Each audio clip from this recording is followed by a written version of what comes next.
Hello, everybody, and welcome to, the Citizen Science Podcast. It's show 163. And you know what I was paying attention to during the intros was, the number of people filing in to take their seats and watch the show. And we're getting comfortable because we have a big show today talking about all of the latest in regards to, of course, the weather. That's the big topic this week, especially here in Oklahoma. We've had a couple of rounds of storms.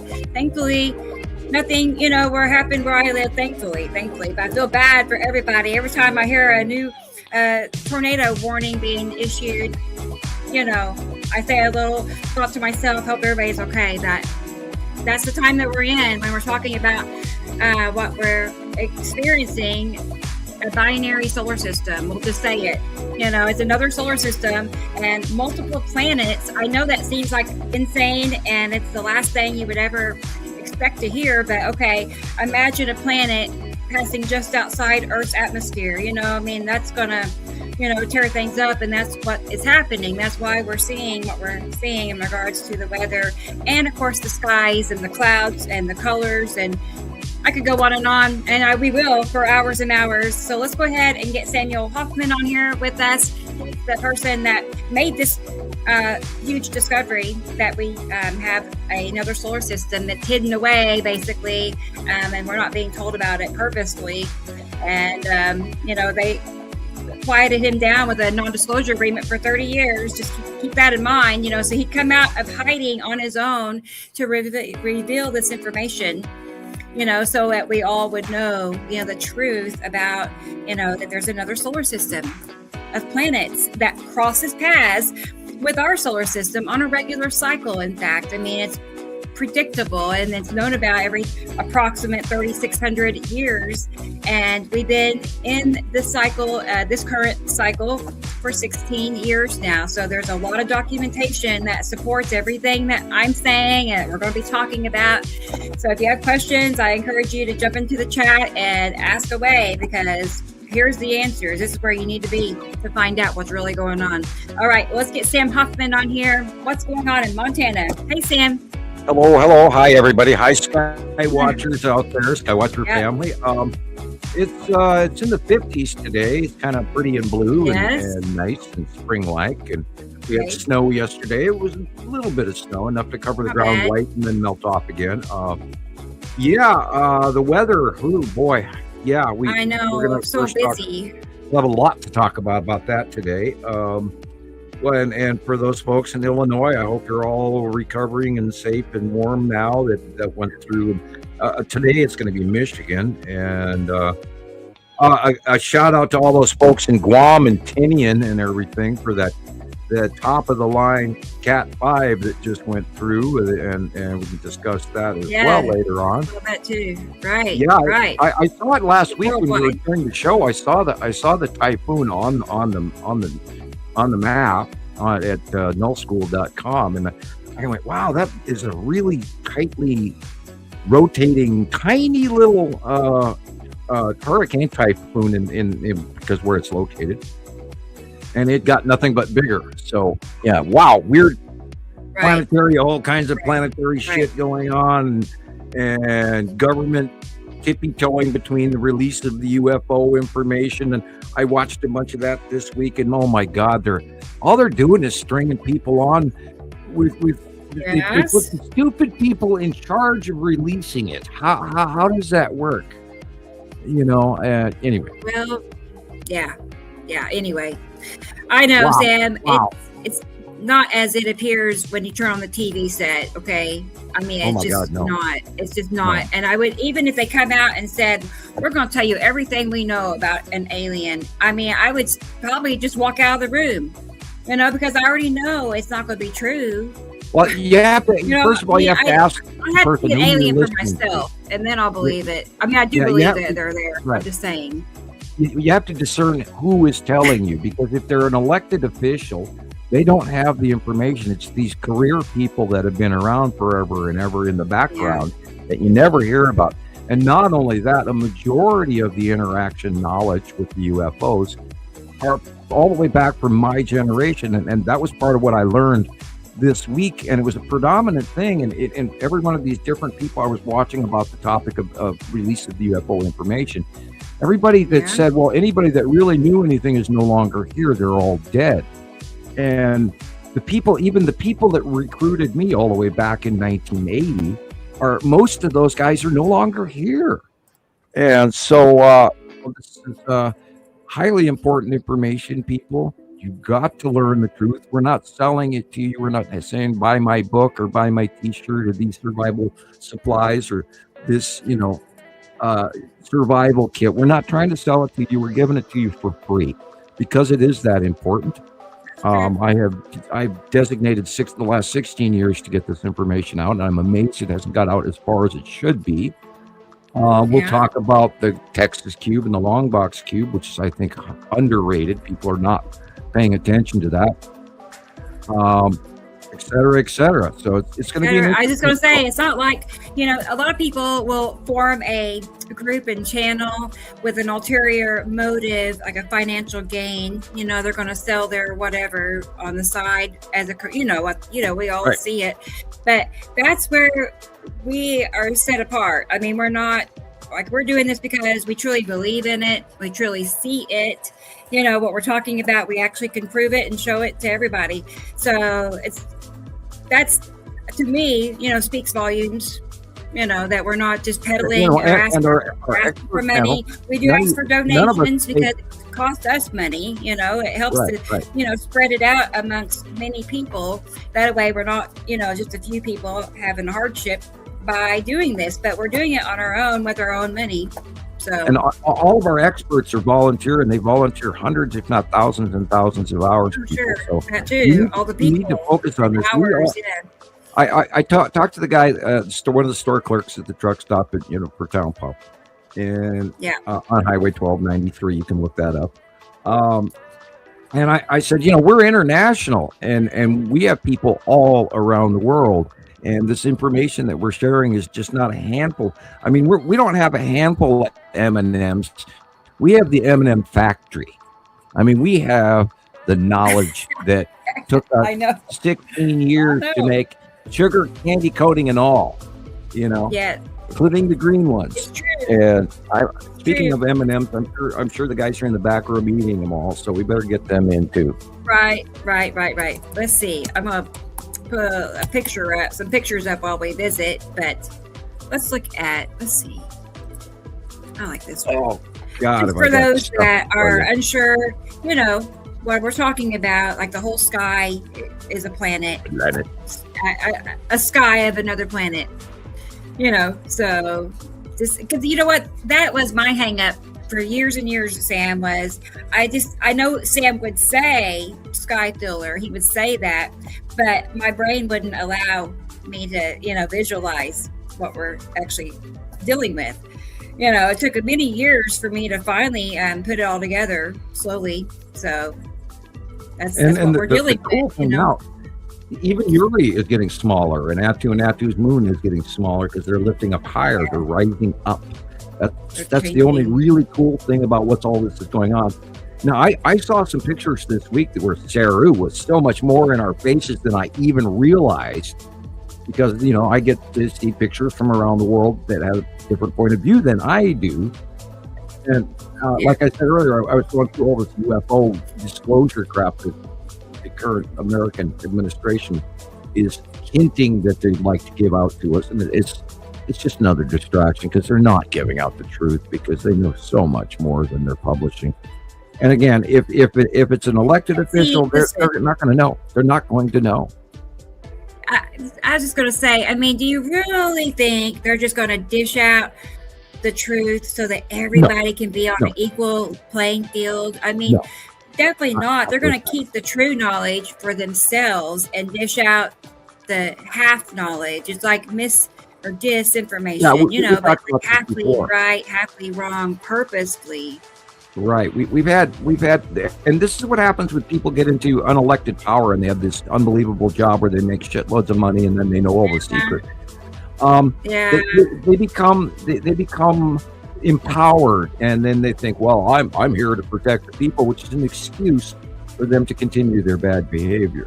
and I'm aware of this because I had firsthand interaction with those people, and it's a level of arrogance that is beyond even sitting in the same room with. And you're right, you would probably walk out of the room and not even listen to them, because I know, like, I don't have time for that. I got real things to think about and work on, you know. It's like, I don't care what they're really. I mean, I'll catch it down the line. I'll figure, you know, I'll hear somebody talking about it. I sat at least twice through hours and hours of those congressional UFO UAP meetings, like, because I did the homework, people, and I sat through hours listening to those guys, and it's just the same old shit. They're handing these guys the tip of the iceberg, and that is it. But we don't do that. We don't sugarcoat it. I give you it's just a real deal. It doesn't get more real than this. Well, I think we hand out too much information, and we bomb people, and then they don't know what to do. Yeah, with it is overwhelming. Well, you know, it is overwhelming until you get to the point to where you're so like obsessed with it that you just want more and more. Right. And that's how most of us are, you know, that we become immune to it, you know. I mean, the realization that I'm right now at this axis tip planet that we're looking at, but everybody goes, oh, look at the sun.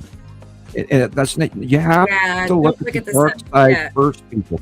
The moment you learn and you train your eye, you look at the dark areas first. The planets are going to pop out to you, and you're going to realize, oh my God, there they are. Like the clouded areas, because they're behind. There are clouds. Like the clouds you're seeing are clouds from these other planets, and the planets are behind those clouds. So look at the clouded areas, and then you'll see, hey, those clouds make a curve in the sky. They're going straight across, and I see those big curves. And not only that, but each planet has a distinct base cloud pattern. Each planet looks like itself over and over and over again, which is how we learned from way back when they were tiny to watching them now so giantly over the top of us and exiting past halfway point and all of that. We learned what the base cloud patterns and what these planets look like, and their colors and their insides and their outsides and their location. And that we have described for 16 years, April 9th. This year, folks, 16 years now. So, anyway, let's get the guys in, and then let's get everybody. I was going to say, just so everybody knows, we have a special guest today joining us, Tony Dean, or also known as Texas Dude on TikTok. So if you've been on our TikToks and you see Texas Dude talking, that's this guy. So he'll be here in just a little bit. So we're going to get everybody on here pretty quickly so we can get him on here. So, all right, let's go ahead and get Gillian on here, our friend in Scotland, and see what's happening. Hey, girl. There she is. How are you? There. It's nighttime. Hi, it's past 9 o'clock. And what's up? I was going to say, you sent me so many pictures. You had a great week for pictures. Listen, an amazing week. And then when I took the pictures and I looked in my Snapseed filter, oh my gosh, there were two beautiful curves, like Yuri on the one side and it must be a Saturn on the other, because the colors were so distinctive, you know. And just looking at them, I felt like my stomach drop. You know, you could actually see their curves, just like Samuel said we would this year. I was just going to say, when you said that, reminds me to tell people, because a lot of people would be like, I don't see that, you know, but if you're just looking at the sky, you probably won't. But if you take your pictures on a regular, you know, something about taking a picture, you can see their shadows way better, and definitely the curves, you know, on a level that you could never just visually look at it and see it. So, and the depth of the blue, and the fact that what I did was put a picture of Earth. Now, you know, we've just had the Artemis thing the other week, so I took one of the Earth pictures and I put it next to one of my, you know, like when you're taking a picture of the left or right side. Look for the dark stuff behind the normal clouds. The very dark. Then once you see a big rounded edge, great example, this white line here is not just something going through the sky. It is the edge of the planet. The dark area to the upper right is the planet. The light area to the lower left is the normal sky. And that wispy cloud thing has to do with the light shining on the face of that planet. That's why those wispy clouds are forming. Those clouds are not around Earth, not in Earth's atmosphere. This is the cloud pattern off the side face of Saturn and Nibiru. They're such Was it? fine delineated. Yeah, I got it in the picture and I just wrote there, "Can you see us now?" and stuck it on my story. I thought, oh, I love it. Look, there's Rebecca, there's me, there's Gillian. We're all in the I same. know. It's so funny. I What is kind of that? have that video. I There know. are clones. I was They're going to media show some digital examples clones. of dark blue, light blue, just so people could see. You know, that's why it's important to look at the dark parts of the sky first. It 'cause woke that's me really up. where it's all happening. I've listened to what that guy was saying. Yeah, I got that dark. That's from Jesus. Yeah, great His material. videos. I saw that See? this week. And by the way, everybody who is not on Facebook with us, this week, the monthly site drawing came out, a new one for April. So if you don't have a copy of it, get one. It will help you when you compare your own photographs.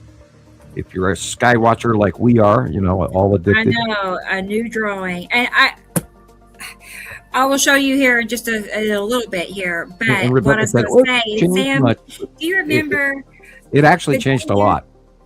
the day you made the drawings? Uh-huh. I made the comment to you. I said, well, that's weird that Atu's moon is so far away from the sun's, is what I said. Uh-huh. Because usually it's so close to the sun's. And in his drawing, let me get it. It's not in the front view drawing, it's in the back view drawing. Right. That's what I noticed. And I think it was the next day I went, the next day I started seeing the comparison. I started seeing it in people's photographs. Exactly that. You'll see it, y'all. I'm just saying, I'm like the very next day I had two. It doesn't look like it changed much, but there are subtle nuanced differences in a lot of ways. I did notice that I forgot to mark the spiral asteroid on the bottom left. And after I drew that myself, and then I, of course, processed it and posted it, literally within 2 days, I saw like 5 different examples of the spiral asteroid going underneath all of the OCG on the left-hand side, exactly like I drew it. And I just sat there and chuckled and went, "Yup." Because, you know, I don't necessarily always control what I'm drawing by myself. Remember, this is remote viewing. Right. You know what? I for some reason, I guess when I uploaded it or added it to the file, it didn't stay. I'm gonna have to re-put it in there. So give me a moment. But let's go ahead and get Sharon on here and see how she's doing while I get those drawings re-added. Hang on a second. There's Sharon. How are you? Skywatchers. I got all the M&Ms, guys. I got the M&Ms. Oh, maybe. Are you donating? Are you? I know. I was like, wait a minute. Maybe she's bringing. I got the jellies. Oh, I got the M&Ms. Wow. Aren't we fortunate? That's funny. Well, how are things? Good. I'm playing I'm well. already. I'm hanging in there. Right. And like you were saying about the planets, we went to a festival, the Easter show on Monday, and the sky was absolutely blue as blue could be. And I was taking photographs of all the rides, and it wasn't until I came home that once you take down the brightness and the contrast, they are there in your face. Even though they are blended into the sky, you can still see them, guys. Yeah, the depth of blue gives them away. Well, what amazes me is the weird light pinches that everybody captures, in no matter what video you're filming. And you look at the sun, and it doesn't look like anything that we've even photographed in the last decade. It is so weirdly freaking different, and people don't even notice it. They go, "Oh, it's the sun," and then they don't pay any attention to that. And I'm seeing it going, "Oh my God, look at that!" You know. It's amazing what cameras are showing us that we don't catch. Yes. Well, what our eyes can't really see. Right. Yeah. Humans don't have the end all eyes. We see far.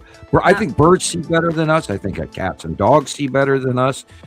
Even bees see better than us. Cows may see better than us. That's the thing. Bees kept on coming in my house this past couple of days. I don't understand them. They had that big infestation of bees in Saudi Arabia. They were everywhere. Yeah. A lot. Yeah, there's been all sorts of weird stuff going on, hasn't there, with like Mother Nature, Gaia talking to you in mystic magic ways. You probably have a hive inside your roof eave, and they're getting inside your house, Gillian. They were completely obsessed with the end part of my universe curtain and trying to get into my washing machine. Huh. Go figure. But big ones, Right, like big long bodies, like fingers, like flying fingers, like. Yep. And the dog was sat going. Get Christopher in. Where's Christopher? Yeah, quick. Let's get everybody sorted and settled at their desks. Yeah, then we can say hello to everyone. It dropped down to 40 degrees here last night, so it's only 60 today. It's been in the 80s every day, so I'm just wondering if he had a drop too. Let's see. Hey there, Chris. Hey guys, how's everybody doing today? I'm well. How are you? I'm good. How's the weather? It's awesome. It's cooled down a little bit. I'd like to go sit outside. Actually, it's really nice, but there's some really weird stuff happening in the sky right now. There's it has to be asteroids. There's like this swirling of asteroids around the sun. It is so cool. You can see them. They're like dark spheres, right? I can't explain it. There's all sorts of weird, like dark shadows and new kind of shapes that we haven't really ever seen. Now, on the metaphysical front, if you're going into the mystics and all of that, there is a great event coming that is coming in the skies, people. So be ready for it. Okay. There is a sky event. I think we're going to go viral very soon, and the whole planet's going to realize that, here we've been talking about it for 16 years, and oh my God, this group of people, though diversely, remotely hidden, and no one saw, we are going to break out. Drizzle, dazzle, dazzle, drone. Yeah, all of that. Sorry. Oh, we're good to go, Sam. We're good to go. We're just sitting there waiting. Look at that. Yeah, I handed out a lot of gold cards this week, people. Oh, you did? I got you some. They're coming. Cool. They're coming all the way from Ireland. Yay. Yeah. Good. Wonderful. I look forward to right. That's cool. I hope it went to the That was the only place. Ireland was the only place that could actually do the gold card that I wanted. Oh, cool. Wow. That's wild. Yeah, speaking of Ireland, there have been some serious farmers' riots and stuff going on. They got food shortages. Europe is only a couple of weeks away from food shortages. People, the planet is very volatile right now, and that news is not getting to you. Yeah. And then China's been hit. All of their crops have been decimated. Oh. Yep. Yeah, all you hear is murmuring in the background about crops being much less. Flood in central Russia.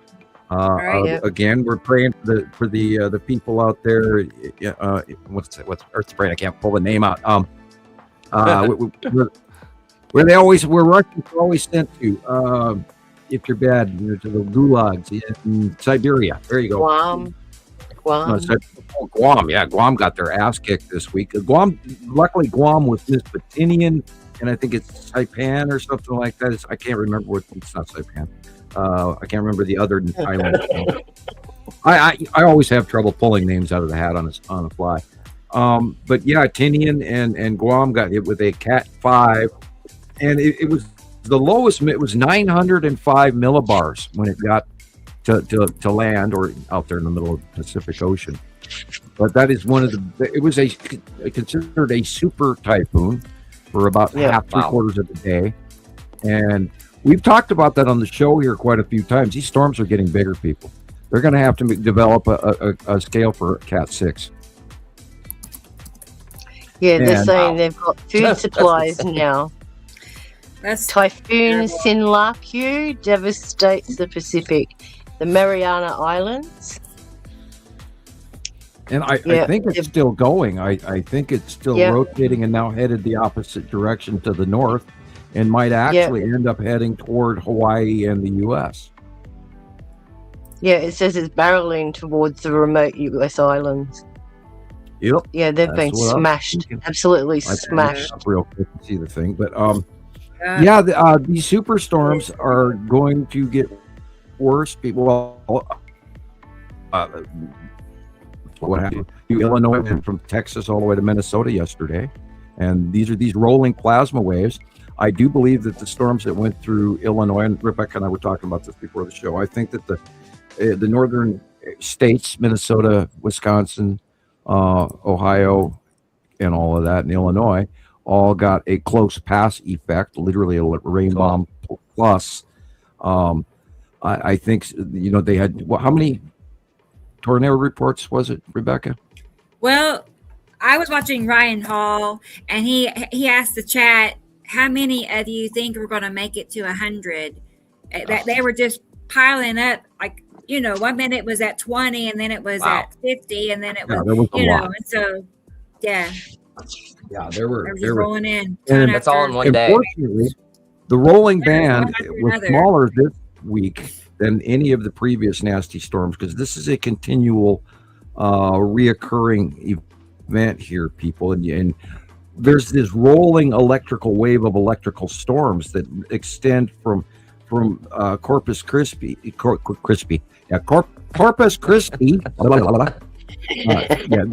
They are kind of crispy down there, so maybe that's appropriate. From Corpus Christi all the way up to Minnesota, and that electrical rolling wave is what's been going over the top of all these folks from Arkansas and Missouri and Indiana, Kentucky, Tennessee, Ohio, etc. And Michigan is getting it today, so be sure to pray for the folks in Michigan right now. And then on to Matthew has a question. Go ahead. Sam, are there any safe zones for this multi-year event? Like, it's going to take several years. Maybe if you had a starship and you could go to another planet. Because, the point that this multi-year event, it's not only a planetary thing, it's a cosmic thing, and we're going through a huge, no matter what, evolutionary process. This is a biggie. Not only do we have the normal Nibiru system passing, but this is a galactic upgrade moment as well in the history of mankind. And we're going to evolve, or we're going to win, or we're going to lose. There's no middle ground.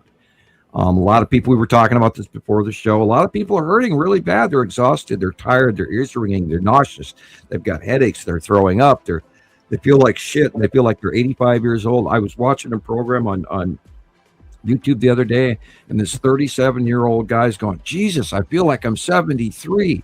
And this is all interconnected. And if you get the algorithm in YouTube, you can find that we are going through a galactic astrological transformation right now that has never been seen the likes of in recorded mankind history.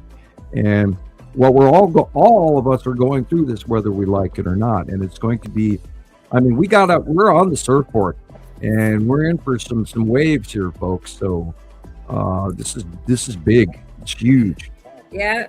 Well, so, I don't know what to expect from it all. It just feels like we're getting our, butts whipped right now. Yeah, I know. I feel it. All right. Yeah. I was complaining to Carol Ann about missing like an iconic sunset the other night. If I'm missing a yellow and red sunset, something is terribly wrong, right? And it was, there's no way. But I started to see all the drone captures of, local here, and I was crushed inside. I think that was the red sunset. I've been waiting on y'all. So it's strange that, Rebecca, that you say that this week as well. I felt like all I wanted to do, I desperately had to fight the tiredness, and I just blame it on the work being demanding. But it wasn't so much my shifts this week. It's just as if I honestly felt like I have to ask Sam this question. Samuel, it feels like there is weights on your body. You feel like you are in a pressurized room and like you're getting pushed down. Yeah, and what I looked into this week is when you do feel tired, you should rest. There is this like this overwhelming, like I'm melting going on. All of a sudden you're completely robbed of all your energy, and all you want to do is lay down and melt. Just, a chair or the floor, I don't care, just give it to me. And that's part of our bodies are reacting to this download. And for those of you whose ears have been ringing like wildfire, like mine have been for weeks and months now, you get so tired, and this is part of this download, and you have to listen to it, you have to let it go, but you do have to intentionally rest more so that you can recover from this, because your body's going through waves. It's not one single event. It's not going to, I'm enlightened, I got my thing. No, this is going to keep coming from now until unknown. The trick is we're going to get stronger at it. You have to let it do its thing, then learn how to deal with it, and then grow beyond it, but don't think it's beating you, because it's not. It's something we're all going through on this planet. We're all suffering. Everybody, the animals have felt it for years now. This is why all the crazy animal behavior. Time feels it. We've been talking about how everything all of a sudden, boom, 6 years flew by. Well, everything is affected by this transition. We are transitioning away from everything that we used to know into a new era, people. We are evolving, and some of us more than others, but it's affecting everybody on the planet. It's also affecting those people out there in the cube ships, which is partially why they're there as well. They're all here for this great celestial event, including the Nibiruans and the Saruans, and all of this and 3i Atlas, and it's all this big, huge celestial event. And we're just a heart's beat and a breath away from people realizing that extraterrestrials are not coming. They're here. People, they're here. They've been here for a very long time.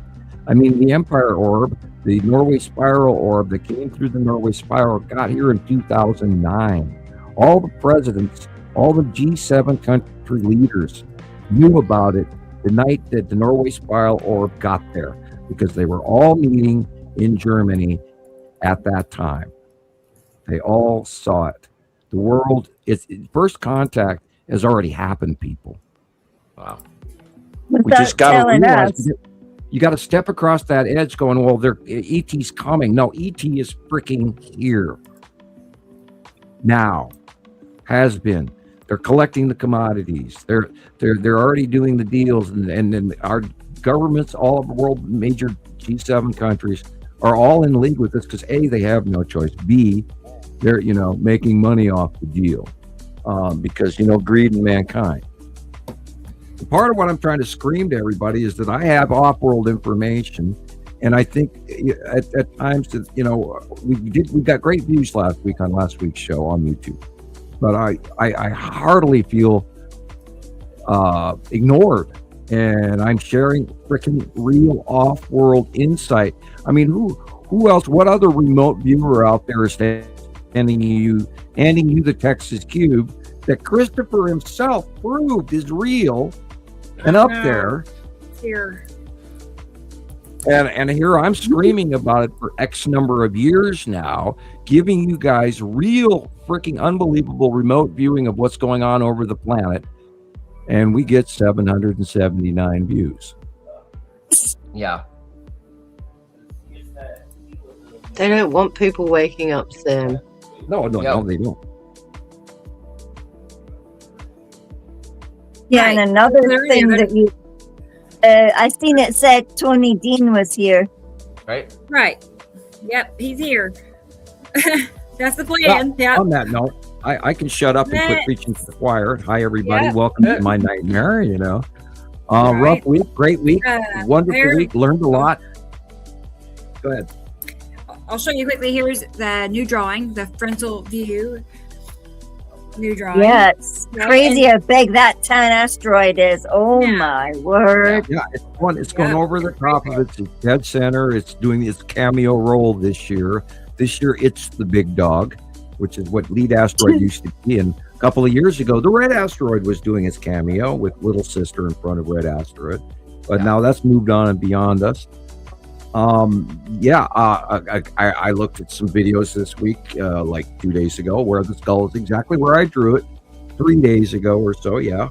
And it's the yellow moon and the Saturn are getting close to being directly beside us and over us now. So we're going to see a summer of some really freakish weather. I'm sure. I'm not believing there's going to be any kind of a cotillion dance or anything like that when it close passes Earth. I think it might be drastic. Who knows? We might see some major storms from it. Now, this is, of course, the opposite. The sun is at your back. These are the planets that have already passed Earth. They are beyond Earth. So if you put the sun directly at your back and you look this direction away from you, no matter what time of day it is, this is what you should see. Now, I moved Nepesi compared to the last drawing. I moved it over to the right a little bit. I made it bigger. Atu, I made a hair smaller, and Atu's moon I included. Actually, Atu's moon should be farther over to the left because it should actually be edging into the front of Atu, because Atu is still beside Yuri, and it is beside us on our right, facing it this way, and on our left, if we were facing the opposite direction, directly beside us and over us, because Atu and Yuri are connected. They always will be.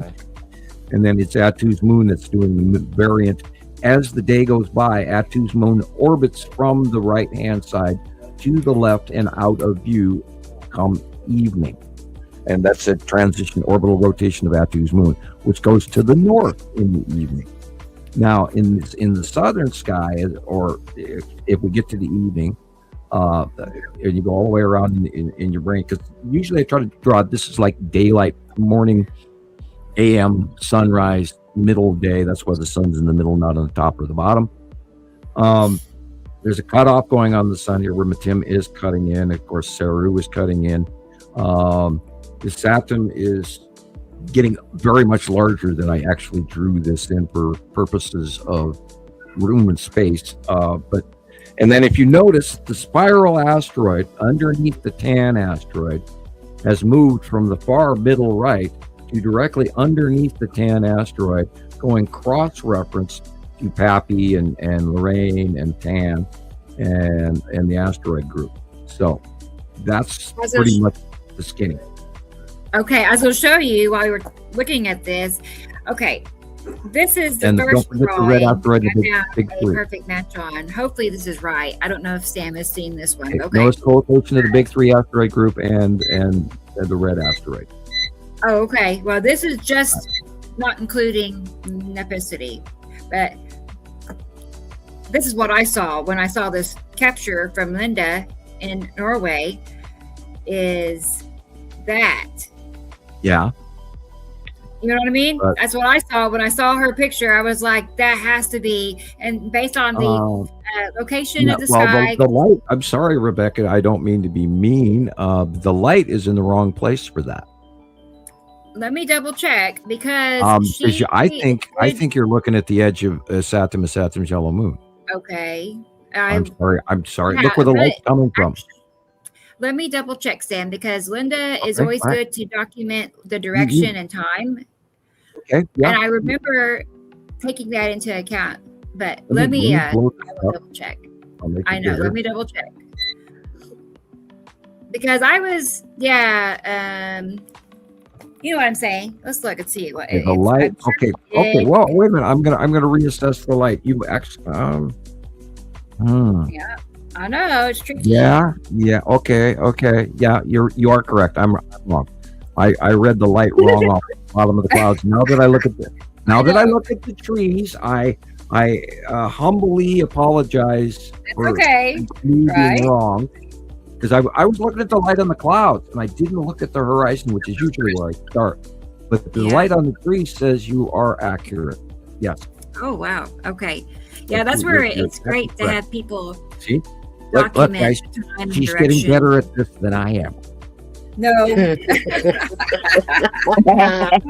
scary. I love it to the Rebecca Benningfield show. And okay, this was at 9:04 in the morning, facing the northwest. I apologize. Far you were right. I was wrong.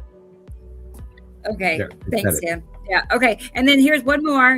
And this is from a fawn. And I saw his shots, and it was that blew awesome. me away. I mean, my eyes just popped. I was like, that is so perfect. Okay, so let's. Yep. There's a diagram for it. Yep. Yeah. Remember, I got flagged answering a fawn last week, right before the last week's show. I mean, 20 minutes before the show, I sent him pretty much the same answer that we're looking at here on his material. And they flagged me over it, and I got in trouble with Facebook again, and they still haven't answered me, even though it's on appeal. Yeah. Oh, boy. Right? I had some weird messages from Facebook over, I don't know, what was it? Kind of like what Chris got in trouble for. I forgot what the term even was. You don't want anyway, there wasn't anything I could do about it. Community standards. Carol Ann, I'm going to make so many mistakes. I too am suffering from this crazy brain readjustment thing from the planets too. I've gone through a plethora of different unbelievable psychological mind endeavors. I mean, I don't even know I need to go out to the streets, man, and buy drugs. They're free. It's like I am cosmically tripping out constantly on all the download shit that's coming in. It's insane what I'm learning and where I'm going. It's like, wow, it's the crazy train, and what a ride. Wow. And I wouldn't trade it for a minute, but man, it hurts. It does, emotionally, physically, logically, wow. Yeah. Feels like you've been in a car crash. Yeah. And I'm exhausted from it. And yet I'm like totally jacked to learn the next damn thing so I can run over here to the keyboard to share it with all of you guys. Yeah. I'm trying to be as transparent as I can be, and yet also being a little bit self-protection as well, because I could come off like a nutball. I already do. And yes, I'm spam. Somebody added a P to my name. Sam the spam. Yeah. I'm spam. Oh boy. Yeah. We've lost it. I was going to say, how about we do the hellos to everybody and get to the comment section? I thought we were going to bring in our guest. You better read off everybody. Say hi to people. Say hi to everybody. Yeah, bring him in, and then we can say hello to all the other people as well. Right. So, and I was first today, but the comments gone deleted. Right. Well, stay focused and know there's versions. Okay, good. We're talking in two different places tonight. There's one on YouTube and one here. Hi, Ian. I am glad you are here. So far, it's first on my end. We'll see. If anybody else claimed first. That's all right. It's because you posted it. You posted it around 10 o'clock. That's why I saw it early. So if you've logged in again since then, my comment's gone. Bye-bye. That's crazy. Yeah, okay. Well, anyway. That's all right. I don't mind. Burn through them, Rebecca. There is Michelle. Good to see you. She's all the way. Hi, Michelle. Hi, everyone. Hope you didn't get any oil water order. All that stuff. Yeah, lots of folks. Boiling water. Oh my gosh. Yeah, what's she doing? Nothing like maybe the water's been cut off or something, or under a water. Oh yeah, we spent hours with no water this week here and there, and something happened in the middle of the night. A massive pipe burst. Oil order. Wow, that's different. We had the coronal hole alignment on the sun last night about 1 a.m. midnight. Direct Earth-link contact, which is also going to be prepared for larger earthquakes and more volcanic activity and tectonic plate movement, which I have a whole bunch of information for the middle of the show. So look forward to that. Oh gosh, Michelle, it was E. coli in the water. Oh, God. Yeah. Well have you heard, Sharon? Have you heard about the Sargasso Sea event going on in the Caribbean? I mean, the Mediterranean. No, not Earth to Brain. God, the Caribbean. I told you I was going to screw up today. Yeah, I've been watching a lot of the stuff going on at the moment. Plagues of animals, beaching of animals, animals attacking. Red tide, green tide, yellow tide, orange tide, white tide. Were you saying the Sargasso Sea, Sam? Yeah. And the sulfur emissions coming from Flagrate at the moment. Oh, yeah. The sulfur emissions and gas coming up from out of the ground. Hey, Matthew. Hi, Matthew. Using Hey, you guys. Hi, All Matthew. the way from Good to Michigan. meet you. Good. Cool. And yes, it does change everything. I'm glad Hi, you're here. Experimental. Experimental is here. Hey. Wonderful. And Girls Be Gaming. Of course, she's here. She rarely misses a show. Rarely. I remember Same when for she first Brendan. joined us. Brendan. Hey. Yeah. She was one of our new foundlings. She's We're a glad new you're here. Right. Thank you for being here again. Hi, Brendan. Hey, Brendan. I'm glad you are here Hi, too. Brendan. And Audrey. It's Audrey. Saturday Hi, night, Audrey. 10 p.m. South Africa. Nice. Cold and overcast there. Cold and rainy. Wow. Hi, Tara. I don't like. Well, I like cold, not so much rainy, but Thomas is Thomas. here. Good Thomas. to see you, Hey. Thomas. I had a message with Thomas earlier today, a little visit back and forth, and he's hard at work. I don't want to spill the beans. He's got a big project in motion, but he's doing some big stuff, you guys. He really is communicating with some notable people, I'd say, who have the possibility of, making things grow. So he's working hard. So I'm happy for you, Thomas. Yeah. And I get very jaded to think that none of these celebrities or reporters won't touch the subject. right. Refuse to touch it. But they'll talk to aliens and whistleblowers and Sure. all the other stuff. But this Sure they do. subject, it's like it's black band, guys. Right. Nothing I can do, I actually watched Pick a the right live person.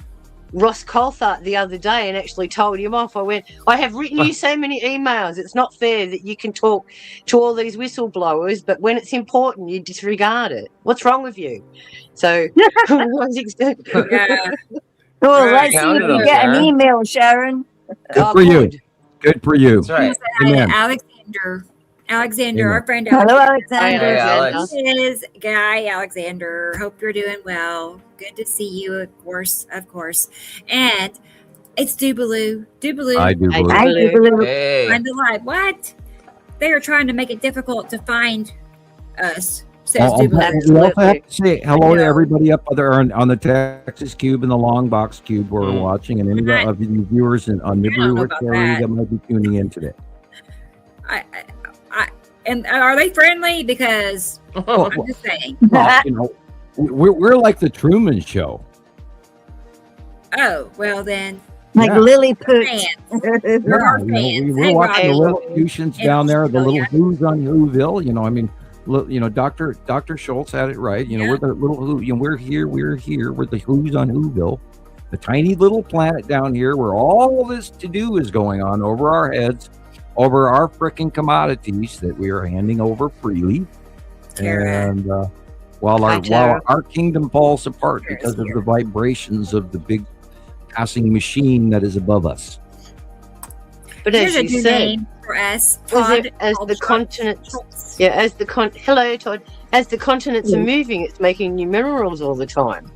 Yeah, right. Uh-huh. And Yeah. well, that's what happens is that's why if we look back through history, if we go back to 1650 BC or 5000 whatever it is, I have all that number and I never memorized it. You think I would by now? It's only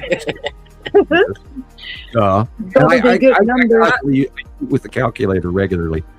So that's probably why I haven't memorized it. But they come by every 3,654 years. They pick up the supply that we, mankind, were created to dig up. Now watch, I'll start patching out here. What's wrong? And then as they leave, there's always a planetary tectonic breakup with brand new volcanoes and all of the shit, because that's what Earth does. It reboots the commodities through this electromagnetic dynamo passing binary discharge pattern, because you got to take into account the two stars are doing this thing. They discharge off each other and they rebalance and reconnect to each other and then reset the waves of the whole. It's literally binary solar system, like Schumann resonance for the solar system. And that, I'm sure there is one. I'm sure, and I'm sure that's pressure what's triggering the magnetic anomalies too. Right, and then we know that Three Eye Atlas comes into our solar system and then redoes all sorts of weird shit, including that big wake eddy that it left behind because it shot through like a bullet through jelly. Did you hear? Did you hear how much water that stuff's losing? Focus. Yeah. Focus. Hi, Richard. Richard's here. Richard, aka. Okay, I'm sorry. I'm sorry, Sharon. We got Sharon and Sam. I know. I can't. Write it on your notepads, boys and girls. I know. Write it down, Sharon, so we can talk about it in about an hour. Right. There you perfect. That's a perfect plan. Nasty and cold for Matthew, he says. Rebecca's right. I did go off the deep end automatically. I know, it happens. I know. It's We're like pulling you out, Sam. We're pulling you out. It happens. Let's keep rolling here. Stacey is here. Awesome. Hi, Good to see up there in the Great Falls, Montana, on the east side of the Rockies. Isn't it cool? We get to see each other every Saturday. I love it. Okay. Yes, and experimental said it is a highly suppressed topic. Oh yeah. Definitely. We've all experienced something or another. BRZD Burst is here. Awesome. You're regular too, And Gail, hi. No, Gary. Do I recognize that name? I kind of do, but they're from Michigan. Good. Hi. I hope everything is safe and calm where you live. Yeah. I know this name now. It's Dude, Texas Dude. You gotta add the extra ooh. So. And I'm trying to hurry up so we can get to him. Shortly. Hey, dude. It's kind of like Dunda. We gotta add the extra A's. Okay, let's keep going here. Hey, Michelle. Good to see you. I'm glad you're here. Wonderful. Hey, hi, Michelle. Irene. Hi. Hello, Irene. Irene Hope in the you're chat. doing well, Irene. Hope you're doing good in Florida. She's a nice lady. Like she really is. She's a cool. Love nice, and Irene. she's been following Sam long before me, even. Like Yeah, she goes we're longtime friends. We love Irene. way back. Yeah, Irene. Montana Good. Skywalker. Jenny. Awesome. Good to see Hello, you. Jenny. Jenny got Jenny. some awesome pictures today. She sent me them early this morning, and she asked me what they were. Oh my word! I'll send you them. I want to see. Nice. Okay. Well, good. Let's see. I'll put it in my notepad. Okay, Sharon. Bear with me. No, this don't one. want to miss anybody, but I'm scrolling through quickly. Anissa is here. Hey, Anissa. How you doing? I'm so glad you're here. I'm super glad. And I do see Carol Ann. Hi, Carol Ann. She's my Hello. assistant among many other things. But I'm glad to see Carol Ann helping me keep an eye on the chat. It helps. It really does. Carol Ann. If I miss your question, she'll catch it. And she'll make sure you find out what it is. So let's keep going here. Phone call. All right. T. Racy. Well, hey, T. Racy. I hope you're feeling better. I was just going to say, hope she's feeling better. She was sick last weather night. last week. Right. So, but she's here at least. I'm glad. I am glad. And yeah, morning. It's 4:01 in the afternoon for me. Hey, Sandra. Nice to see Sandra. You guys stick around. Sandra. Well, I know it's work for you, but I do have a slideshow of some of Sandra's pictures that we'll be looking at later after we talk to Tony. So anyway, but I know it's late, so you might have to catch it on the copy. So on the rerun, I guess. Told Schultz again, talked about how he has two suns. I have seen two suns in a photograph. Oh, but not with his eyes. Well, you know what? That's actually more normal to see it in a photograph than just by looking at the sun. You're not going to see it. It is harder to actually see both of them currently. Over time, I think sometime this summer we might actually start seeing the little pronged separation farther and farther. We might be able to discern the two differences, which could be also. Now, remember, everybody, there is this huge thing where everybody in every video, in every metaphysical, in every psychic, in every remote viewer, or anybody that does the conjuring and all of the, the stones and the witchcraft people, they're all talking about a great, huge Edgar Cayce, don't forget Nostradamus, a huge sky event coming. Yeah. Solar flash. Oh, more than that. Right. This is a world noticed. Everyone is going to notice this great sky event. Incredible. Oh, cool. Right. Can't wait. Let's see. What does Audrey say? Those captured. Well, we're all air. She knows. Audrey. She knows an asteroid when she sees one. I've been trying to tell you all this story about this great sky events for what, 16 years now? Let's see. Go get my banjo. Todd says we have his attention. Wonderful. I mean, this is a new Awesome. name for me, Todd, but Todd acts like he's a regular, doing this forever. So Thanks for being here. Yeah, I'm Todd, glad you're here, Todd. I like seeing new people. You're a new person. For the record, we have spent 16 years. We have people around the world. We are not. Johnny fell off the turnip cart yesterday, and we have people. I mean, we have thousands and thousands of people working on this from around the world for 16 years. This is freaking real. We're not making this shit up. We have a binary solar system. All of these other 7+ planets are here. They're in our faces. They're so close to us. I didn't even believe it. And we've watched them from tiny to now literally sky pillars, and we're right in the middle of all of them. And this is the coolest freaking thing that ever was. Biggest secret ever. Hey, David. Wonderful. David knows it's real. He's been around forever. So, right.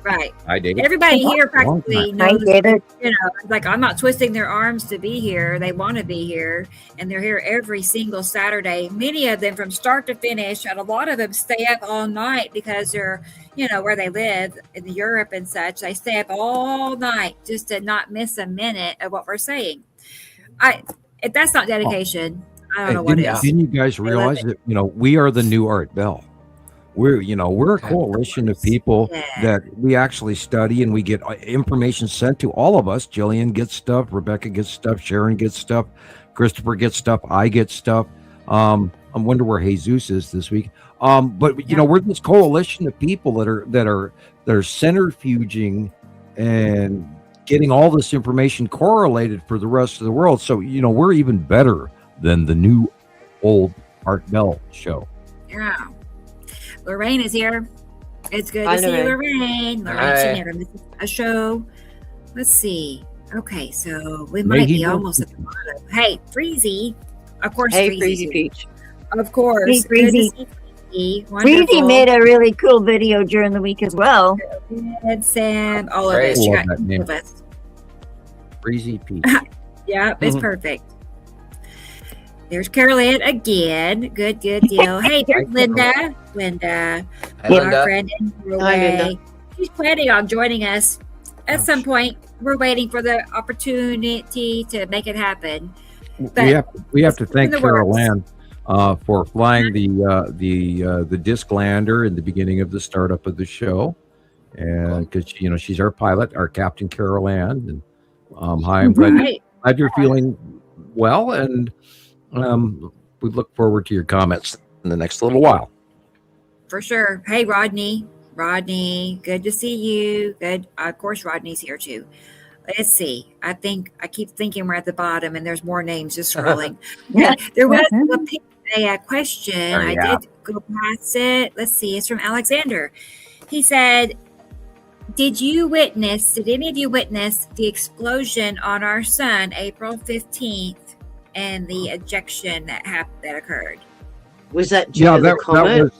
That was the comet. Yeah. Yes, I actually did. I watched it quite a few times, and there was even an eject that came from the back of the sun as well that departed. Of course, it might have been facial. But yes, I did, Alexander. Yes. Incredible. And there's new ones. I've got notes over here. There's new comets coming through and doing all. But remember, the part that they're not telling, the part that NASA, and it's just amazing because anybody who was into NASA about 10, 15 years ago knew what was coming, and they were talking about how we are moving from, due to the Mayan calendar and everything, we're moving from the lower ecliptic plane of our galaxy to the upper ecliptic plane. Now, we went through years of bodily discomfort and weird shit going on in our world, and I think that has a lot to do with the time distortion that we just went through, where everybody lost time, sped up so weirdly, and then we lost a bunch of time, and all of a sudden, boom, it's now 2026, people. And I keep going, it feels like 2020. What the hell's going on? It's almost May. You know, and I'm confused. No. And during that period of time, we were going through the center of our galaxy. Now, our galaxy has a magnetosphere as well as the solar system, as well as we do, as well as Earth does. So all of these magnetospheres that hold everything together, its electrical body, right, that our solar system also has. We went up through the middle, and it's the strong wave, weak wave properties of the magnetosphere, and there's different electrical occurrences going on in each of these stages. Now, we have freely admitted by NASA recently that we did emerge up into the upper galactic plane, and they were talking about this gaseous cloud.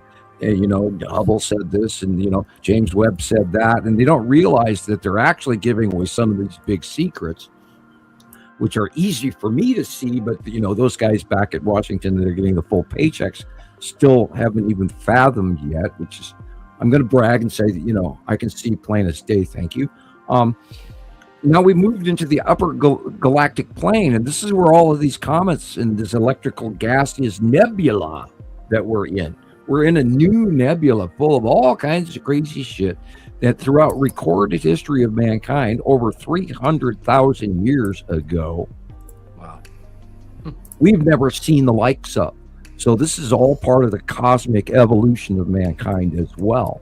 And the alignment of our central planets also aligning to a different galactic location and a higher electrical status and a higher electrically charged human resonance, all the way down to the barometric pressure in our fingertips.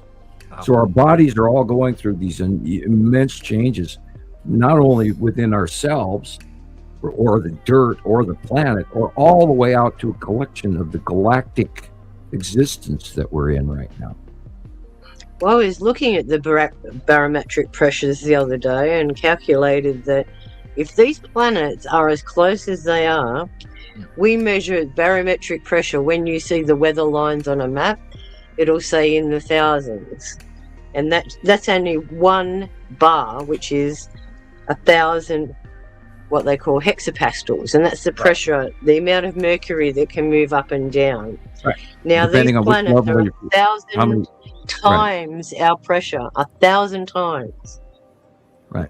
So can you imagine why we're feeling all of that extra pressure on us? It's like we've got concrete blocks in our shoulder. Yeah. That pressure exactly. is This is why our backs are hurting. This is why our rib cages and our shoulders, and because the joints in our body and our spine and our vertebrae are all being pressurized at different unfamiliar barometric pressures. Now, if you were to go land on Venus, Venus has 16 atmospheres of pressure over Earth. And this is, of course, why man was created and why they don't send miners from Nibiru over here to mine the gold off of this rock, because they are from a different barometric pressured planet. Yeah, because they're bigger than us. Their planet's bigger than ours. So imagine them trying to work here. They probably have their ears bleeding and stuff. You know? And I will remind you of the movie Gods of Egypt as a metaphor. Just be sure to watch the movie The Gods of Egypt. It's very mandatory to the reality. Now, it's not factual, but it is. It's got an entire cartload of Easter eggs of metaphors in the movies. Little nuggets. Yeah, gold nuggets, Easter eggs. Yeah. Right. Okay, guys, let's go ahead. I do see Tony in the green room, and I don't know if there is any snacks left to offer him or not. Oh, look, Christopher's back there eating them all. Christopher's gone to eat all the sweets. I know. You didn't put the jar away. That's why they're in a jar. My fingers. Oh, boy. Right. I have a feeling. Tony told me last night that he has, been on camera for meetings like thousands of times. Like, cool. so Well, he's ready to go. Yeah, right. He's going He's got his tie on. Tell him to get out his radio voice. Hi, and welcome to another edition. He's a pro. He's a pro. Be on camera. So, there we go. But yeah, his name goes back a long ways for me, a little bit at least. You know, a few years being in the group, and it's so cool that we now get to have him on the show with us. I can't wait. Bring him out. Bring him on, Texas dude. All right. Hey, Tony. Great to see you. Hi, Tony. How you doing? Hello. How are y'all doing? Great. I'm well. How are you? How's Texas today? It's a little frigid. You know, it was woke up to 45-degree temperatures outside. Very, very surprising. Yes. Yeah. But yeah. now I have been in a lot of meetings, but I think this is my first time to actually be on a public podcast. So I want to be clear on that. Turn him up. Guys, let me come on. I really do. Rebecca, turn up his volume, please. It is as high as I can get it. Let me turn up mine. Right. See if I can bump mine up. Let me try a different one. Oh, this works. This works. I'm sorry for interrupting. I do apologize. Can you hear me now? Better. Yeah, now it's fine. Yep. Go ahead. Let's see. Mic volume's all the way up. You're perfect. Okay. You're almost overdubbing, but you're okay. You're fine now. There was you're in your kitchen and you're getting a kitchen echo.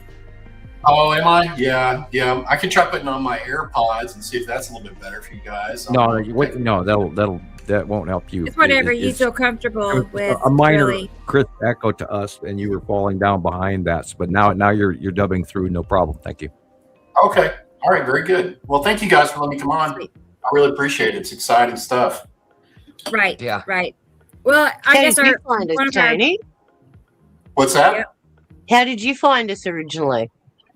Well, it's the power of Facebook. It's amazing. I guess it was several years ago during COVID, pre-COVID, sometime in there. It's our new AD, BC period. I noticed, I started noticing crazy clouds. And of course, I've seen UFOs over the years and I thought I had. But with cameras now, you can start snapping pictures. But I started noticing the crazy clouds. And then Facebook, I don't know if I did a search or what, it just delivered y'all's page to me. And I dug in and I started looking at the pictures, and I was very questioning on the whole idea of a twin binary system being here. It's just not something you're taught, because honestly now I think it's because they intentionally hid it from us. They didn't want us knowing about it. But would be considered a deep conspiracy theorist, and I read a lot of history and such. And I was thinking about Nibiru is what brought my attention, and then you kept hearing all these over a period of time through news and whatnot. Oh, there's another planet out there, and I kept wondering if it's Nibiru. And of course, the Assyrians, when they met with the Anunnaki skipped out on Nibiru.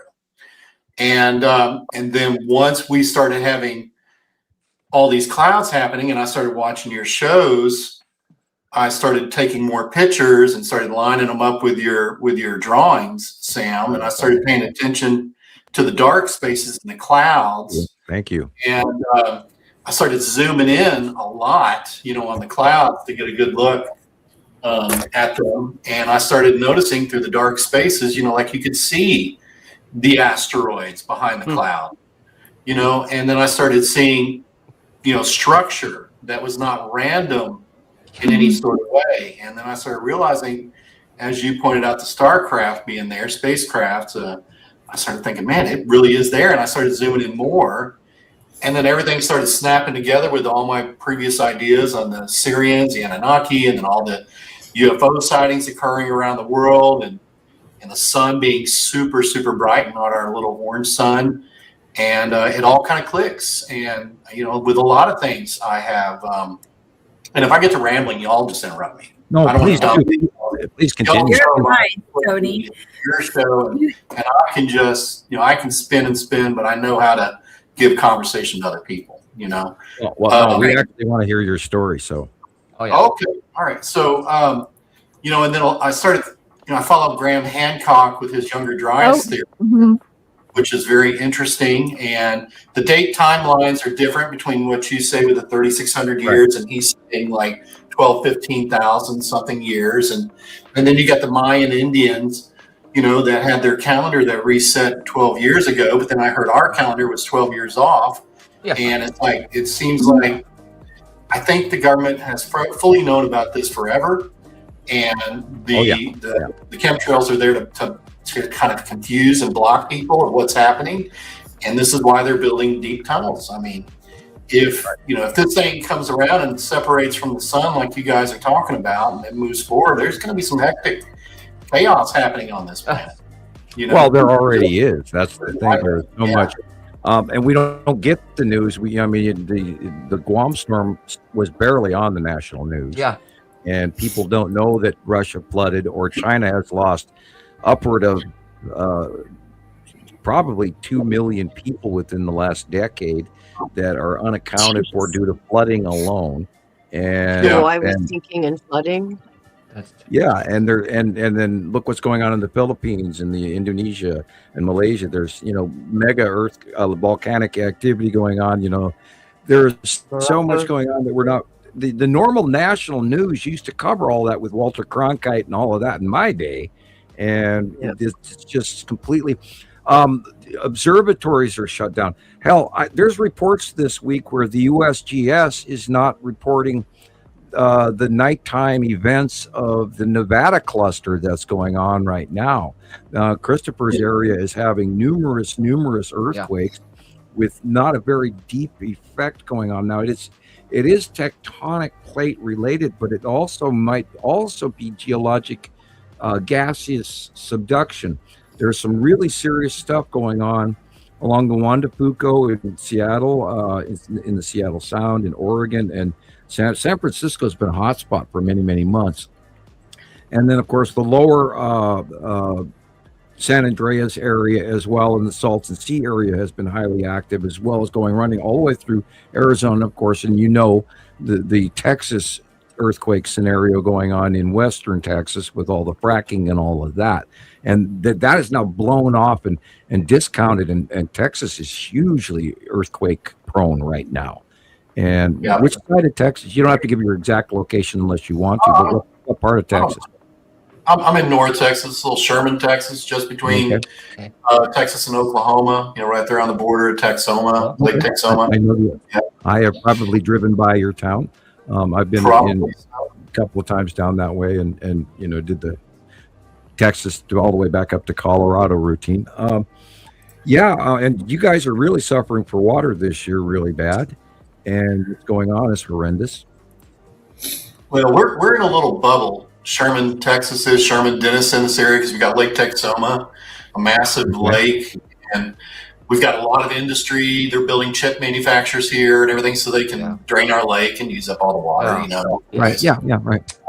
But it's the thing about with Graham Hancock is that they indicated is that the Antarctic and all the glaciers melted within hours. And if that's the case, and let's say these planets, the twin binary system has passed by before, then this could be what we've seen in our past history told to us each time it comes by, and it causes utter devastation, which I hate to be the bearer of bad news, but it's kind of like a reality if it's true.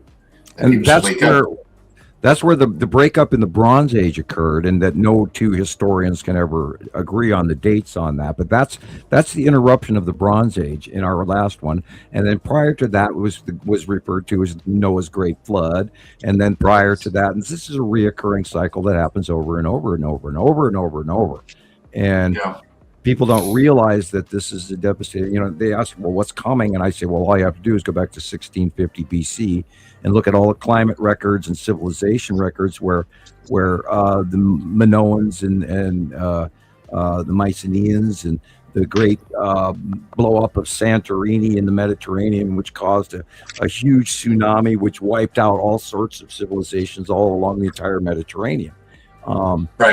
And all the way to Gibraltar and back, like probably 5 times. it does recoil. It has a recoiling effect in tsunami in the Mediterranean. And right now, that whole area is just a powder keg waiting to go off. And there, Sicily is about to slide in and create a tsunami, let alone the volcanic Campi Flegrei and all of that going off. It's just insane what the planet's doing. And I mean, we are a freaking ticking time bomb. And I'm watching, the Ring of Fire going on with the volcanic activity and everything. And the entire West Coast is loaded for bear right now. So, yeah. I look at it like you say in a chemistry equation. You add some more chemicals in, it's going to change the arrangement. That's exactly what's happening now. By us moving up the solar plane, we're introducing new factors that we've never considered before. Right, and we're having new electromagnetic pressurization of the Schumann resonance. Usually it's anywhere like 14, 15, 12, 10. And we're like at 150, 160, right? Yeah.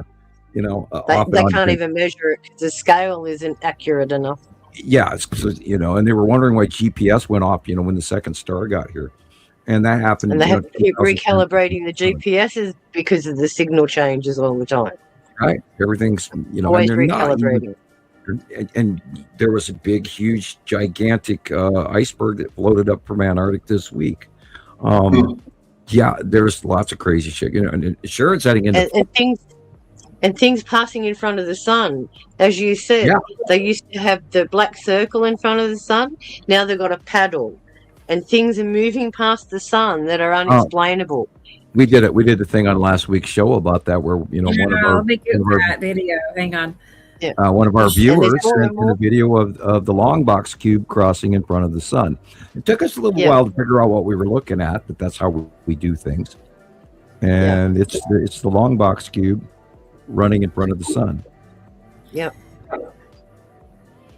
And wow. That was incredible. That was a head scratcher, wasn't it? And we diagnosed it, when we blew it up, and I've got a 43-inch screen, and I'm looking at it, and I see the square on it.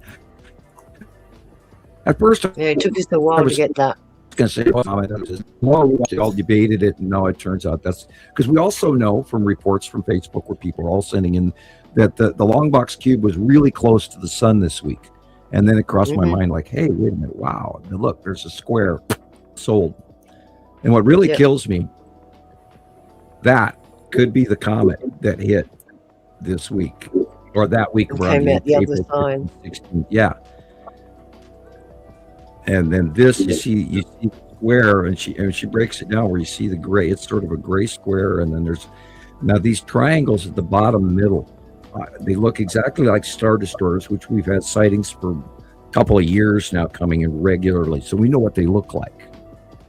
Look at that thing. Wow. The long box cube is massive. Now, remember, the Star Destroyer came off like the parking garage. The cubes are big, huge parking garages, ships, intergalactic ships that they send through wormholes. And they arrived in 2015 and 2017. And we've documented that for years. And now look at the change in the sky. Oh my gosh. Look how milky it looks. I realize people don't want to know this stuff. People are sick of the fear and the doom and the gloom. They don't want to hear it anymore. I'm just going to add, look at how dark it is over to the right. Yeah. That's what I was saying. Look how dark. That's where Ice Atom is. That's why it's so dark there. So yeah. I definitely see a turning object rotating in front of it. And we've had so many years of doing this that we've actually learned how to, diagnose it. And again, for reference point, Christopher's picture. We're sitting here on show 104 at 4 hours, 20 minutes.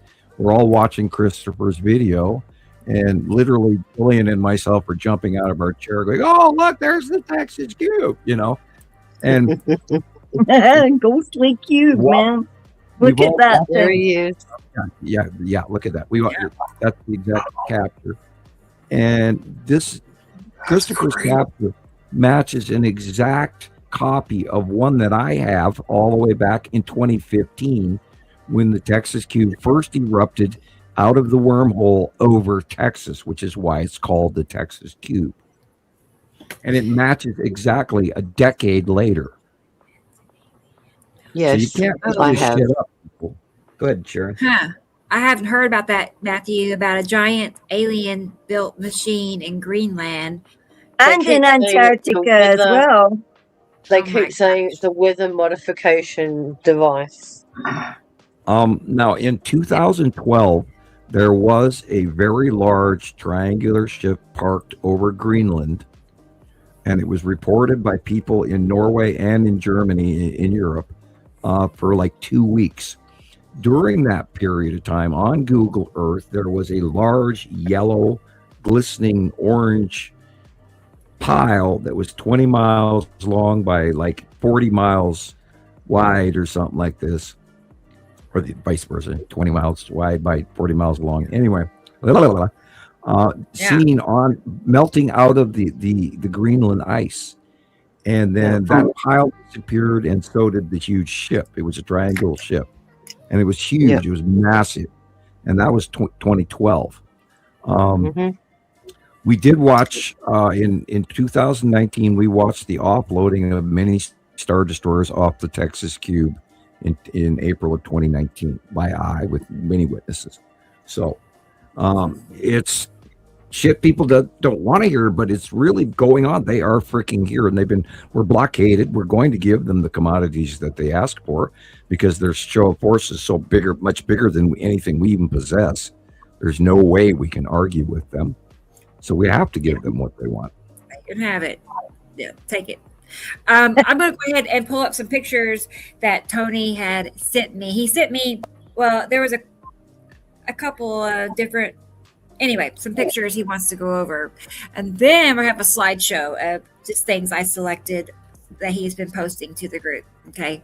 So let's go ahead and pull up these first pictures. Ooh. I felt like these were he mentioned that he had questions for Sam on. Well, it's just, they're creating so many fantastic shapes, and it's so bizarre how they're so perfect in what they're doing, and just randomly, I took the picture, had no clue what it was. I just snapped it and thought, oh, that's interesting. And then later when I sat down on my computer, I started zooming in, and I'm like, holy smokes, why is it, that's so perfect. That's very Star Destroyer shaped. Or, wait a minute. Can you go back? Yeah. I'll start over because we're zooming in, so you see that triangular shape. You can see the arm sticking off to the right with a hand in the air, and I call it goddess image. It's just, I know it's not a sun. You've got the skull asteroid, and you literally have the Reaper. Right in the middle. We have many sightings of where the skull asteroid actually creates an arm and a thigh and a flying skeleton. You have the flying skeleton. Yeah. You see those two eyes? Those two dark oval shapes? Yeah. And a nose and a mouth. It's literally like the Sky Reaper. And we've talked about that. Jesus and I have talked about that in the past, and we've got not hundreds, but we've got dozens of captures where these asteroids literally look like a flying frickin' skeleton with a big, huge sigh. We've got dozens of pictures of them. Unfortunately, I've never correlated. Well, it makes sense then, when you look at all the ancient art and things of the Chinese artists and so forth, of the dragon in the sky and the gods in the sky, because they were seeing these images, and that's what they reference to us. Yeah, you have the skull asteroid is in this. Yeah. And then, did you get that other one, Rebecca? The other skull asteroid? I do. Let me just clarify, Sam. The little triangle shape with the eyes. Is that the skull, or are you saying that? I'm staring at this, and it's just there's so many objects in this. It's like, what am I looking at? Yeah, I'm just looking at what's looking at me. It's a collective. Now remember that all of the asteroids are actually a group, and they can be far away from each other, but then when they all line up, they can create. And we've seen many segments of the flying skeleton before, but we didn't talk about it a lot because we didn't have any definitive proof over it. But there's some spooky shit flying on. I mean, I've often wondered about the skull asteroid alone. Like, did somebody freaking carve that thing, or was it completely natural and it just happens to be between Uri and Atu and all the time peeking its nose out? It's just freaking weird. Okay, so that is the skull asteroid with the Well, eyes. I'm going to say this is a series of asteroids that forms the flying skeleton. I don't know if the skull asteroid is absolutely in this or not. It could be dead center at the shoulder for all I know. Right. Okay. All right. Here's the next picture, which Tony and I, decided ourselves it was the skull, but we'll see what Sam says. Yeah. Bear with me. It's getting there. Be that far right. It should be a little bit. That's this. Yeah. There's two dark circles. That far over to the right as well. Chris, where is the sun coming from? We'll get to that here. Let's coming the same direction as the hand. Yeah, that looks like the skull. Wow. Oh boy, that looks like the skull. Some sunglasses on. Yeah, that would be between. Uri is behind it, and Atu is off picture to the left. So did you take that in the afternoon, Tony? Yes, ma'am. Yes, ma'am. I have no clue what time it was. The direction, that is west right there. Yeah. I was going to say that's west because the sun's over here at northwest. Yeah, that's facing directly west. I tend to take a lot of them up by our local post office. It has the best, view of the horizon on it. Mm-hmm. I think we're going to see another big, larger summertime pass from the skull asteroid. I don't know.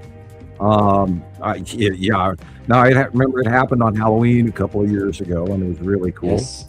I didn't get to. I looked for it on Halloween, but I didn't. We saw it days beforehand in mini captures from Skywatcher.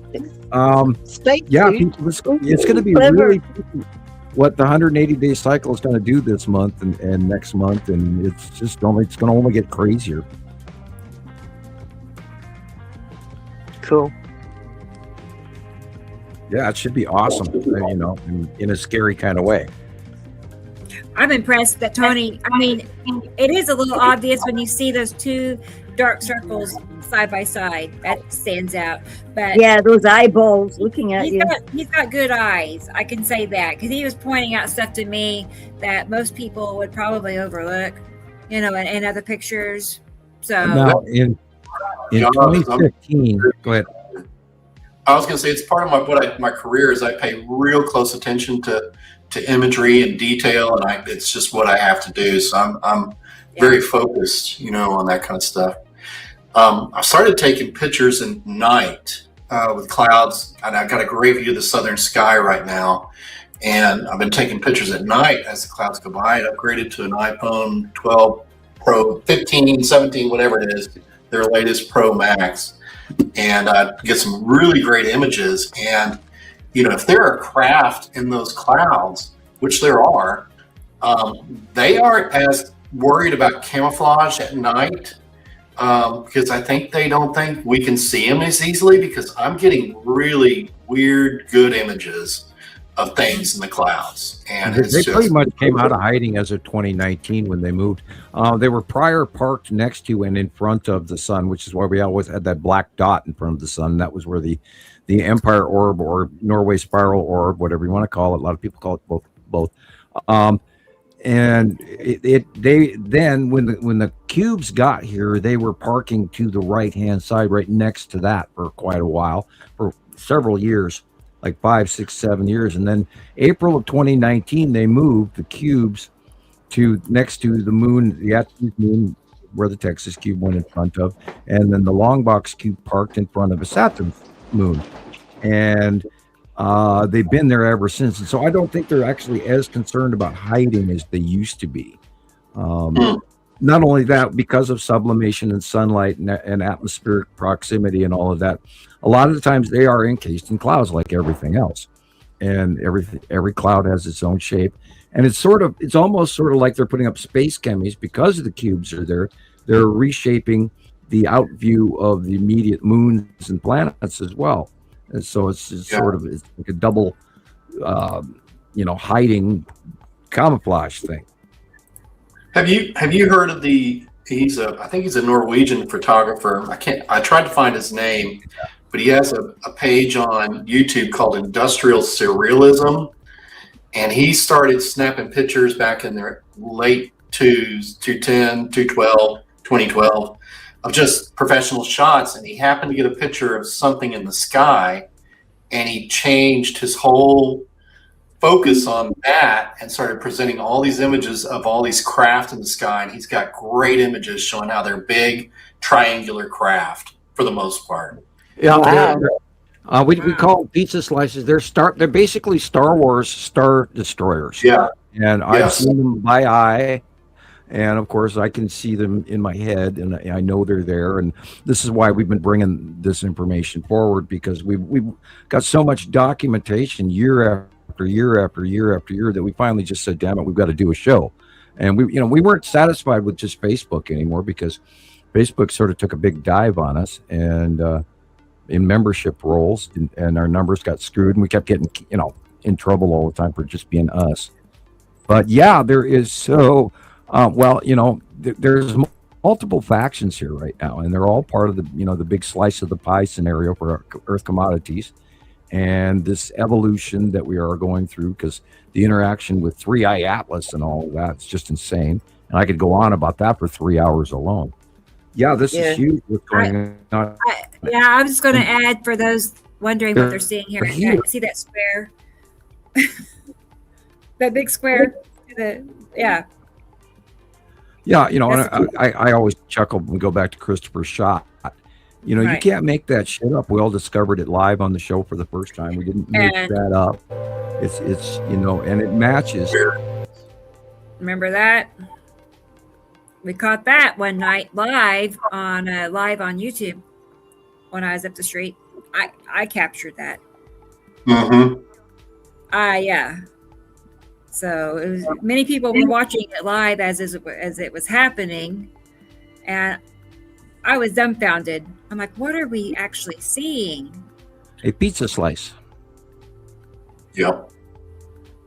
Yeah. Come to pick the bubble tea. And I'm not somebody going around saying I see UFOs. Well, Gillian, for months, Gillian was capturing them from Scotland. And, she had some of the best concentrations of Star Destroyers parked in one group that we've seen in a long time. And the reports have been coming in literally daily for, like 5 years now. And we try to scream this to everybody during every show. And yet nobody comments about the alien blockade that is parked right over Earth right now as we speak. Nobody. And but Gillian's close to Greenland. Isn't that where all the activity is right now? Well, I seen some stuff again last night. I've got pictures from last night, because I went out thinking I was going to see the Northern Lights, and I'm standing there like a twat in my jammies going, and it's like, I look at the pictures and go like, so why is there things that look like those little Anunnaki ships with the bendy wings? There's things that they're literally like clusters of the damn things, all in step formation, all going off like wherever the hell they're going. And then you can see they're in the cells, like just blah, blah, we're out here, Wow. And it's like you're looking at them and you think it's like an episode of Star Wars up there. So, and then you have to go to work the next day and wash laundry. And you're like, it is an episode. That's why I've been screaming, trying to get Rebecca to fall into her Jedi training here, because it is literally like Star Wars up there. And we have to realize that. You can't have a lightsaber until you train. Right. Yeah. Rebecca, man, I seen one of those little, you're going to look really great in one of them little shuttles, because Carol Ann's going to be able to fly as a bird. I'm still looking for my Kyber crystal so I can make my lightsaber. I'm practicing the Force as we speak, and my intuition, I know, but look at this thing. I mean, this that you caught in the sky, it was like completely unbelievable. We were all there with you that night, watching the sky on TikTok, going, "No way! This is not happening. This isn't happening." You know, like, no. Well, and then there it was, true as Bob. We know there are hundreds of them up there, the big ships, and then there are thousands of lander craft and orbs and probe droids. I mean, even the U.S. government was releasing the tip of the iceberg information about the flying probe droids over Afghanistan and all that for years, and all of this shit is real. They're here. They're here. They're not coming. They're freaking here. And I just, we are absolutely not alone. And there's multiple races and multiple factions all doing this all at the same time. And meanwhile, we've got Peyton Place, or if anybody goes back years, Mary Hartman, the never-ending saga of the crazy shit that's going on around us with, government and emotional string pulling on our society. And people, this is huge, and we have to somehow get everybody to realize this big, huge sky change thing that mankind has been desperately seeking. The question, are we alone, and who's God, and all of that can be answered, and yet somehow it doesn't get out.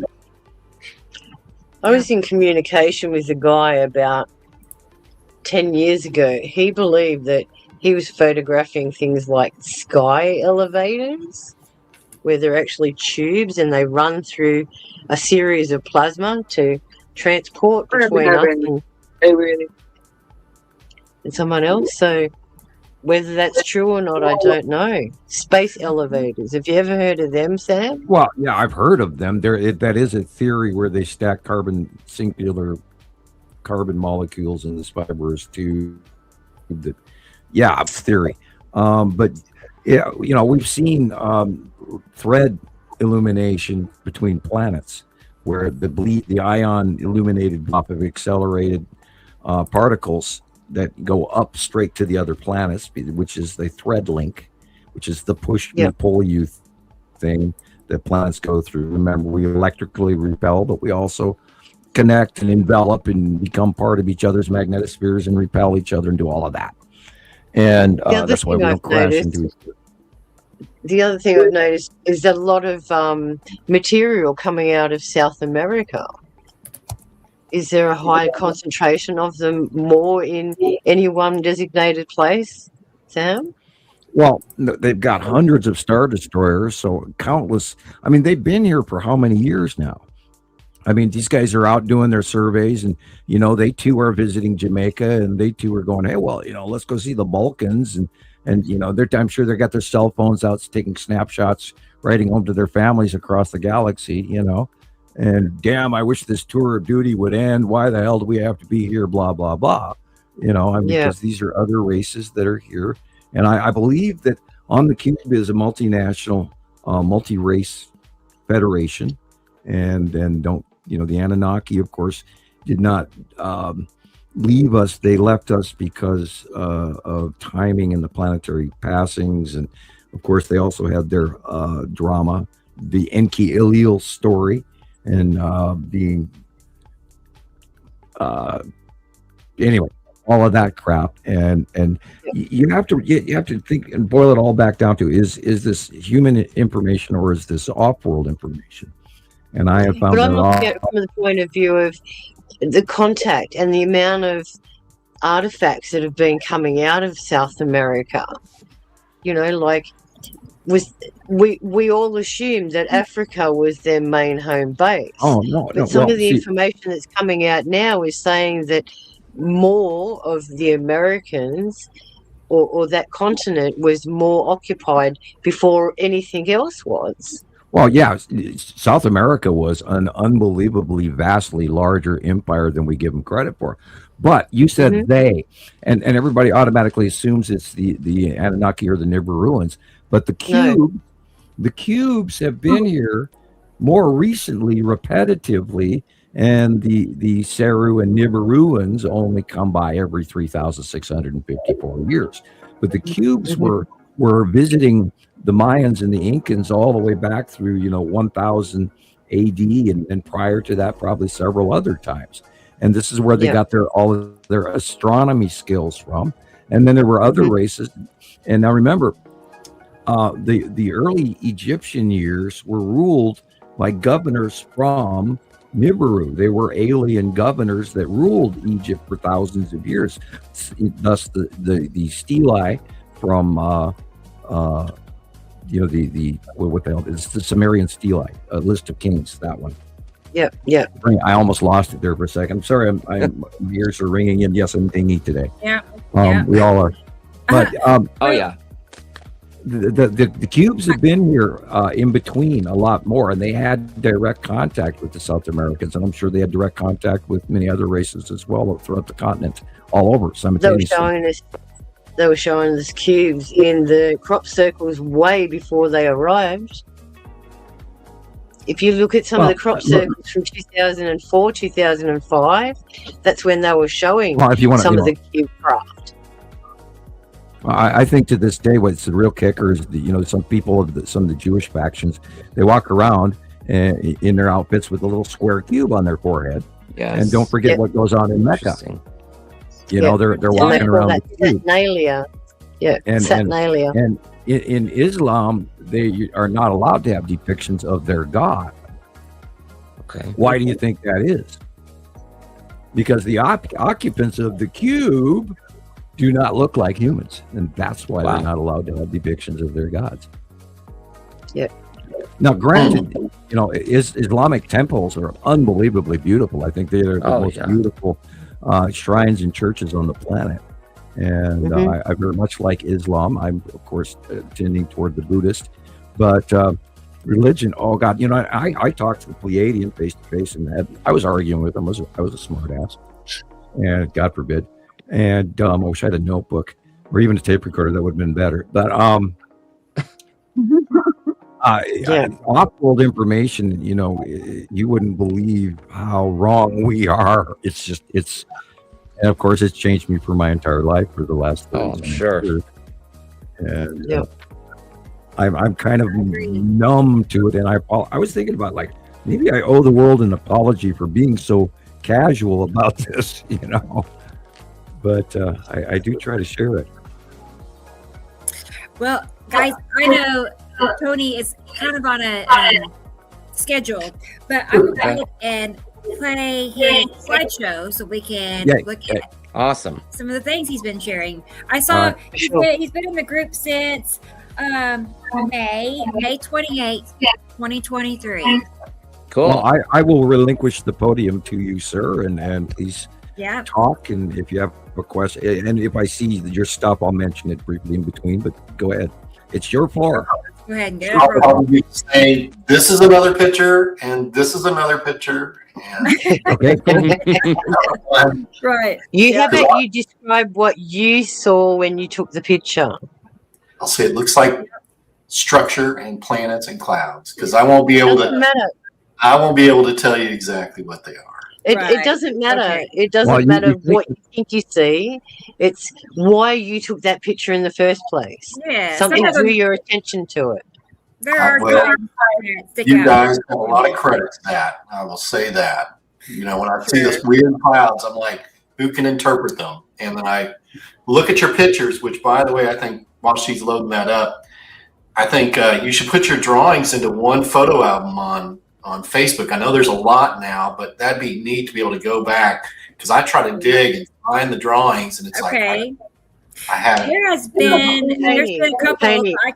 I can read as part of my book project. I'm working on a what do you call it?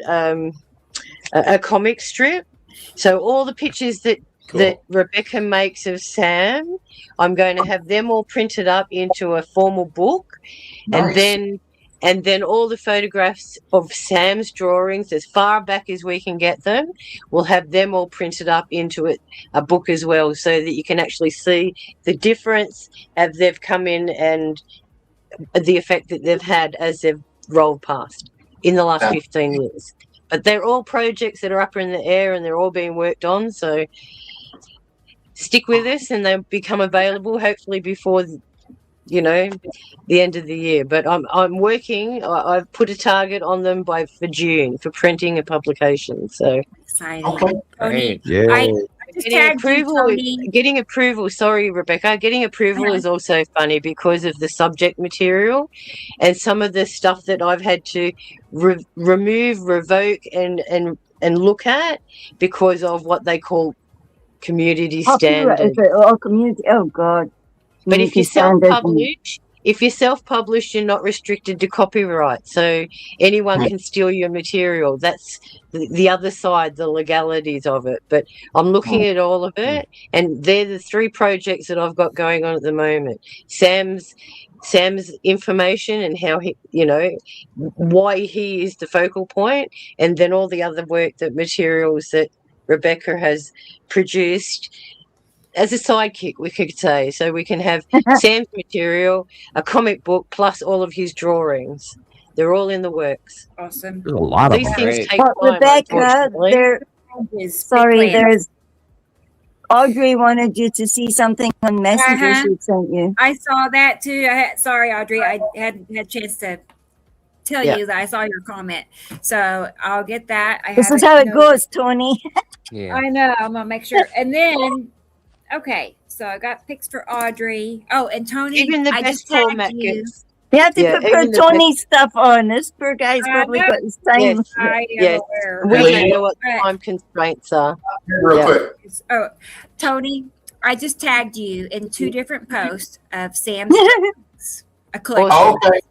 Yeah, they just got old and they haven't been bumped up to the top in a while, so I bumped them both up. Everybody can see them now. Great. And there's, a good 50 in each. This is my grandson. This. Oh, hello, little dude. Good. Hi. How you doing? Nice to meet you. You're on camera. You're on a show. Millions of people are looking at you right now. Dude, you're famous. You're famous, little dude. Right. That's awesome. Shortly. Okay, let's go ahead and get Tony's pictures rolling. I got to step away just for a moment. I'll get the video going, and I'll be right back. Thank you, Rebecca. Yeah, for sure. Thank you. All right. Cool. Yeah. Wait till you see yourself as a cartoon character, Tony. Texas beach. You get the beach in Texas. That's Costa Rica. Okay. Nice. Yeah. Nice. Yeah, I'm looking back at all those old pictures from back when I visited. I'm seeing different things. The sun looks like it's got an egg on it. Yeah, I've got some more of those. Quite a few. Yeah, I've got lots of those as well. Mine has got little bumps on it. Sorry, that is the correct placement in the second star. Yeah. And some of these are these are out of my balcony here in the apartment I'm in, and that one just it's not as crisp. Maybe it'll show some of the others, but clearly you can see that's the long planet. That was the long box cube and the Star Destroyer. Okay. You can see the straight edge there for sure. Yeah. I see it. This now. is the red asteroid in front of Atu's moon. And a lot of it is just, when I look up and it's just not, normal random cloud structures, and they have different structure. I just started snapping pictures. It's the bottom of Uri. Wow. Stripes. And see how it's that milky blue now. Because their atmospheres are different to ours. Ours are nitrogen and oxygen are the main ones. I'm suggesting that their atmospheres have a higher level of oxygen. That's why it's more milkier than ours. Interesting.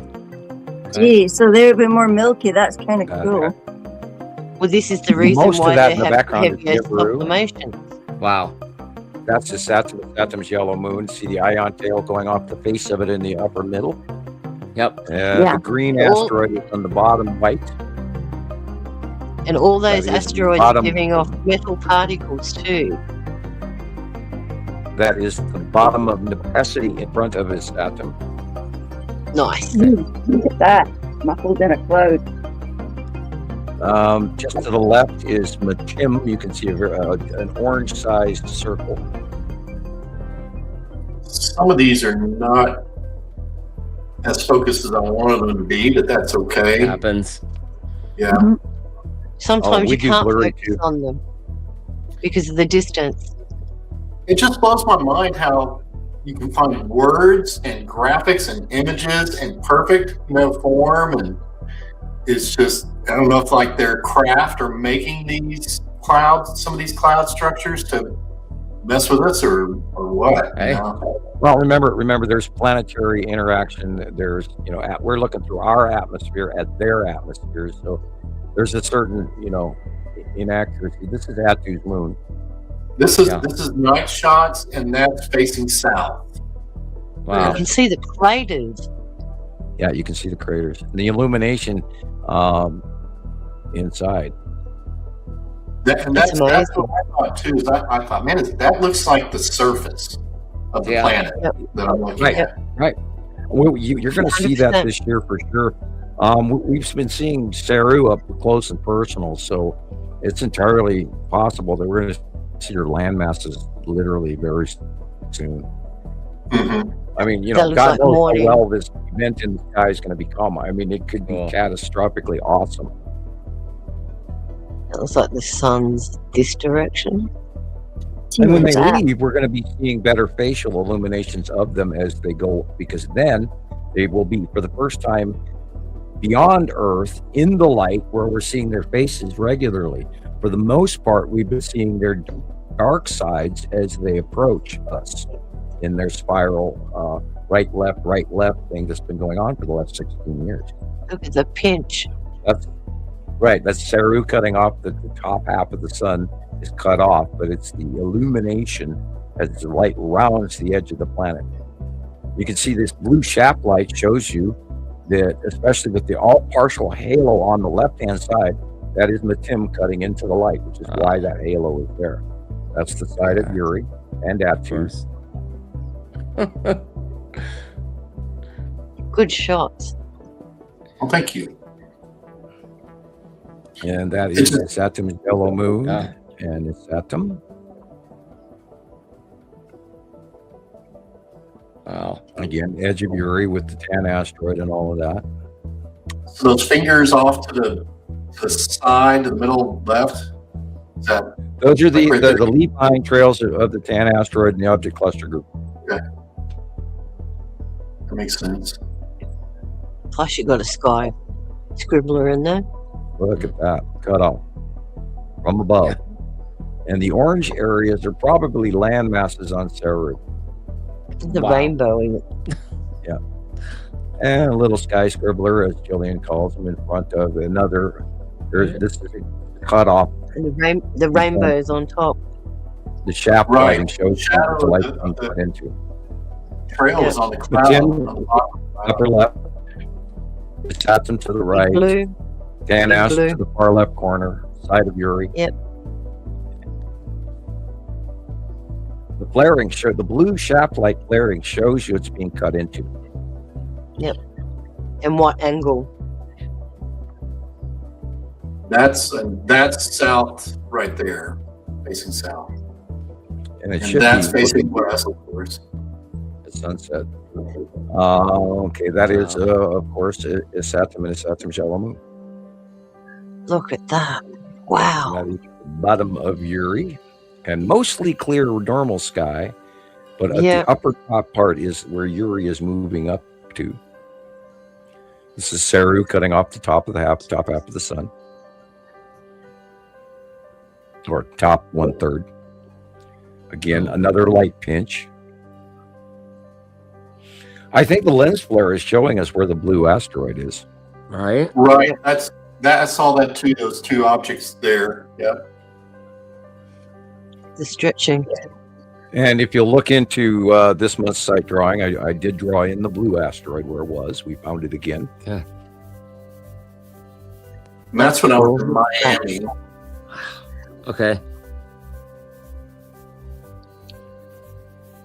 It's Saturn cutting Beautiful. in. Yeah. Look at the line that goes across. Right. Yeah, Saturn's getting a lot bigger, and she's coming at us. And then by this summer, she's going to be doing a close pass. But the yellow moon is, of course, going to be closer first. That's creepy, weird. Look how dark that is. There is some light behind it. creepy clouds. Oh, wow. I mean, that's bizarro. Well, if you go to the dark area first. Don't even pay attention to the clouds. Look at the dark. And then look at the background clouds. And a lot of times I don't get to the front clouds, for quite a while. And then all of it just pops out at you. And then look at the horizon and look for the normal sky versus what's going on. And then when you compare the light tone colors to the blue greens or the oranges or the reds, these planets will stand out and you'll see them. I tend to also, when I do zoom in and I look at the dark, that's when I can see the surfaces of a lot of the like asteroids and I guess the moons, zooming in deep on it, and they have the clouds just barely covering it. It's like a green, almost like a gray green shade when you zoom in. When the sun shines on them, there's also an orange and a brown sometimes attributed to some of that as well. So keep your eye out for the color exchange. Okay. Now this is Atu's moon. Light sky. This is most of this is that's the side of Nibiru. I was going to say that looks like Nibiru. That was Nibiru, and because of the fingers. Of course, this is Yuri and the Tan asteroid. Yep. And the asteroids are going literally vertically down. Yep, coming straight down like this. They're big chunkers, aren't they? Crikey. That is the bottom of Yuri. You can tell by the cloud. Doing her whiteout thing. Yep. Now, microclouding. They're big on Yuri, but they're so far away, they look small to us. This is a Saturn's yellow moon. The white area was the bubbly moon. This is, of course, the edge of Yuri again. Yep. But Tim is in there somewhere to the left of the sun. Above it. Depending on how old these are. Asteroids coming in from the upper left. So it's secondary light cloud thing. Wow. Look at the normal cloud. Look at the secondary clouds. That's insane. Isn't that crazy? This is crazy. Yeah, the perfect circle. That is the spiral asteroid right there. Yep. That's the bottom of that might be the bottom of the red asteroid. That ion drop tail, because it's getting sublimated and the gases are dropping off of it. Yep. Like that is Saturn's yellow moon.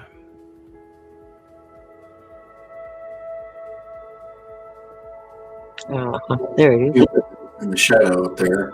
It is a planet overhead. I don't know which one exactly. That's a Saturn. Yeah. Look at the edge. Beautiful.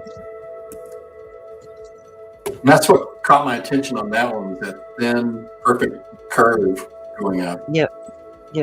And this summer is Saturn being so deeply red, it will have a direct color exchange on the eye when the close passes occur. It should be awesome. Yeah. I can't wait, and yet I'm fearfully I can't wait. We don't know what kind of weather conditions it's going to cause. That looks like snail foot, literally, but it's not. That's over where that's Nepacity. Not Nepacity, no. It's Nepacity in front of Nepacity. Oh wow! Dropping her snorkel. That is Atu's moon and the red asteroid. No, wait a minute. No, I'm wrong. That's the Saturn's yellow moon again. I had to wait till I looked down. I better start there. Mm-hmm. Yeah, sometimes you can catch off guard. Lead asteroid and green asteroid. Wow. Okay. That's cool. Close. Wow. That's a good one. Yeah, look at the green asteroid to the right. Yeah. It's Yep, got the yep. dots, and it's like plankton from SpongeBob. That was a good one. SpongeBob. I want your burger recipe. And that, of course, is the object I'm back. cluster group on the side of Uri right there. So those Need a illuminated- pointer for the rookies. I know. Yeah. If I was looking at YouTube, I could show you the cursor, but on here, it's not an No. option. I need to upgrade. Sorry, guys. No. And StreamYard Miranda is here. okay for StreamYard is okay for live stuff, but you can't use pointers anywhere, unfortunately.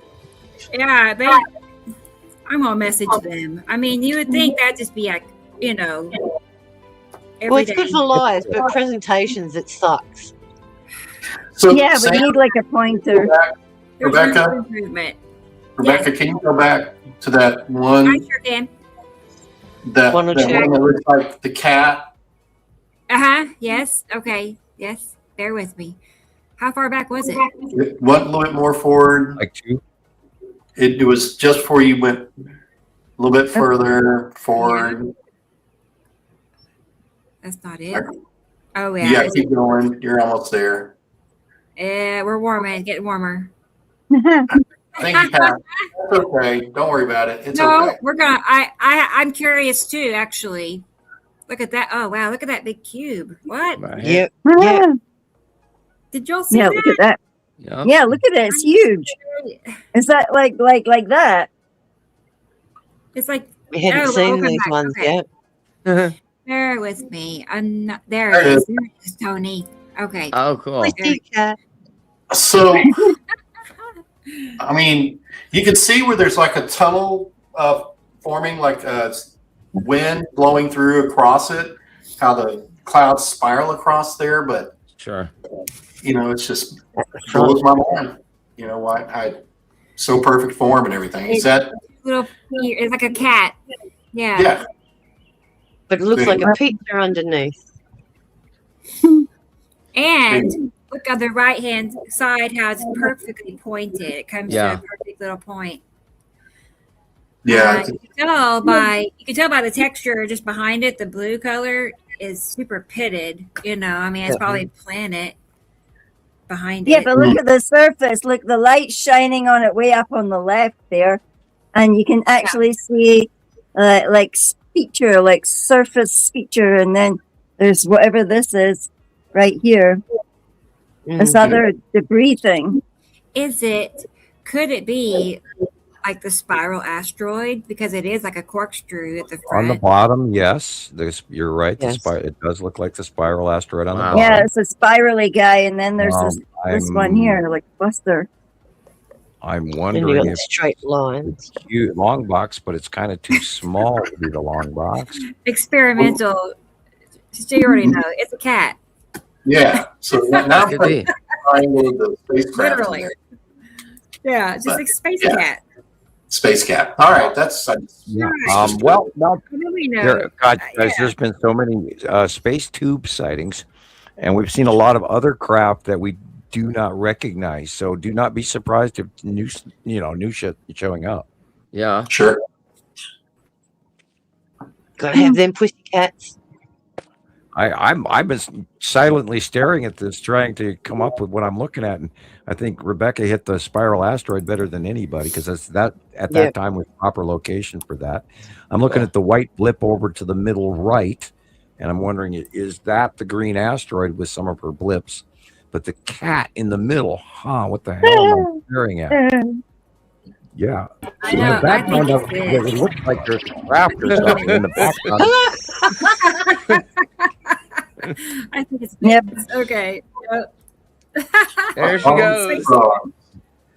I'm gonna- Oh boy. You're Okay. right, Rebecca. I think you're right. It's mittens up in the sky.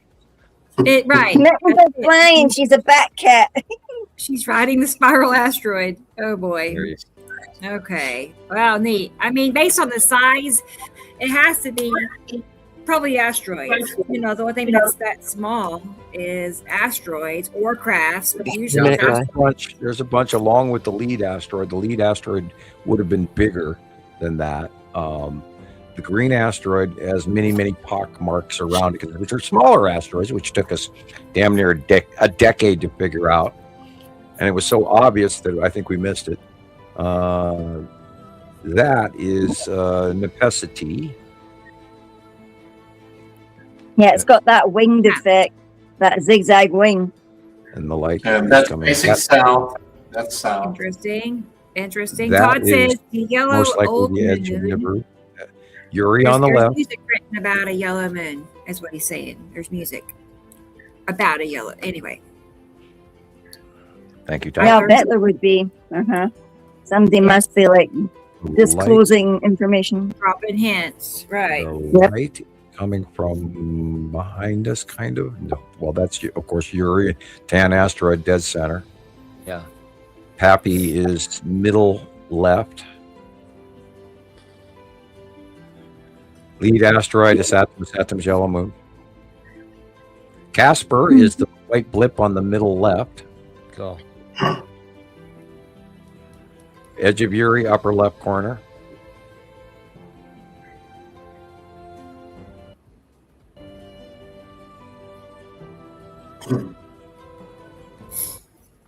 That's also facing west, sunset. Probably a few of those are asteroids. Cool. You can see that big round in the upper middle right.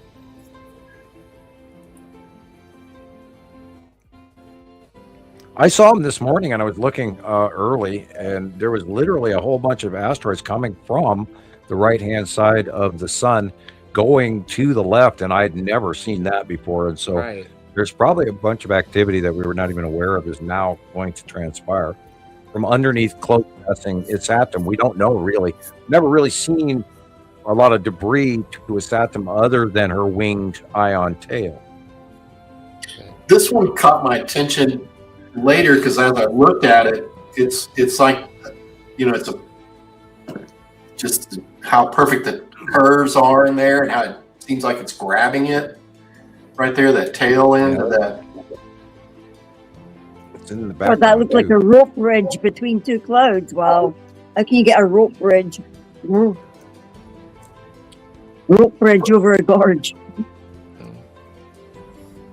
Post sunset, Saturn's yellow moon on the upper right. Saru is in the background. This is Saru cutting off the top of the sun. The real sky is the orange yellow, and everything else is the bottom of illuminated Saru. Yeah, Sam, you see those fingers on the midway up on the left-hand side? It's darker. Yep. Open core of Saru. That's the edge of the rounded edge of Saru. And everything gray is the open core, and everything white is the planet above. Oh, that's wild. Oh, wait. Okay, so I thought Saru was right above the sunlight. It is. It is. The back half of it is. But you're looking at that whole gray area is a partial circle.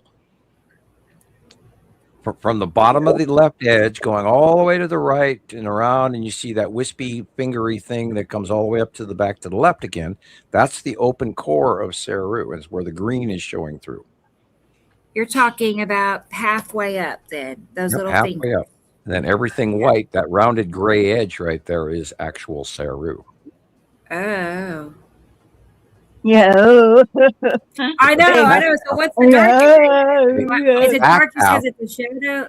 The back half of planet Saru is cutting off the top of the sun.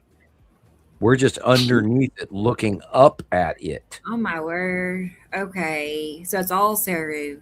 Right. Yeah, we're underneath it. That's absolutely mad. She's railroading in on it. She's moving faster than I even expected. And Linda has a video that has those fingers on it in that part of the sky. And I'm like, what is that? And then I see Tony's picture. I'm like, there it is again. Yeah, it's definitely repetitive.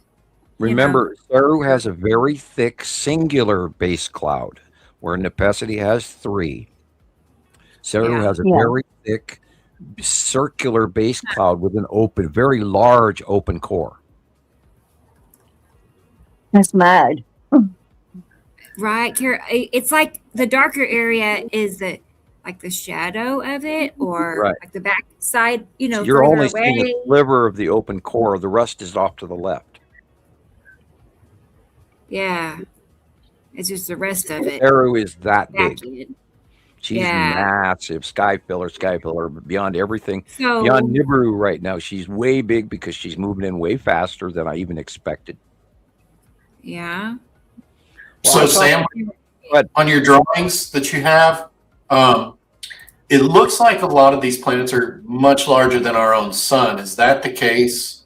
Not larger than our sun, no. Okay, I didn't know about the dimensions. Well, there are some graphic models that give sort of. I mean, that'd be huge. Matim is tiny. I believe Matim is probably smaller than Earth, maybe Earth size. Nepacity is Earth-sized or smaller as well, or larger. The Saturn is like 2 times the size of Earth. Atu is, of course, a very small gas giant. Uri is a very large gas giant. They are linked together. They always travel together. Saru and Nibiru are water-type planets, 10 times and 8 times the size of Earth. So our sun is the dwarf yellow. The extra star attached to the Nibiru group is a much larger standard red, which is depicted in all the Egyptian lore, why it's a red star and never a yellow one. That's the bottom of Atu moon right there. But no, I take it back. That's Nepesity's flame. That's the Saturn's yellow moon and flame like God. I'm so wrong today. Anyway, I'm going to be right back. I got to get another drink and barely talk. Okay, sure, Sam. Sure. Awesome. Asteroids in front of Uri. Yeah. Atu's moon right above. Yeah.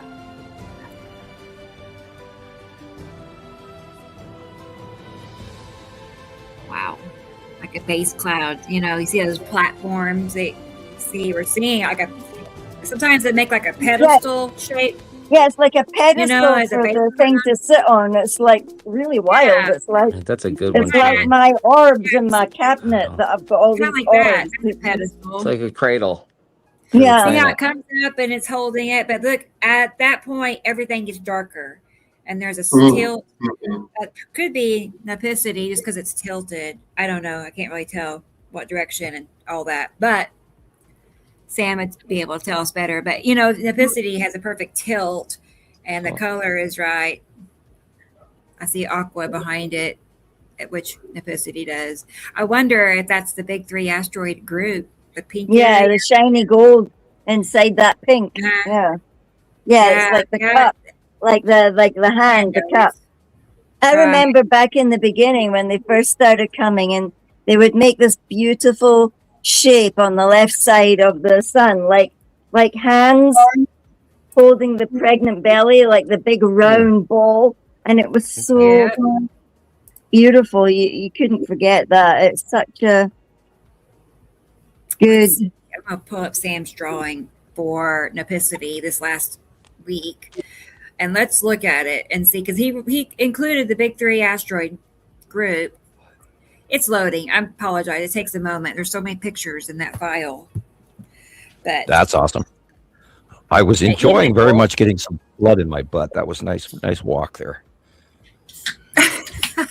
Oh, do you know how many pictures I've got in my phone, Rebecca?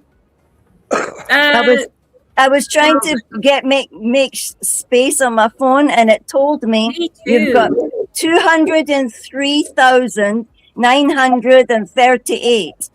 You win. You win, Gillian. I don't know how you got that many on there. I don't think I could. I have like 1,300 videos, and that's my problem. I got a video. The videos can take up a huge amount of space. Probably make our phones completely mental. Sam, I was wondering, the big 3 asteroid group, I was wondering, is that what this is in front of Nepacity? Or where is the light coming from? It just looks like a tilt for Nepacity. That's why I thought and the asteroid in front of it is just. Can you tell me what direction we're looking? I think we're looking west, northwest. At what time of day? After sunset? I believe so. The lights are on, so. But if this is Yeah. probably an old picture because I went back. I started Rebecca, I'm inclined to this. agree with you because I do see 3 very large circular objects. I feel it is too. Yeah. See how Aqua is behind that? I told you she's getting better at this than I am. I just had lots of practice. Lots and lots. Yeah. So, well, cool. Nice call. Because the bottom 2 for sure. There's 1, 2 at the bottom there, and the third one is sort of masked above. But yeah, I see it. You're looking at the big 3, and they currently are very large. Actually, it wasn't that long ago. I kept asking. I mean, I kept seeing something like that in the Northeast. It's in the Northeast at this current time at sunset. You'll see the big 3 asteroid group and Nipicity, but Nipicity is next to that's facing southeast. Southeast. I'm in front of Lowe's right there. A few years ago, this is right. It's changed since then. Awesome. But you know what, Tony? It's interesting you say that because at this, Nipicity and Nat2 have been side by side regularly for years, and what they do is they'll switch places. So now it's the opposite. Instead of them, this was in the southeast at the time. Now this would be in the northeast, and Nat2 would be in the southeast. They've traded places. Then, yeah. Jerry's here. Our friend. Hi, Jerry. Look, Jerry, we have a guest. Hi, Jerry. Yes, today, Tony Dean is here with us, and we're looking at pictures that he posted to the group. Cool. So how do we connect to Tony's group of people out there in the world to let them know that this is a very serious process going on that dire numbers of people need to find out about? I've been trying. I shared on Facebook, the links, and of course, Facebook didn't share it with anybody. Right. I doubt anybody saw it. It's just how Facebook does.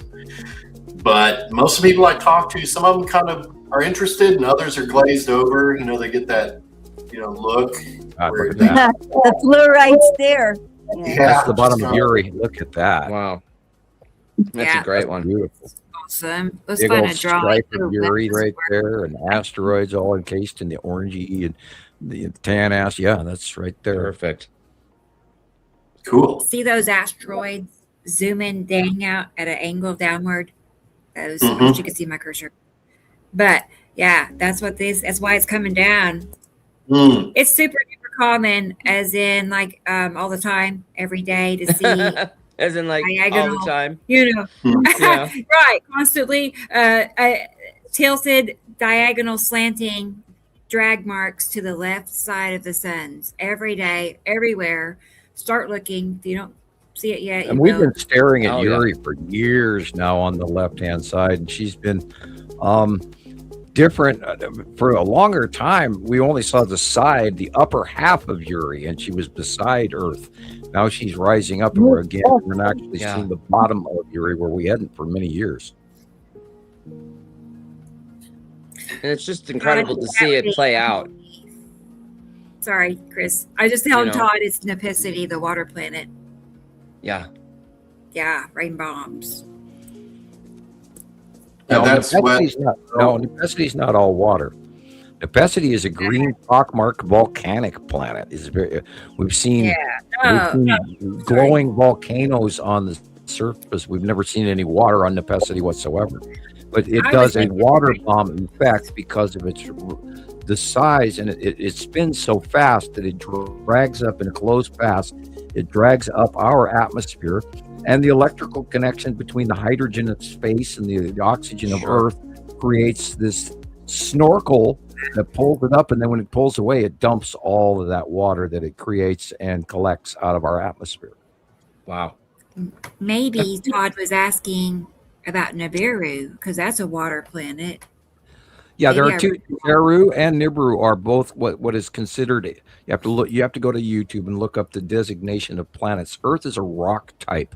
We're a rock that we're small. Water type planets with mega oceans are 8 to 10 times larger than actually Earth. We're the exception to the rule. Our water, I believe, to this day has been produced by the close passing of the planets to create this interaction electrically between space hydrogen and Earth oxygen, which created over time the presence of water on planet Earth.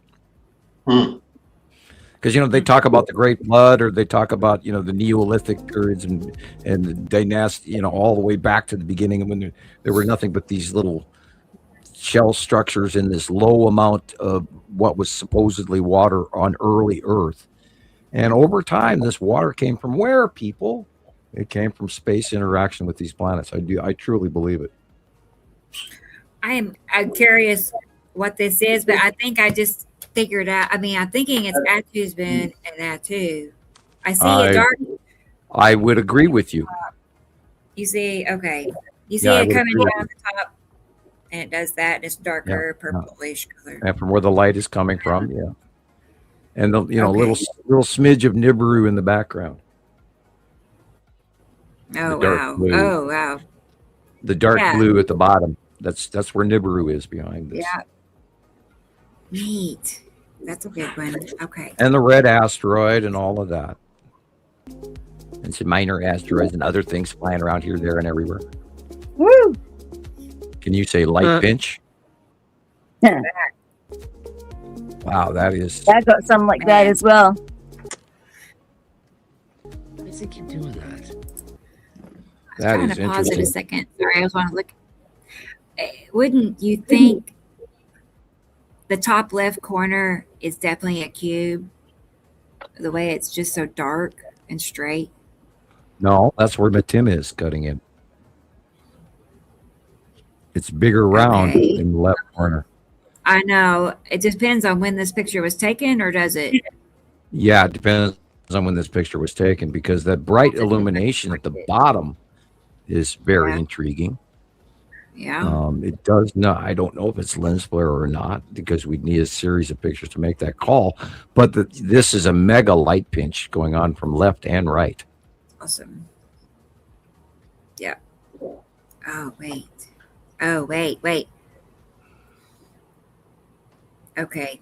I mean, now I see at the bottom, halfway over, you see how the whole, it's darker. Although it has to be what, Uri.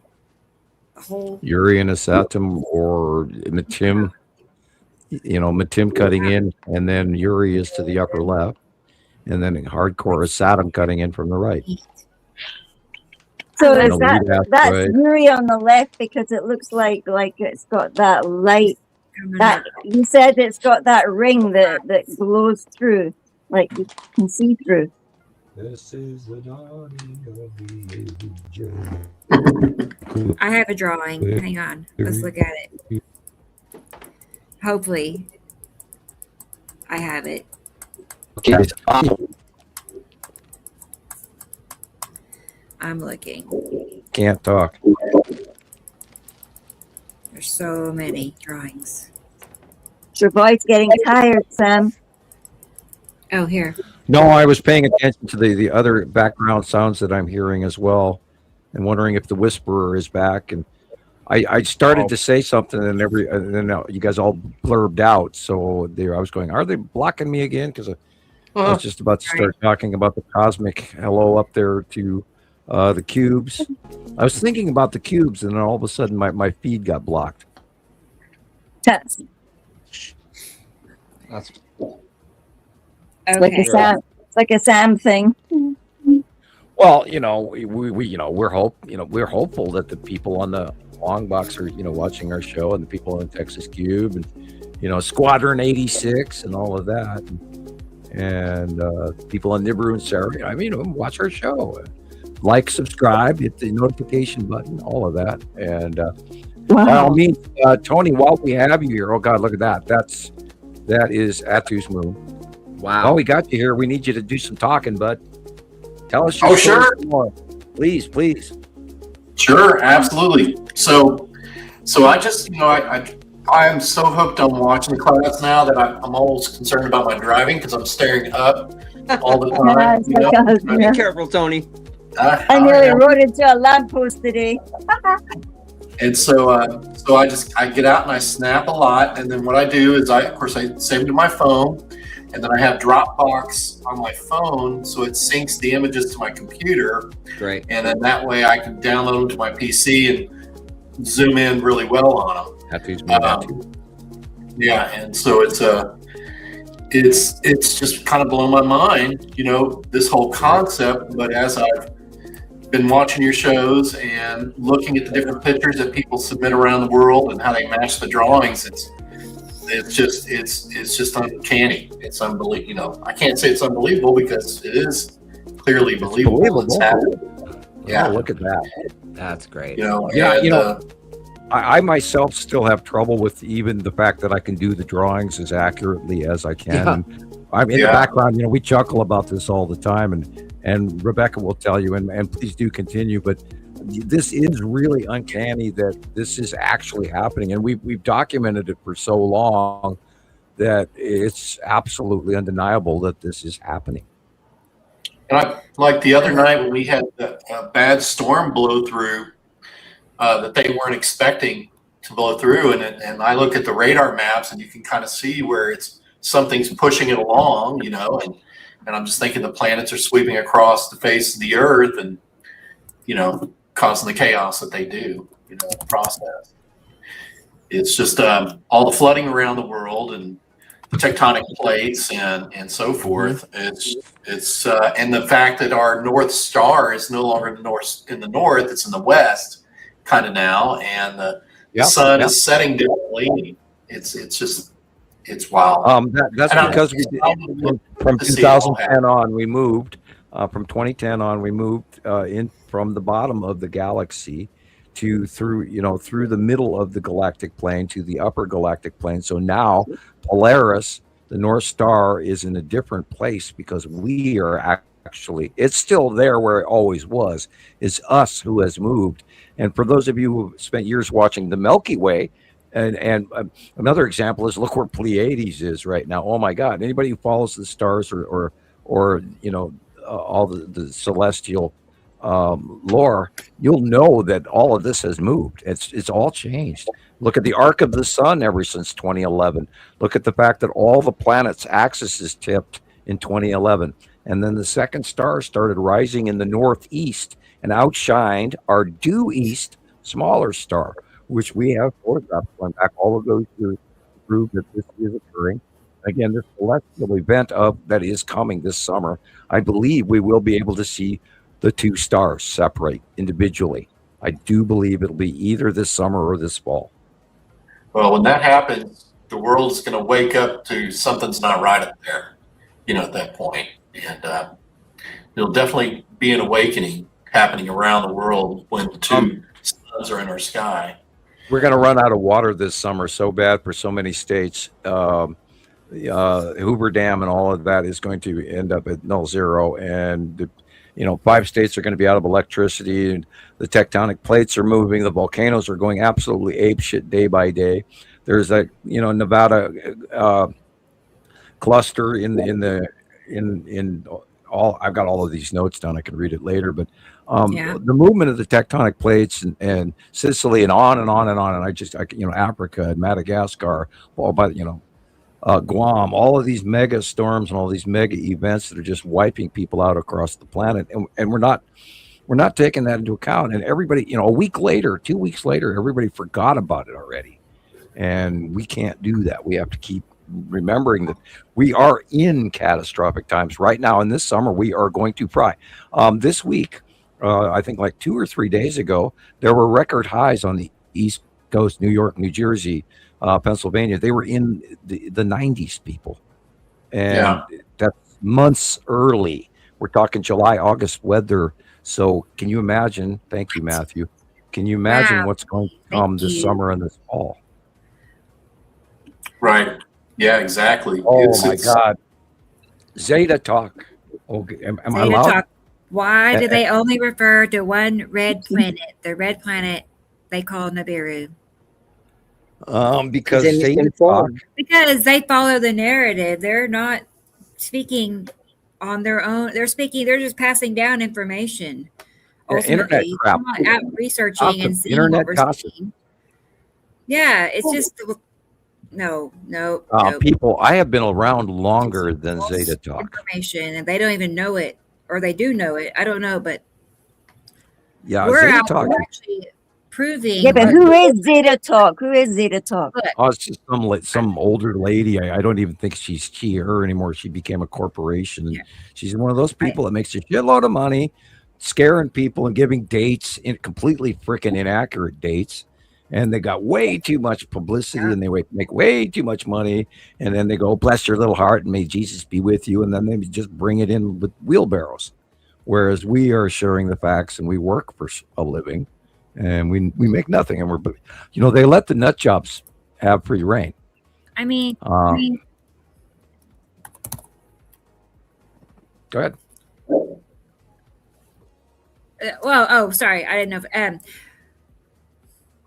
I can't even remember what I was going to say. I almost slipped my mind. We were talking about Zeta. Basically, there's a whole army created from geoengineering beliefs, and Planet X falls right into that as well, as far as I'm concerned. And just people don't even realize they're passing along wrong information because it's just, it's everywhere.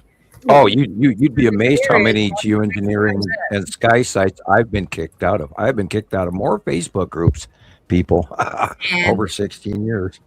And even some of the ones that Rebecca is still in, they booted me out right away. No way. Yeah. Yeah, I've been. I know. Turn it off, Sam. She's a good girl. We're good. Oh, I do. I love that part. I see somebody's talking about doing seeing people and stuff on Mars. I remember back in, I know, girly, get your money. Yep. Yeah. Okay, I just want to do this real quick so I can get the rest of Tony's video. I just want to show you all about that. Okay. Okay, I had it paused here because I want to show you something. So I saw this and I'm like, I have seen that before so many times, but look, that is the same thing as this right here. There it is again. And the same look. sky just to the right side of our sun. That's a repetitive feature. I see it in pictures all the time, but this is a great example. And then Tony's picture just backs it up that it's there all the time. I was going to Do you know I've actually seen it in my new back garden camera? And because it actually activates when the cats walk on my windowsill now, and it tells me person in your garden. And when I look, sometimes the movement of that thing across the sky, you can see this with the spokes and everything. Yeah, let's see if we can find a drawing for that, because there's, horizontal lines to the other side of our sun. I'm planning on getting a webcam to put outside to monitor the south sky, since I've got such a great view of it, so I can get some time-lapse imagery. Right. Yes.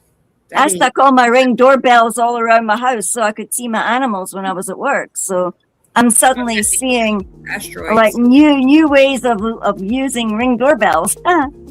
And that's why we're capturing so many more observances now, because everyone's getting Ring door cameras, and this is why we're getting more pictures of the meteors coming in. Dash cams. Everyone's got cameras now.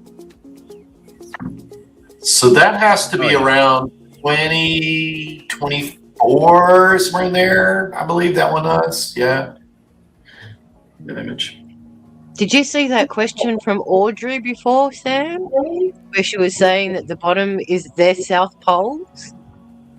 All of those things are south poles of those planets, right? Yeah, but it was a question from Audrey. It was way up the top. Now, they are rising above us now, and so we are looking at the bottoms of the planets. For many years, we were staring at their sides. Which year will there be normally again? What's normal? Yeah, what we haven't been normal No since planets. 2010. What's normal? Like, when will the planets be gone?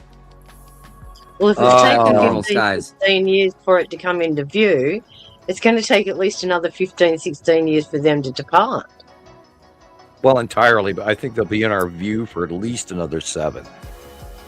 Wow. But then how long? If they detected them coming in the 70s, think about it. That's 60, 50, that 60 too, point of years. view. You know, I mean, if you're using NASA technology, yeah, exactly. And Right. the earliest photographs of it that I have is the Anno Domini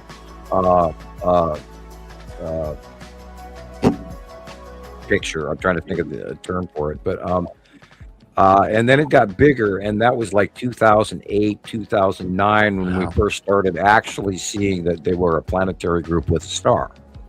And then after, okay, so if you take that and 2008, and we go all the way to 2026, and we know that the sun separation started about 2022, 2023 per se. So, you know, so this is why they've got all these 2030 agendas then. Think about it. If it's 2026, and we've had them literally here for the last 4 years, dominating us, just say for the last 4 years, and we're going to see these weather events for again another 4 years. And here they're talking about Apophis, this asteroid that they've been warning us around. And yeah, I don't even know if I believe it's an asteroid or not, because it could be, you know, it could be just a simulated thing they're telling us is about to occur, and then they slowly feed it to us in small sandwich bites.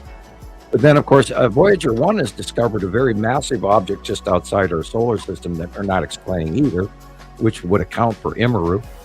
I was reading that they've shut down more of their equipment on Voyager. Yeah, and you know, it'll probably turn itself back on. Shut down more sensors. Yep. Voyager. Because they know what they're looking at. Well, Star Trek was so right. Voyager. Something has changed it. It has been changed out there, all by itself, and rewriting its own subprograms. But have you noticed they're calling Nibiru Nemesis? Not Nibiru. Well, that's an old term from the Bible that's been cross-represented and through the gossip layer of the 80s, going all the way back to what Nibiru is being read is, you know, and none of that. Yeah, that's a blender. That's standard internet gossip BS that everybody buys into, and then nobody knows what the hell they're looking at. And they're looking for a tiny little red star coming here from behind the sun. Or it's dragging all of its crap with it, and it's iron oxide, and it's disintegrating. And then these people go, "Oh, we're going to give you the secrets, and it's on its way, and it's this and it's that," and all they're doing is feeding you shit. But we are here to tell you the truth because we have watched them come. Look at that! How have I not known about this channel? I did. I'm glad you found it. Welcome to our world. Your phone does know. Suppression. Yeah. I just wanted to point out real quick to Tony, this is that same tilt, and those are those same asteroids in front of the same planet, Nepicity. Okay. Same thing, but different. Yeah. Since we're talking about the same kind of photo, I was just going to ask Tony, you were saying you were in Miami, right? Yes. Did you notice, like, when you moved to Texas, you know, the same effects happening in the skies, you know, from Miami to Texas was?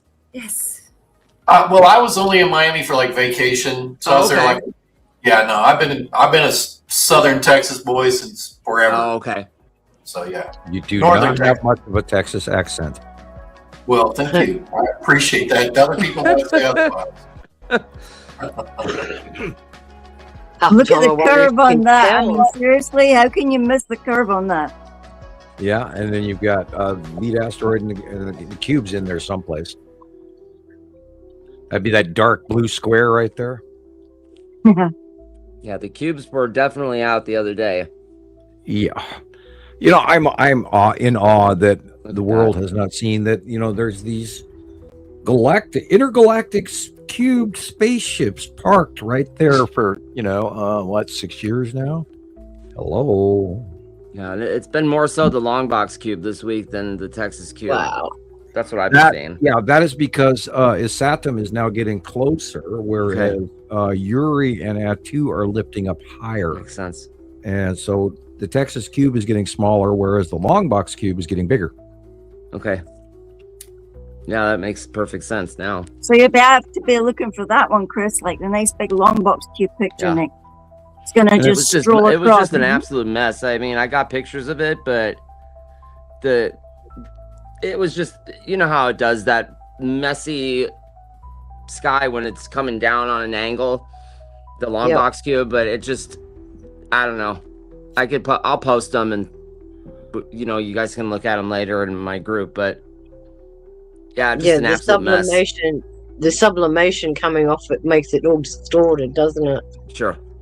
A lot of it, part of the early identifier is, of course, the three vertical or the three horizontal lines. Why I said vertical. Yeah.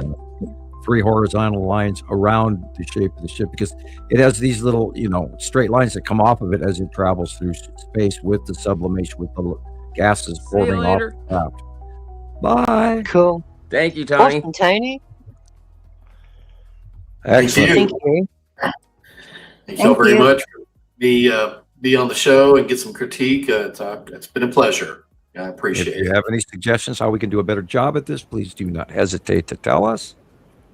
I'll chat with Rebecca. Cool. Would like to do better for everybody. We have to have you on again, Tony, because he had so many pictures posted. I had to stop saving them because I was I told him well over 100. I didn't want to tell him it was more like over 200 probably. I had so many saved. And I don't know how far back I gotten, but there was still plenty more to keep going. So we have to have a to be continued show. Yeah. Right. Like I said, 203,000. Rebecca's going to need her own data center pretty soon. Probably so, Yes. Oh my God. I got a NAS server at the office. Maybe I'll use those 47 terabytes up. Right. Oh my gosh. Yeah. I want some. Right. Yeah, definitely. Right. Thanks, guys. All right, Tony, you have a great night. Here, I need to entertain my grandson. Y'all have a good one. Oh, Okay. Nice. Okay. Take care. Thank you. See you later. Thank you. Here. Bye. Yeah. That was Tony. That was great. Now we know. That was Now we nice. know Tony. That was nice. It was. I knew he'd be a pro. He just seemed calm, cool, collected, not shaken up or anything. He was confident. I think we found one of them people. Right. Found another Sky Tribe member. Well, he's been here a while. He's clearly a tribe member. He's been around for 3 years.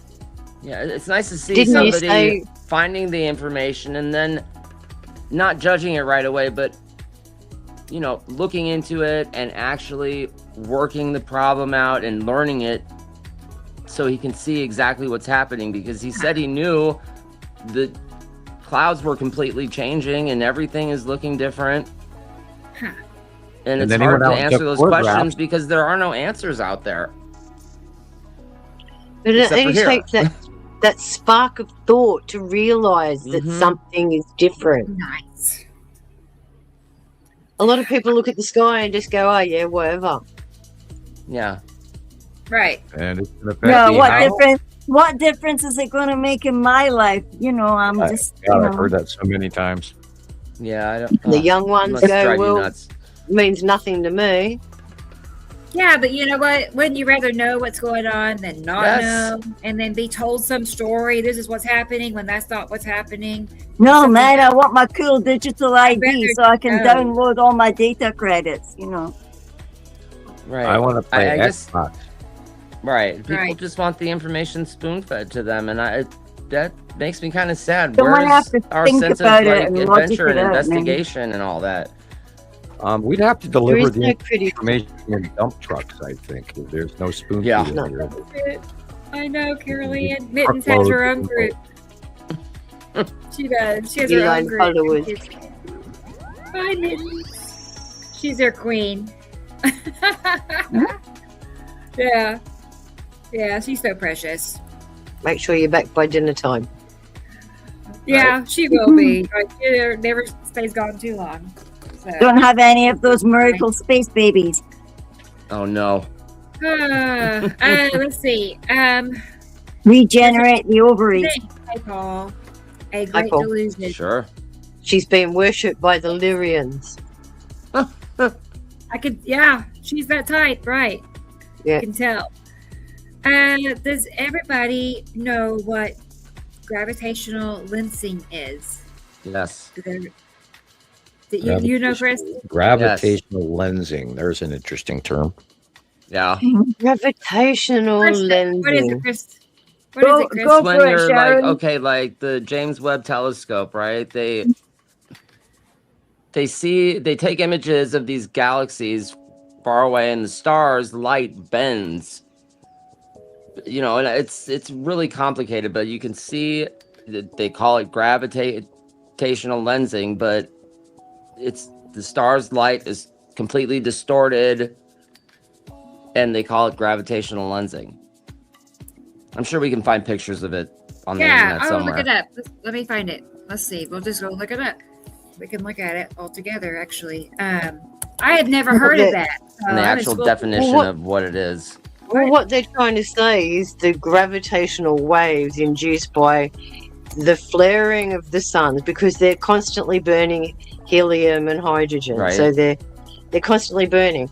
And they have what they call red shift, blue shift. And the red shift and the blue shift is usually when a planet goes in front of a sun. They call that red shift, blue shift. But with the gravitational waves, it's like whenever I take a picture of the sun, I can see the ripples coming out from it. They call that gravitational lensing. But it's not really gravitational. It's how all of these incident rays of sunlight are hitting each other and how they're creating waves, just like dropping a pebble in a pond. They're all interacting with each other. And it's called incidence, not gravitational lensing. It's incident waves. But this is the scientific as well. When the planets cut into the side edge of the light, that causes that blue light flaring, and that is also an example of gravitational lensing, because the light photon has because it has to go around the object. Correct. And if we want to demonstrate that, where is it?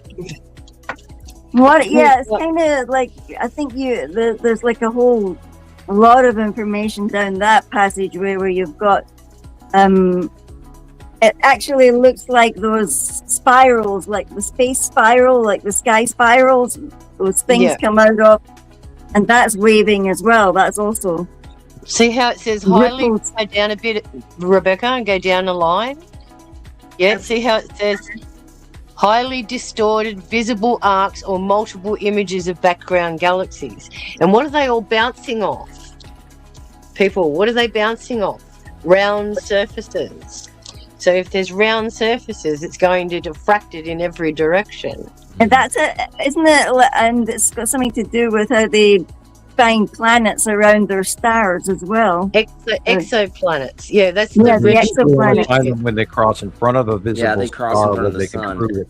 For the most part, they don't even know the planetary count of most nearby galaxies or solar systems. Excuse me.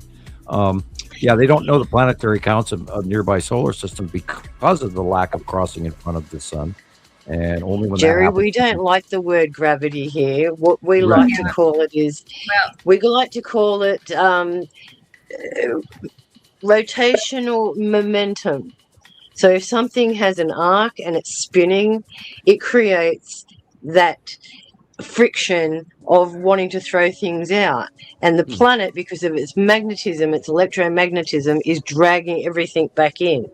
So gravity is just a fancy word that they came up with to explain that phenomenon of why we are fixed to the planet.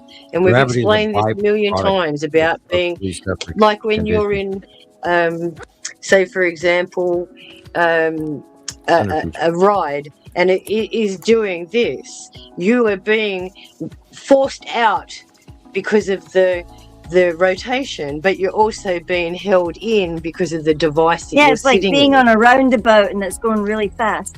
Yeah, exactly. Or a carousel that's gone off the scale because someone's turned the lever too hard. But we don't. Is there like an believe in image gravity section, here. Rebecca, that might show it? Yeah, I'm actually looking for something exactly like that right now. Cool. Oh, you're frozen. On YouTube. I'm Yeah. frozen. Yep. Am I You're really? frozen. You're Wow. frozen. Okay. Let's see if this has anything. Yeah, so temporary brightening of a star caused by smaller foreground objects like a planet or a black hole crossing the line of sight. So that's that red shift, blue shift. Refraction. All right. Well, Hang on. Lensing, I'm finding a video. Because Lensing they don't believe it's there when you actually have to take into account. Oh the yeah, space. there's all sorts of cool stuff out there to read about that. A very large chemistry equation going on in front of our eyes where they don't see it that way. They think the gravity models does this and this and this, and they don't realize that solar systems are a big cellular bubble of all sorts of electrical connections. Yeah, there's a nice cool one. Closer. Closer.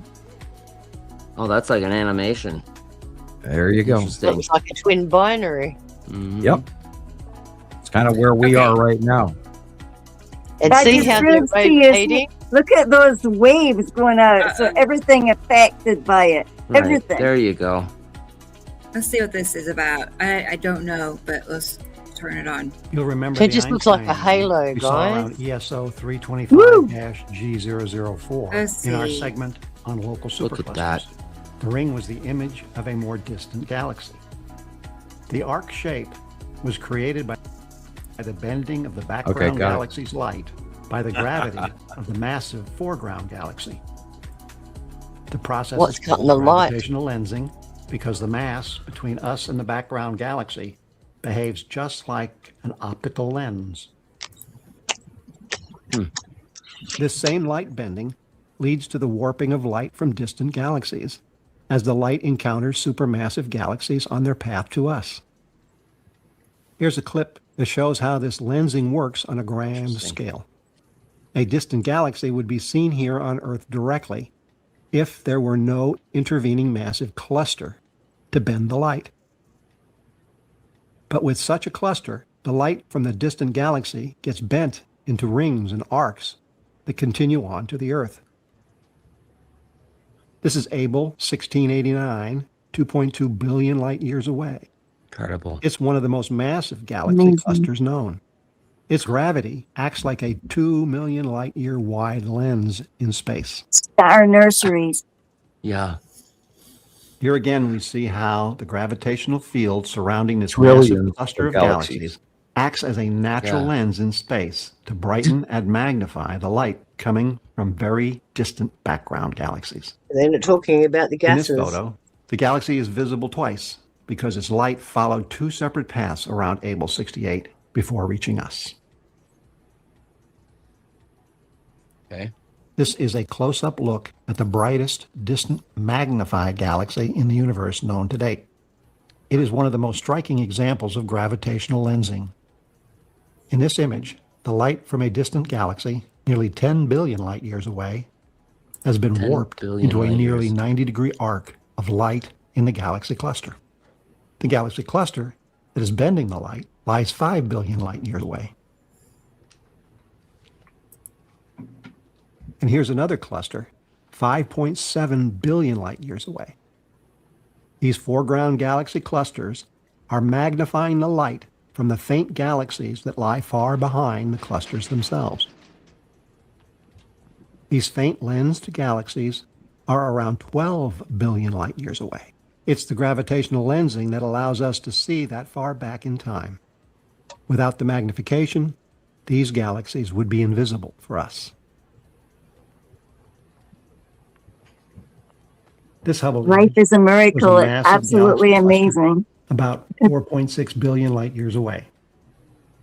Along its border, 4 bright arcs are visible.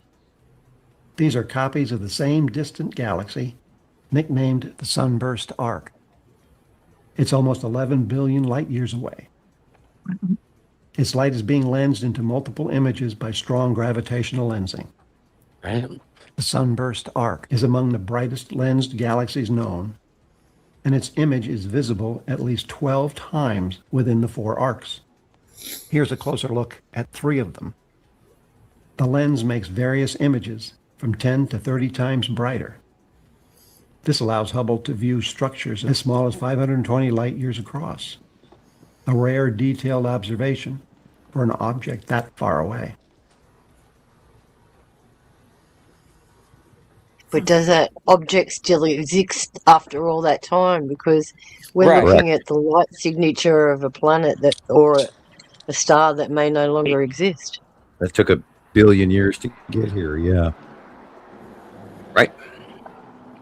Well, there's new ones being born every day, so that's that's a good thing.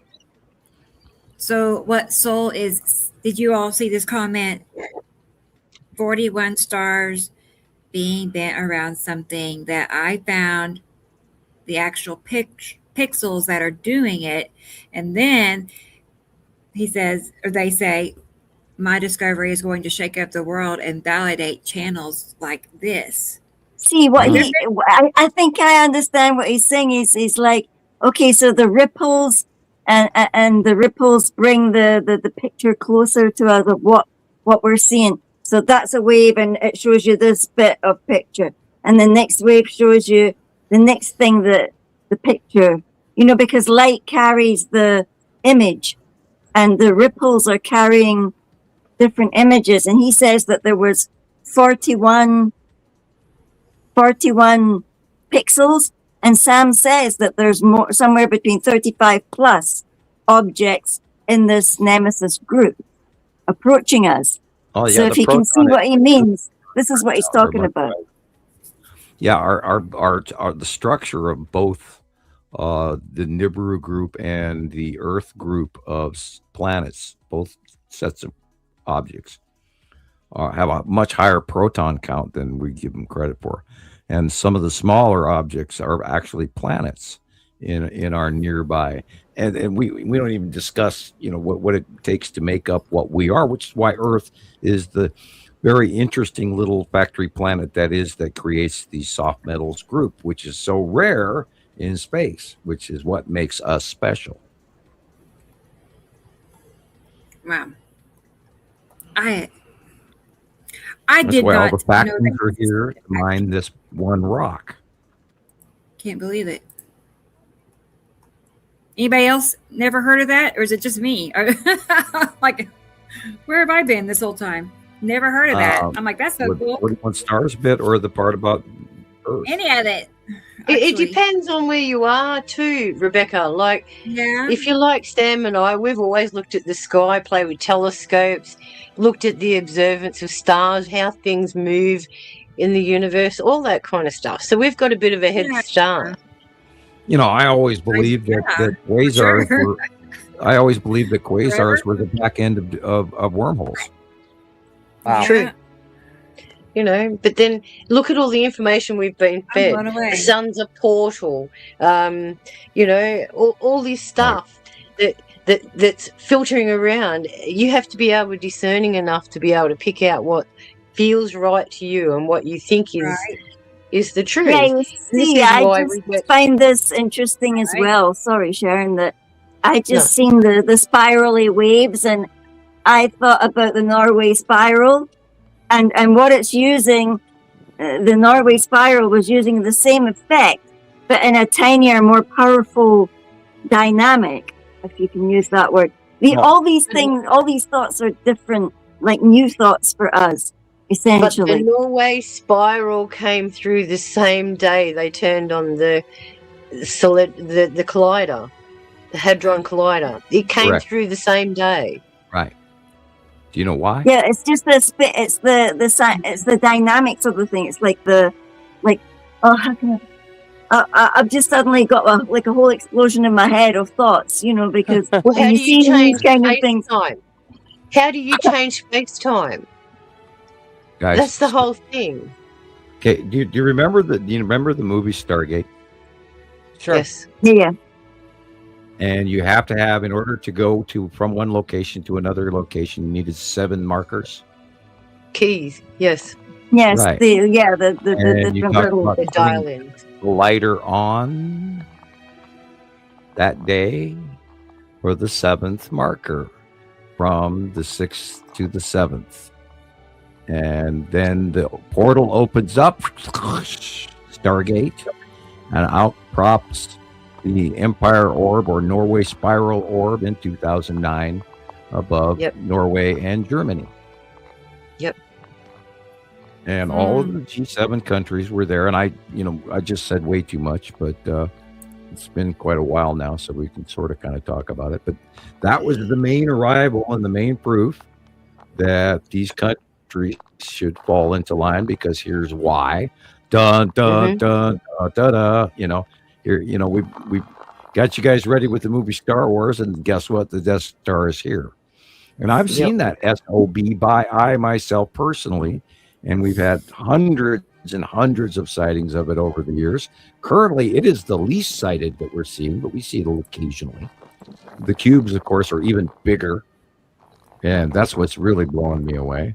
And, again, nobody is listening to me, and I don't know why. Rebecca, Yes. how many remote viewers do you know that are really accurate? Right? Like, I know, Sam. How many remote viewers have I ever known? Right? Start there. Like, never. That was a loaded question. Ever. I admit. Right. I mean, but all the time I've spent looking at your drawings, making those comparisons. Like, I've made like 1,000. And I've made so many asatums, so many. I mean, I've made many repetitive. I have a whole bunch of two moons, like bunches, but I've made them so many times. Yeah, I believe it. You know what I'm saying? I mean, and so I can vouch for you that everything you draw is there, and it's exactly where you draw it, exactly how you draw it. Well, look, I have these images. I have it ready to show some comparison. Yeah, I love you. The other thing is too. Who smells meatballs on live podcasts? It's true. It's really happening, people. I know. Or tells people by text all the way in South Africa what they're eating or what the children are. It's just, he always blew me away. I just know that. Yeah. And then that first time, I think it was within that same week when I saw a cube sort of just fall flat out of a cloud, like there was the cube, and Sam had just been like going like hint and cube and stuff like that to me, and I thought, what's this dude talking about cubes, like what? And then within maybe 2 days there was this in the very early morning, and I just sort of stared at it in utter disbelief, and the people were ringing my doorbell wanting in because they were bringing the kids at 7 a.m, and I'm staring at this gigantic blue, deeply blue cube thing with its 1, 2, 3 sides. Like its side, its bum, its side. And it was up in the cloud. It was like, and Matthew always saying to me like, a tunnel cloud. What's that? Yeah, I was reading that as well. Tunnel cloud. We maybe have seen it. I don't know what you're talking about. Of it between the planets, there have been a lot of recent tunneling effect because of the light cutoffs and everything. It is creating a sublimation tunnel cloud between the planets. Yes. There's some cool shit going on up there. You guys got to get outside, get your cameras going, and oh my God, you're missing the greatest show ever.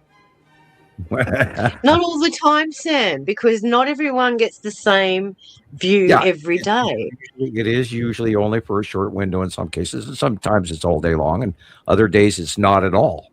And sometimes it's all night. Yeah, well, again at night. Come back to that. Hang on, I'm going to pull up what I am seeing over on Google under tunnel cloud, and let's see if what Matthew has in mind. Hang on. The angels are calling. I'm going up the tunnel cloud. Too many options. Beam up the tunnel. Beam me up, Scotty. I know. I'm ready. Gosh. Here you go, man. Come on. I want to get onto one of them space decks. I just want to get on a med bed. I want to stop hurting. There, it took forever. I know. Oh, All right. shame. Yeah, Oh, there, Luke. dead center top. That it? The roll clouds? That's the tunnel cloud. Yeah, the roll clouds. Oh, Yeah. hey. Tunnel What? clouds. We got an emergent I have a situation. hurricane.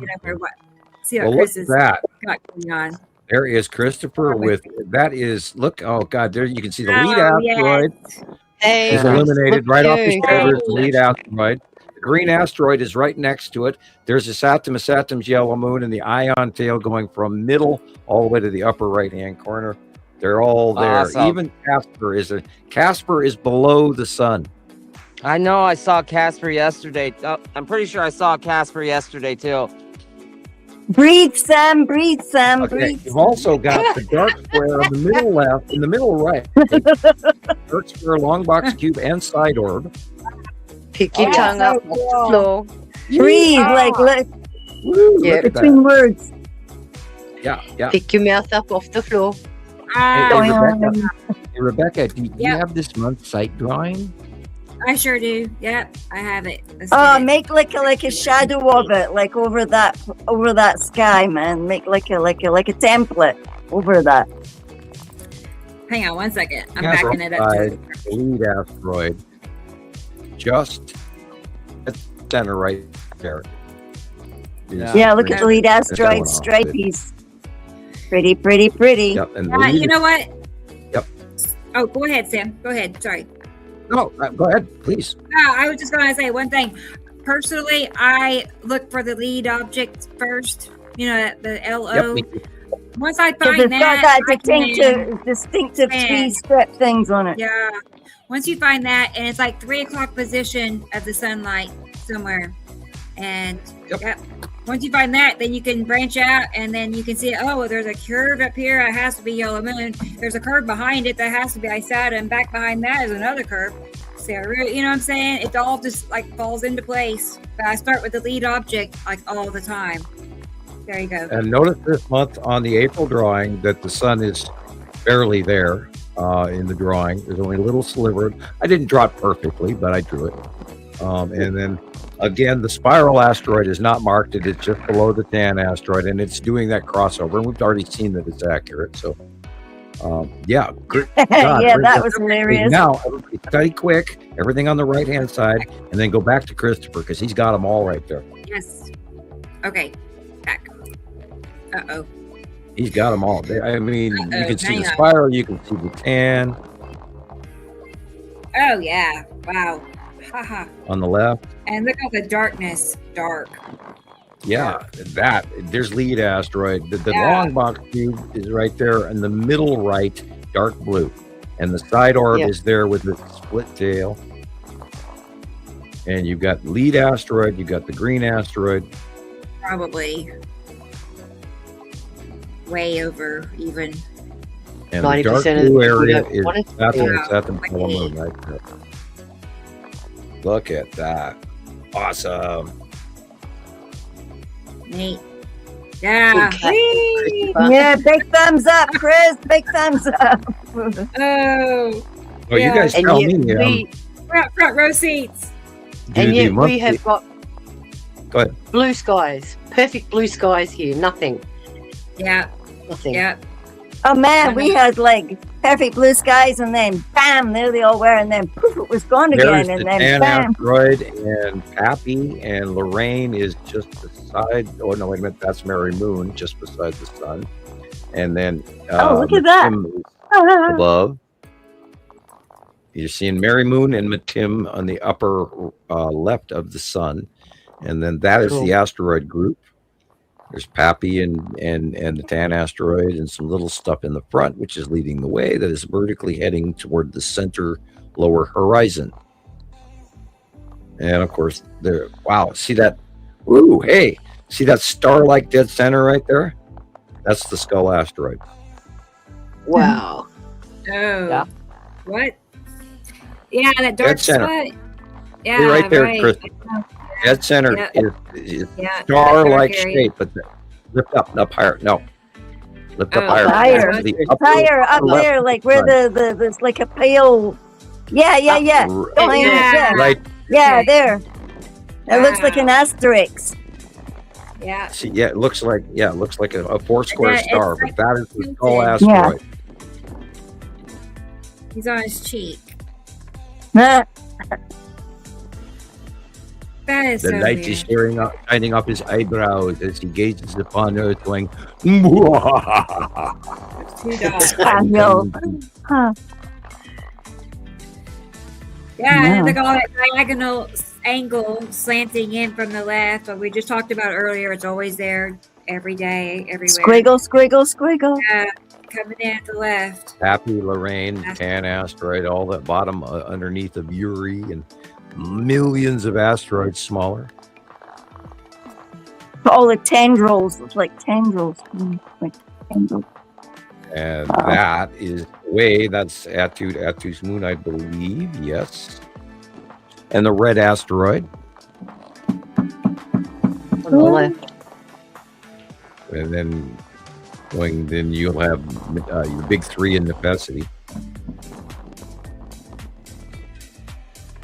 And then as he spins more towards the sun again, you've got his Saturn's yellow moon, the ion tail, which is just staring at the center is the ion tail.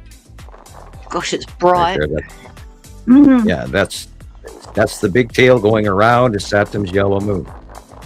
All that white clouding right there, cool tail. See it? Yeah. Yeah. And then at the horizon too, Christopher, down just above the light pole. Where the going cloud all the way. finishes. Yeah, there's the ion tail that's coming off the Saturn's yellow moon. Lead asteroid is above the telephone pole, and then the cube. There goes a helicopter, I think. Wow. Look at that. You know, Mhm. lower right hand corner area of the sun. You see that? I can't Yeah, even lead explain asteroid, it. and then The lower though, not the long box down. is in that mix. 5 There's the long o'clock. box. Yeah. You can see Yeah. that really good too. Yeah, I guess that's what I'm seeing. I mean, wow. Long Yeah, box, there's a cube, dark star ball stars, there. lead Look at that You thing. see that? Yeah, that long rectangular dark shape. dark Yeah. box. Yeah, that's the Yeah, long box cube, there it is. big and There square. it is. And remember, it's going to Yes, get bigger as the Okay. weeks go by. Hey, Chris. As Saturn's yellow moon gets closer and over the top of us, the stuff underneath of it gets bigger. I was gonna say, go look at the 11 o'clock position now, because there'll be a cube there probably. Usually, when you see one, you look over to the other side and you see the other. And you see the other Further one, over yeah. to the left. Bit more. So you're looking at the edge of Uri and Matim and most of the Tan asteroid. The next cube is also above and behind us. So if you Yeah, look straight yeah. up, maybe you'll see the Yeah. Trying to find that drawing. I need to move it up. Because remember, they are rotating over us now, so they're moving symmetrical throughout the day. It's all changed. Every time I figure out what's going on, it changes. I laugh at it all the time. It's like, you got to be kidding me. I can't find it. Hang on. Okay, is that What? away tried to from the drop this sun? down, Chris, Which sorry. Yeah. point to the sun, Christopher? Where's the sun? Chris? Point to Point to where the sun is. look what's behind you. Yeah, point There to it where is. the sun is, so I know I'm looking at. I believe the opposite. That looks like Atu's moon and the red asteroid big time, and he's gone black. Yeah, there he went. I Okay. didn't say touch when I said point to the sun. Oh, Well, awesome video. wanted He's to got show you his that great drawing. view today. yeah, it's excellent. Oh boy. And that's what I was going to mention. Like, we had the planets here on Monday, but it was so blue and the humidity was so high that you couldn't see them. There was no sublimation on the planets at all. And then 3 days where you saw nothing. And then you have one day where they're here constantly the whole day. So again, it depends on where you are. Like you guys have got the planets up there today. We've got clear blue skies, so I'm not expecting to see them today. Not until later this afternoon, possibly. Yeah, right. Here's a continuation from the soul explaining more. I get very despondent when there's nothing up there to see. I hear that. Me too. It rained for several days, day after day after day. And then the one day that it was just off the hook, I could not go up there. I couldn't go up there. I was hurting too bad. I can't even tell you. It was just the pits. I was like really bummed out. And I missed something great. You're not the only one that's come out and said 12,800 year period. There's at least 5 or 6 people in books that I've read that have said the same theory, the 12,800 theory. So how are you going to get that across as being unique? I don't know. But the material that Sam brings is one of a kind. And only one man has brought that forward. Yeah, because I remember them talking about the Sphinx at Giza, and they said something about 11,000 years minimum at that stage. But it's more than that, because the Giza plateau is very much older than what they're saying. I mean, look at what LIDAR's found underneath the surface there.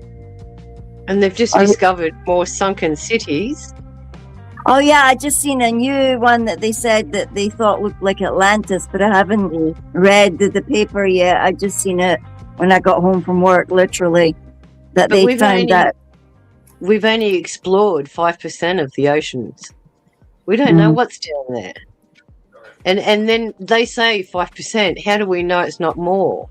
How do we know that there's not alien bases under the water? How do we know that there's not living subterranean under the oceans? How do we know? Because they don't tell us. Half the time they don't know themselves, Sharon, because they all believe like a fixed. They've also got their fixed thing that they were taught, so, and it's probably off as well, so that nobody would know the real truth. They don't want them to know the truth either. It was like what Sam was saying. They were all segregated. They weren't allowed to talk to each other. They were all in their isolated little booths. They were only told one thing. They were given an objective, but they were never told the reasoning or the accuracy. This is what I'm talking about, is everyone in those sort of positions only work to their own objective. They never cross paths with somebody else. Yeah, information always goes up. It never goes sideways, and it never goes down. And everything before release, they screamed that at me over and over again, that everything is vetted before release, period. And the information services that are in some of these secret projects are so immensely that only a few people even have half the picture knowledge. And that's why it's so classified, so top secret. And of course, it has to do with, the great powers of the planet and the people who have vast supplies of gold and stuff like that, because they're going to have to relinquish that. So of course you believe that this is a very scratchy fight beyond your wildest dreams. This is epic Da Vinci Code shit beyond your wildest dreams. Yeah, I remember when I first worked in the library, when I was studying the library science degree. I mean, I got a library science degree, and then they said, oh, go and do teaching. But before that, my passion had always been for information.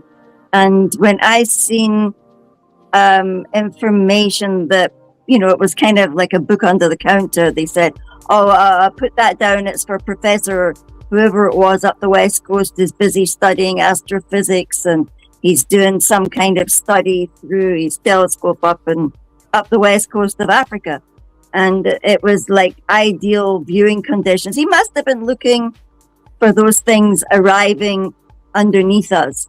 Those, the Amara system spiraling up towards us. That's what, Dr. Harrington and the SETI Alpha project was all about. And that's why they went down to Australia, because they knew that the arrival of the planetary group would be from underneath us. Meanwhile, coming up from Antarctica. They're talking about the arrival of Elenin all the way back in the early days of Nibiru, and they're going, look over here, look over here, look over here. Well, meanwhile, Nibiru is arriving up from underneath us, and this is why we're watching in Antarctica in the live webcams, and the arrival in 2010, 2011, the arrival of the Nibiru group from underneath our planet, which is also. Go ahead. Do you remember when all of those people were traveling to Antarctica? Like the priest that went down there to do blessings, and then Prince Harry went down there, Buzz Aldrin. Why were they all going to Antarctica around that time? Because I remember a nurse coming off of Antarctica, and she was hysterical from something that she had seen down there, because they were working with the people in the base.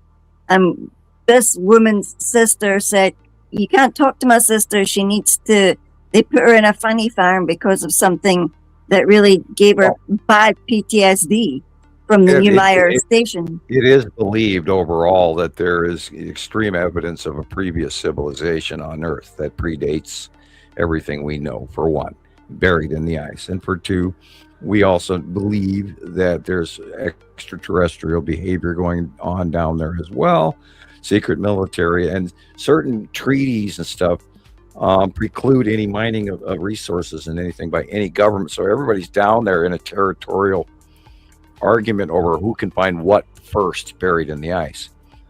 There's a lot going on with Antarctica. It is melting very, very quickly. Its behavior... Well, Go ahead. It's natural. If all the volcanoes are going off, the ones in Antarctica are active too.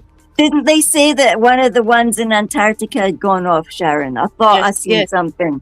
I thought I seen something. Yeah, they were saying one of them. Something's active. Yep. Something was melting now because something had opened up. Yeah, like I said, work's been really busy, but I do catch a few things before I fall semi-conscious. There was a large earthquake in the southern regions in Antarctica like a week and a half ago. Plus, what's going on? New Zealand's primed up for another biggie. The central one that went off in Australia has created some study where they're kind of concerned because of its location. The other two major ones. Go ahead. Yeah, they were trying to contribute that to the mining that's out there. But we know different, right? They'll a little excuse for everything, that's for sure. Yeah, the cover stories, like Rebecca says. Cover stories for everything, right, Rebecca? Oh man, it's just all endless. The American ones are there. So look at that. Maddening. Honestly, it really is. Like, well, there's documented proof. I mean, it's like is downgrading. They're not reporting half of the earthquakes on the planet. They're shutting down at like 7 o'clock at night, and then they're not reporting again until 6 o'clock the next day. Like, NOAA has shut down a lot of its why would the world operate like that? Call them? Mm-hmm. Sorry. No, it's not. Yeah, they why would they lie to the whole world like they do as bad and poison you like they do? When you add it all up, the lies, the poisons, the toxins, it's like they're horrible. Lab-grown meat, anyone? They mistreat us terribly. Yeah, Todd knows it's true. Well, poisoning alone is bad enough, but then psychological warfare of all the lies that you don't even know you're being lied to. It's like most people don't know, but you are. Anyway, it's true, and it's like, why are we treated so terribly? Anyway, it could be so much better. Yeah, but it's been like this hundreds and thousands of years, Rebecca. If we could just, I know this is why taking over at some point. I can't imagine just always being this terrible. This is why we're constantly saying we should be living in the Jetsons era. It's 2026, guys. I remember being a kid sitting there going, "Wow, I know. I'm going to be 35 in the year 2000. Oh my God, that's old." Yeah, I feel ancient already. I can't imagine older. You know, I can recall being a 10-year-old and thinking, wow, we've got so much to look forward to.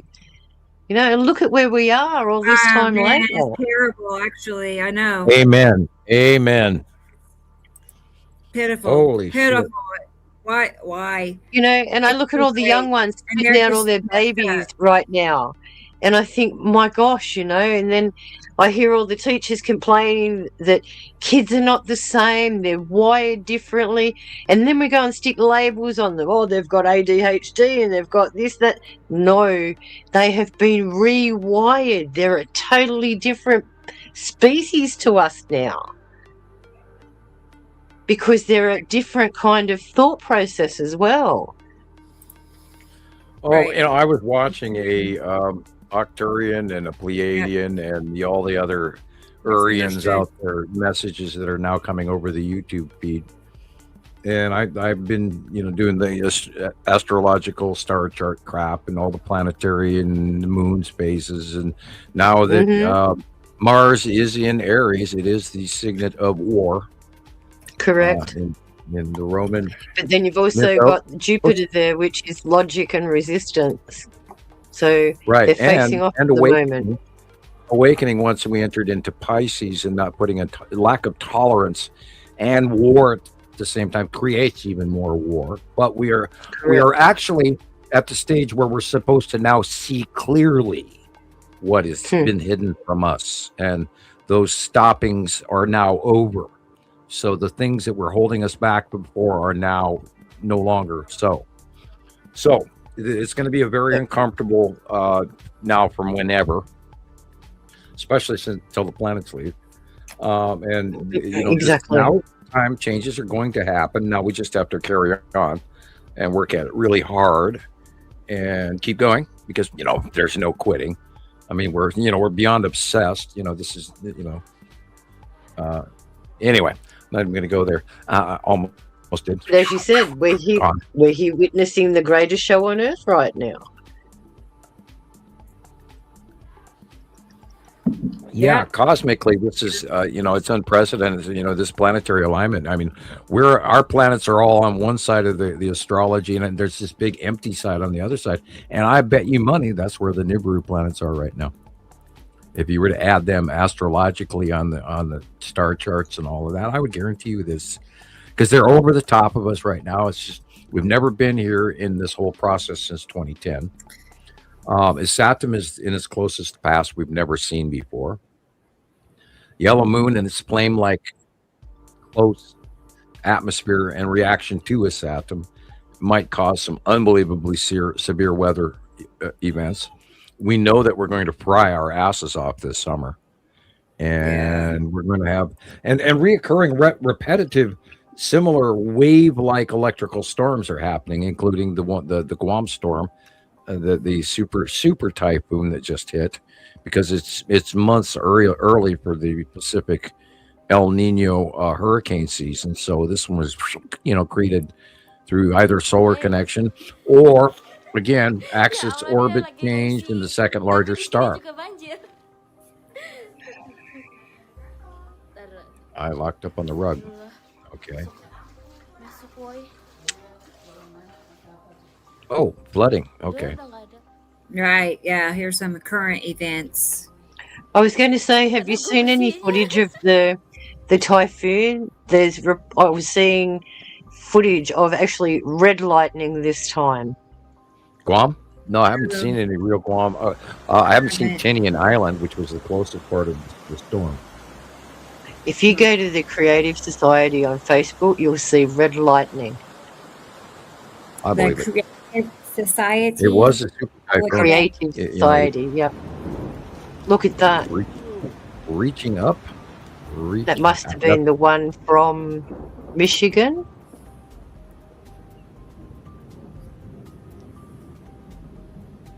Because I think I sent those once to you as well. Oh, okay. I remember. I'm like dazed out here. Look at the size of the hailstones. Oh my God. Last night, our local weatherman said to the east, west of Tulsa, they're expecting softball size hail.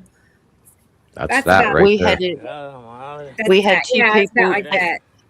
We had 2 people taken to hospital with crushed skulls because of hailstones. No. Oh my gosh. Children. Awful. Yeah, I've seen a lot of videos this week all over the planet. Ridiculously sized hail, like I've never seen in my life before. Well, how does hail form? Remember, it has to go higher, higher, higher, and it has to gather so much and be seeded. Remember, it's like a pearl. That dust particle gets stuck, and it just keeps forming. The higher up it goes, the more it condenses until it gets so heavy that it falls. So if these planets are above us when this is forming, their density, their pressure on us is creating even larger hailstones. Well, that's why I said at the beginning of the show, I felt like the pressure from above, like the pushing down on us, was immense this past while. Past couple of weeks, the intensity of it was just too much, almost. I was going to say, and days like that, I don't know if you've ever measured your height, but you actually lose half an inch on those days. If you go and stand up to where you normally measure, and the days where the planets are here, you actually lose half an inch because of the pressure. No wonder our bones I was going to say, that reminds me of a verse in the Bible.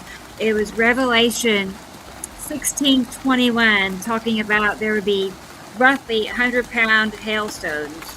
Correct. Fall upon people. Yep. Or 45 kilograms. Now you can see why they're building all these bunkers. Oh, yeah, right. Right, yep. 100 because pounds. our conventional roofs won't be able to handle those kind of conditions. Right. It would demolish everything. It would just tear up everything. Correct. Oh, right. Look at them. Oh my gosh. See how they're all sparked out? That means they've condensed really, really quickly. No. Well, I want to know, like, when I rode to work the other day, like this whole week, they've been digging continuously in the one main road near the ocean.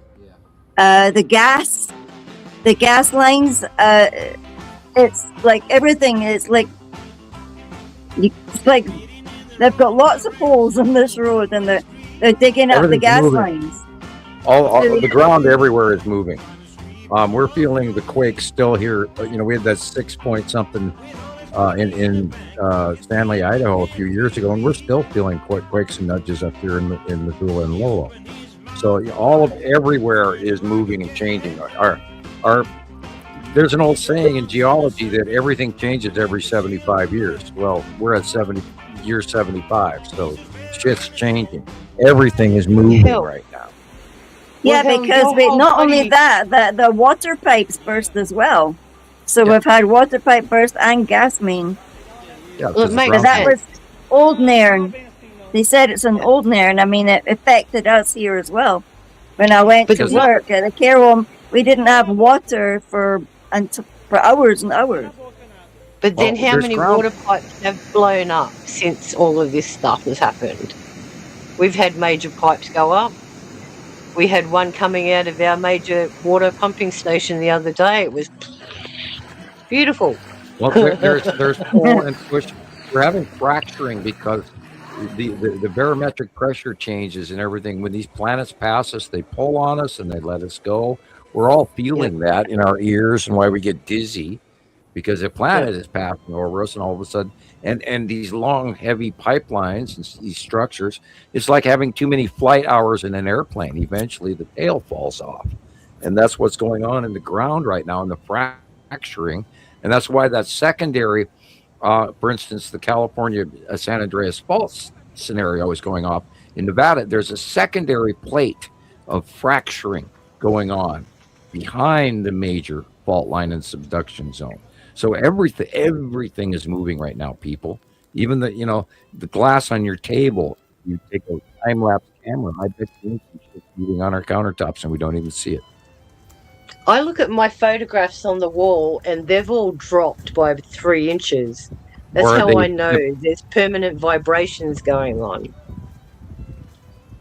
Yeah, Or the steel surfaces in the kitchens and the care homes suddenly popping like. well, yeah, pop, yeah, and my pictures are all tipped, and they're all, Yep.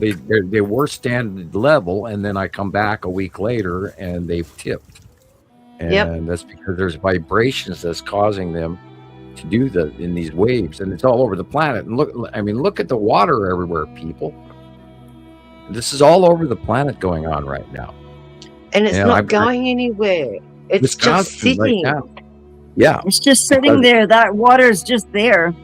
Well, we've got the global warming 3-degree temperature rise. So we're getting like 20% more water in our atmosphere.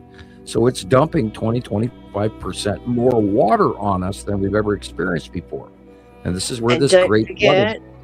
Go ahead. And don't forget that thermal dynamic pooling of cold air, cold surface temperatures, and the drop that's not circulating now. That ocean current that goes from north to south that drops the temperature from hot to cold, it's not flowing anymore. It's completely stopped. It's no longer going through the Gulf of Mexico like it used to. It used to go in a loop. And now the Gulf of Mexico has been cut off, and that happened in 2018. And now the Gulf of Mexico, we talked about this where Rebecca put the kibosh on. The Gulf of Mexico is turned into a Deadpool Sargasso Sea, where the water temperatures are so hot that all of this plankton and shit is growing up, and it's literally got a sublimated lower area that is completely devoid of oxygen now because of the chemical equations going on. And only from so many 400 feet upper part of the Gulf of Mexico has the fish living in it, and everything else they can't dive down because it's all dead zone underneath. And if you watch what happens to offshore Miami temperatures, and then on the west side of Florida, watch how the difference in those temperatures of the water. I think it's going to be insane this year, and all that moisture is boiling off and going right up Texas and all the way to Minnesota. And then that's that hot air in literal monsoonal season.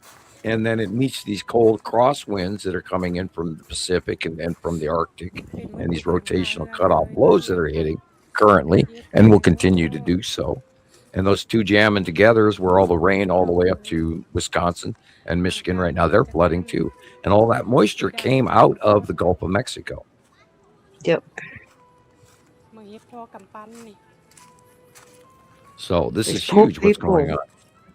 Very large storms. They're not just local storms. These are storms that are half the quarter of the planet. They're huge spinning octopuses. Yeah. Probably hail. Oh my gosh. That's what I meant. Look at the size of the hail, guys. If it's punching holes in the roof.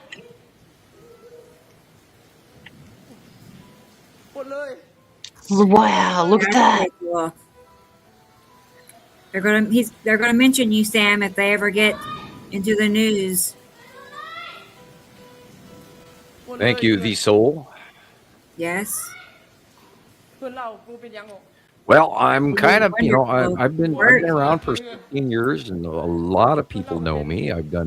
This is our fourth video series, mine anyway, and been trying to get everybody on top of this because this is it's all documented. We've been watching it for many, many years, and then we've expanded to do a lot of the weather and politics and you name it.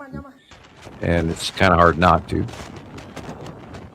But you also have to remember, Sam, you released this information in what, 1979, 1980? Right. So it's been suppressed since 1980. And I've often thought, and that was part of the rub of why I walked early. Everybody has the right to know this stuff. The reality is that we are not alone, and we're in a binary system, and we're slaves. We're slaves to a larger system with people who actually control us. And I think we'd be the Jetsons, exactly like we talked about earlier. If the money went to the right places right now, instead of defense and then DUMBs, which I know for a fact are real. If they didn't sell us out so quickly. Yeah, well, that would be all the way back in 1947. Thank you, Eisenhower. That's right. He's the one who signed the first agreement, wasn't he? Yeah, which is allowing so many abductions per year, a flight corridor, other things that I can't even go into detail, which are still classified, including where they're mentioning a breeding program, and that's not even a good idea. And have you noticed how they're trying to link that to EpiPen? We'll call that the files, Mr. EpiPen. I don't like saying the name. I am trying to remain in common sense reality and not go against the government and not, create any violence or anything like that towards them whatsoever, overthrowing the governments, any of that. I don't mean any of that. But the point with it is the information that is being kept from us is so unbelievably corrupt in nature that by our real right to know the truth, that's the issue. And there's, I know so much crap that would scare the hell out of you, and I've experienced this all my life, so I'm a little bit numb to it. And you've had time to process too. Yeah, 30 some years, and I've watched other people on YouTube recently with that in mind, and trying to take just the average Joe Facebook point of view in mind, and oh my God, people, it's so huge. That's horrible. Where are these people now? That's a Cat 4 at least, because look at the rubble in the tree, and the branches are all gone. Yeah, that's a Category 4 tornado. Yep, the trees have been smashed to pieces. Right, but they're still standing. 5 is where they'd be ripped and twisted at the root. Yep. On the Saffir-Simpson scale. My goodness. That's nice, Todd. Right. Yeah, POV. Right. And for all of you with headphones and are now gagging, I do apologize. Sound effects, we love them. Wow. Yeah. Oh, hello. It takes a lot of impact to break the windscreen, guys. Wow. Yeah. Look at that.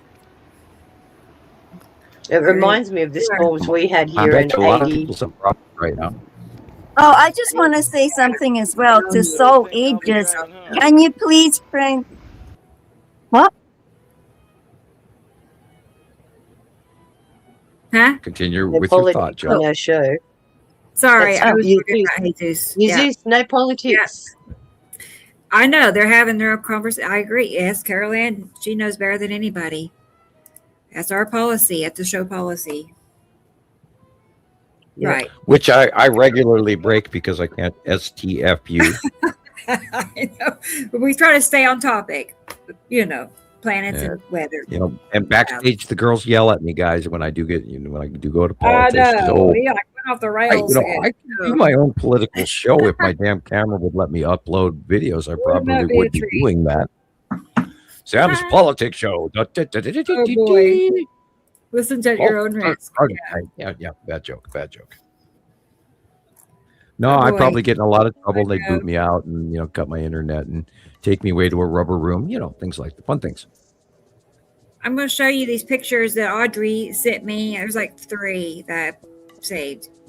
Now, Audrey, is Audrey here? If you're here, Audrey, check in. But I don't know if she thinks these are real pictures. This looks CGI to me. It looks like a video game to me, Audrey. Yeah, it's get the comment from her. The definitions don't match. No, right. This is not real. I'm confused. On Gaia, screenshots from Gaia. Oh, okay. No, this is not real. You don't trust Gaia. Well, you want to see the one that I really debated on being real or not? Is that one? Okay, well that's a crash test dummy if I ever saw one. And look at the Lego hair. Yeah, I know. I'm like, Audrey. There she is. No. Audrey. Audrey, shame on you. I mean, What are the spikes coming out of the ground?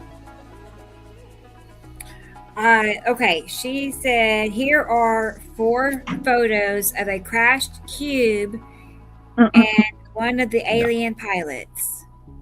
No way. Nope, sorry. I don't know, Don't, Audrey. I'm not trying to be mean. No, Like no offense a intended. video game. Yeah, discerning adults now, people. Come on, let's do our science. You know what Gaia Yeah, is, it's very don't good. you? It's like a simulation. Yeah, that's a good You know way. what Gaia is, don't you? That's one of those paid programs where they talk about ancient aliens and all of that kind of stuff. Yeah. Well, you know, and the more that they throw at us, the more that we eventually learn to ignore it. And then Look at the one up there on the hill. There's 2 bodies up there. Uh-huh. yeah. And there's another cube off in the distance. That's crashed Interesting. as well. But Cube that was looks bigger than that. not real. It's like dolls. If like the Barbie cube dolls. crashed into Earth, you'd have a very catastrophic event. Oh no. The guy Don't leaning say over the other's got plastic hair, Rebecca. Yeah, I know. That's scary. Yeah, I know. Hey, Yeah, Sharon, dolls. do you remember Max Headroom? Yes. Anyway, Yeah, I like get it. out your I like Mac. it, Audrey. People. You know what's Yeah, you amazing? Mac Headroom. Oh, We okay. talked about this last week on last week's show. Interesting. I did dive into the younger generation, and I started watching a bunch of these guys. Usually I bypass them, but I watched a bunch of these guys that were handing, oh my God, look at this conspiracy videos. A lot of them weren't calling what they thought it was, but they were just sharing the videos they found. Or as we were talking about before the show, Gillian, farmed videos. And I tried to pay attention to what they were showing us and their points of view. And it is truly amazing what they have done to society and what people buy into as easily as they do. It's spooky. I mean, oh my God, you've got to be kidding me. And the criteria, you know, we talk about this all the time about this info problem, but you have to, okay, you've seen it, here it is in front of you, but you also have to have a brain and personally discern anything you're watching. Do not believe the first thing that you see. You got to ask everything. And, you know, Sharon and I both grew up in school always asking why, because if you don't ask why, you're never going to learn. Even if you don't like what you hear, it's still an answer because you've asked a question. Yeah, you And have that's to the be hardest discerning. thing. I That's think the everybody's hardest thing. for the 3-minute news, and then whatever they tell you, you either believe it or you don't believe it. But if you don't believe it, you still need to ask why. And if you do believe it, you also still need to ask why. And it's important for people. When we talk about science, I find science very easy. I don't have a problem with science. Theoretical physics is my specialty. Astrochemistry is something that's in my mind. And then, of course, multiple religions and, you know, the history of Earth and Rome and all of that. Theology, sociology, all the ologies, as my daughter calls it. But if you don't ask why and you don't learn, then, and you take Joe ABC or CNN or, God forbid, Fox News at face value and don't ask why, then you really need to look in the mirror and think, you know, why? Ask why. Exactly. And you've got to ask yourself, why are they telling me this? Why has this become important? Why aren't they telling me about that that's over there that I think is important? Look at that. I have noticed that suspicious observer. Now you can see there's like an asteroid coming in at the 9 o'clock. I see it. There you see a little, yeah. Let's go back a second. These That are would just be where the a rain person I would be. found here on Facebook that takes videos of sunsets. Anyway, so this is some of their collection. Yeah, Sam, that Ben guy, he's just gone off the rails now. Yeah, I He's watched just this material and it's astrophysicism. like, Oh my gosh. he's not even the same guy anymore. Yeah, He's lost you know, I mean, he's smart as a whip, but he spins up these tales And that are like, wow. maybe, right? Maybe. Well, that's what I was Probably saying. right. People don't want to know if they we knew. don't ask. They probably wish We they don't ask the question because we're afraid of what the answer would be. Yes, and some of us don't like hearing that we are wrong in the way that we have worked something out. None of us like being wrong. Who's dialing? Somebody's phone is calling us. I know Tara is calling me. And that's for paranormal stuff you were talking about, Sam. Let's see. That clip that I sent you the other day, I mentioned both your name and Rebecca's name. I said Rebecca and then Sam. As soon as I said Samuel, that weird crap came through. And I'm sitting there going, oh no, he's got me possessed too now. Yeah, there is something really weird going on in the ethereal, shall we say. Reminds me. And I'm actually having the crap scared out of me on a regular basis lately because of shadows moving past all the time. Yeah, there's so much weird shit going on right now, and it's like, whoa, did I just see that?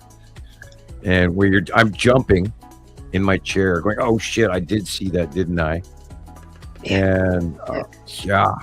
And then, here I'm pondering, and not normally, it's not like remote viewing is something you turn on or off. It just sort of comes in and slaps you across the face whether you want it or not. Yeah, look at that.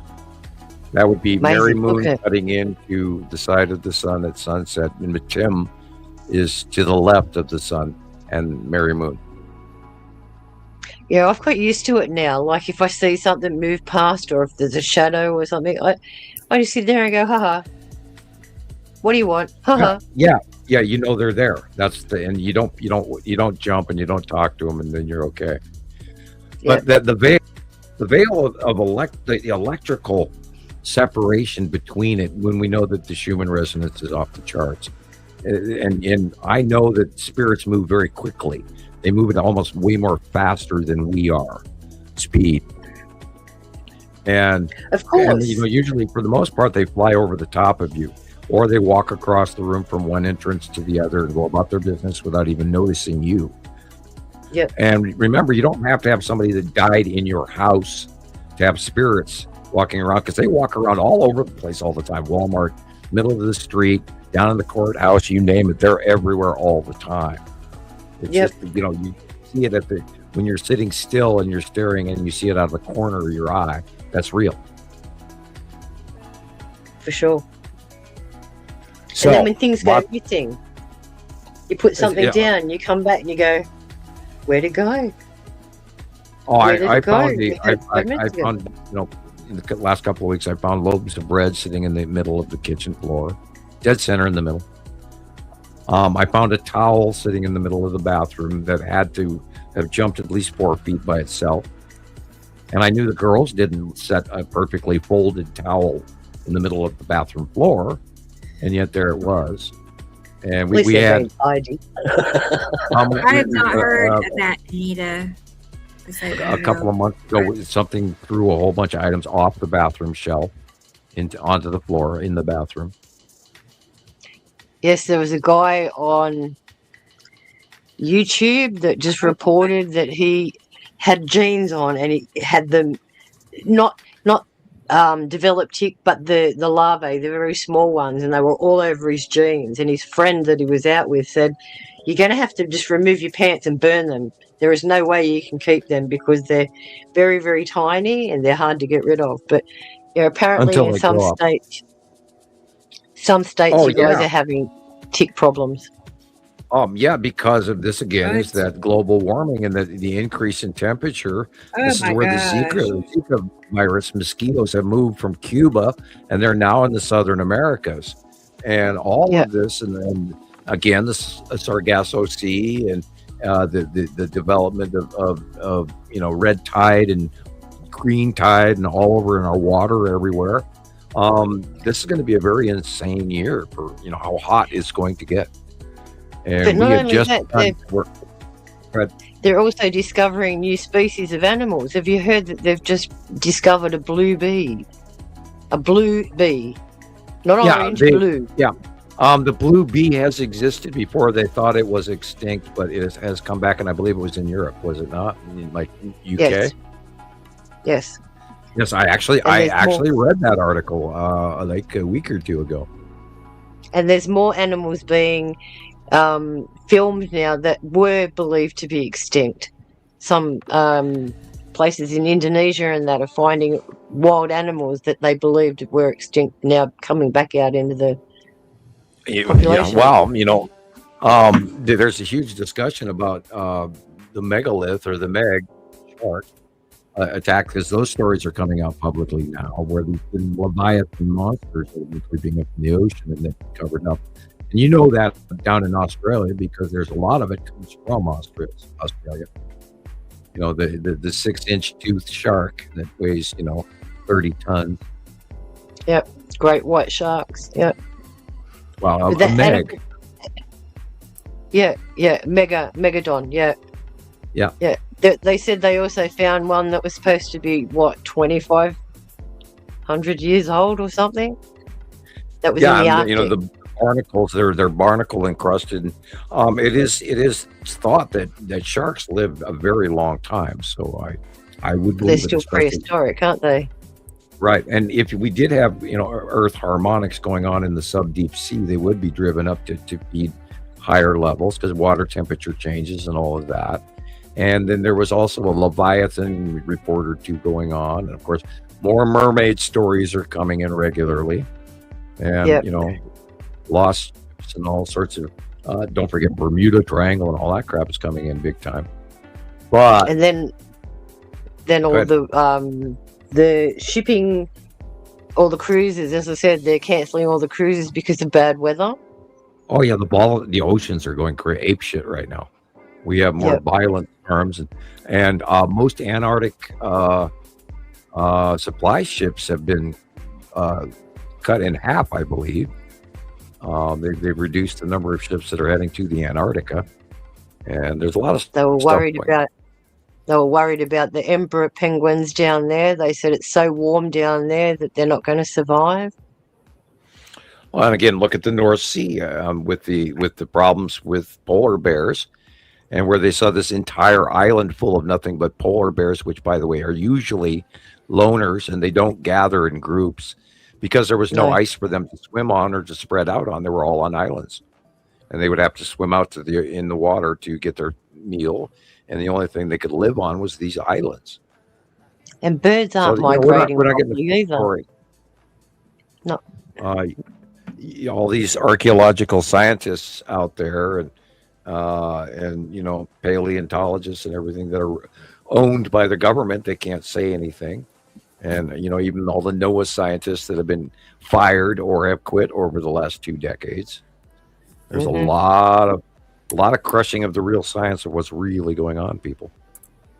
And we all spent the time learning this stuff while you guys were visiting. A lot of you have been getting out of high school and college. Yep. Babies. Look above the sun. Look at it. I have a video I made a couple of years ago. What? What? Look at that. What? The line above the sun and how it goes purple.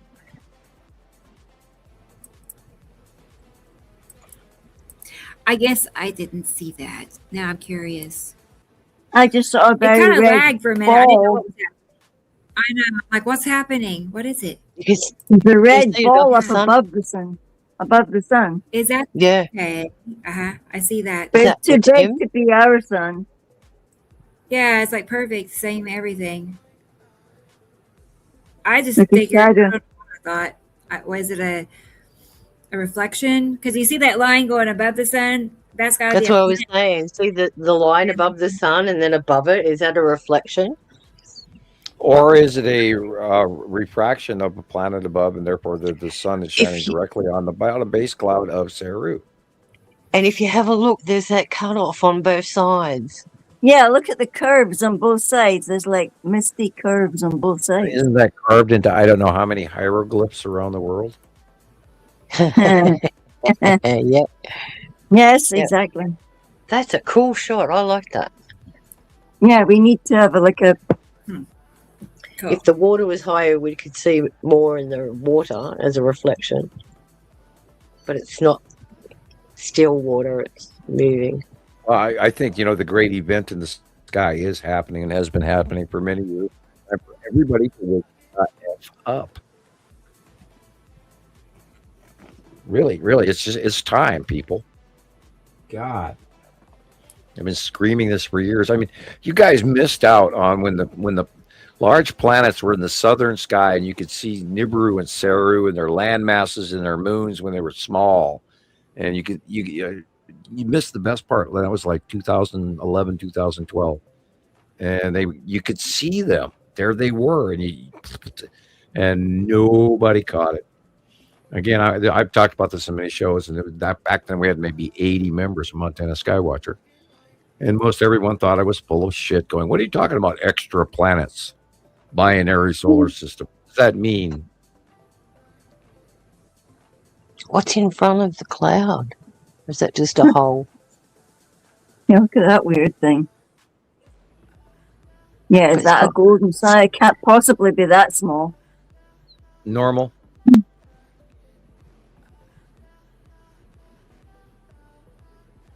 Looks like a California pier or an East Coast pier. Boardwalk. Yeah. Yeah, right. Down at sea level. The Just upper two dark bits of area. cloud about to pull apart. The upper dark area above the sun, of course, is probably, if this is a recent picture, it would be Saru above it. And for a few years prior to that, it was Nepesity that was cutting off the top out view of the sun. And Rebecca remembers that very well. Oh, yeah, it's part of my favorite time when Nepesity is your favorite planet, isn't it? Nepesity is your favorite. Yes, but Nepesity Mad little rain bomber. At sunset almost every evening. Nepesity and Atu's moon. I have so many videos of that. I thought that Sam was a cracked record back in the beginning. It would just go Nepesity, Atu, Nepesity, Atu. Right, like that. Say something different, please. No, I thought I was a broken record too. I was so tired of typing that over and over. And this is partially where the drawings came in to help. I was like, okay, this is what you're looking at. Here you go. Right. Here you go. Shut up. Read your picture. Quit asking me. I told that to 87 people this morning, and now you're asking me the same damn question. That kind of. You're whimpering into your hands. I can't take it anymore.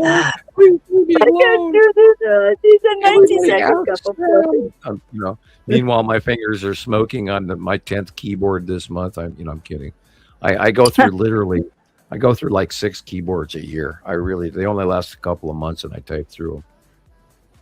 No, that was a little bit. Big fingers.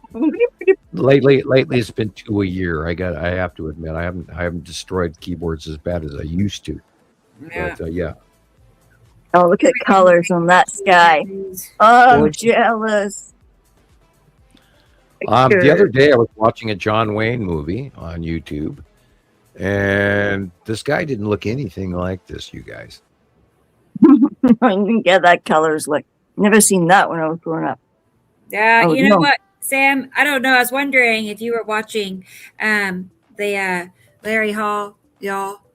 Yeah, any this week because Ryan Hall. Yeah, I watch a lot of Ryan Hall. Larry. Who's Larry? Larry and his other brother Larry. Remember? I know Larry. Anyway, no, it's Ryan Hall, y'all.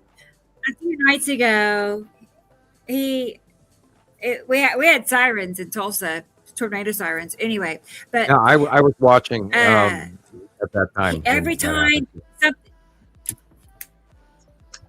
Yeah, okay. Well, something I noticed is he was real quick to joke and laugh about anything that was unusual with the sky. Like we definitely could see an illumination from Ice Adam's yellow moon that did not belong where, I'm saying what, anyway. And he quickly made a joke about how he said, from now on, anytime I don't know what something is or I see something I can't explain, we're going to say it's the Oscar Mayer Wiener Mobile. You know, it was just really corny. But, and then for the rest of the, time I was listening to him, he must have said that Oscar Mayer Wiener Mobile a dozen more times and then laughing it off. So, yeah. That part I did not catch. I must have flipped past it right before. I've seen meteorologists crack jokes, it's stuff that we, just so bizarre. And they don't know what to say. And they're like, oh, that's 10-hour long. He runs 10-hour long shows also. Dingy like we do. I mean, we're talking about pizza I'm just slices. saying he's definitely not. I don't know. He was just quick to cover it up. It wasn't like he would be like, "What is that? That's weird." No, he's also running a very large company, and they're making a lot of money. Absolutely. And they do a lot of. If they fund half of what they say they're funding, then that's a great thing. Right. He's a Southern Christian in southeast corner of the world, and I think he has parents somewhere, that kind of thing. I bet he does. There's another question. There's another question. Does anyone watch Max Velocity? Yeah, I do. I watch Max occasionally. I watch usually the first 5 minutes of what he has to say, and then I've got the gist of it. But yes, I watch Max Velocity as well. Yes. Carol Ann said Christopher will be back in 15 minutes. All right. Okay, I'm finishing up. I thought I had it already loaded, but it didn't. Anyway, I bet he went to the refrigerator again. I'm finishing up. He's got an appetite, that one. I tell you what, there has been no shortage of amazing pictures being shared in Facebook. I'm like, great.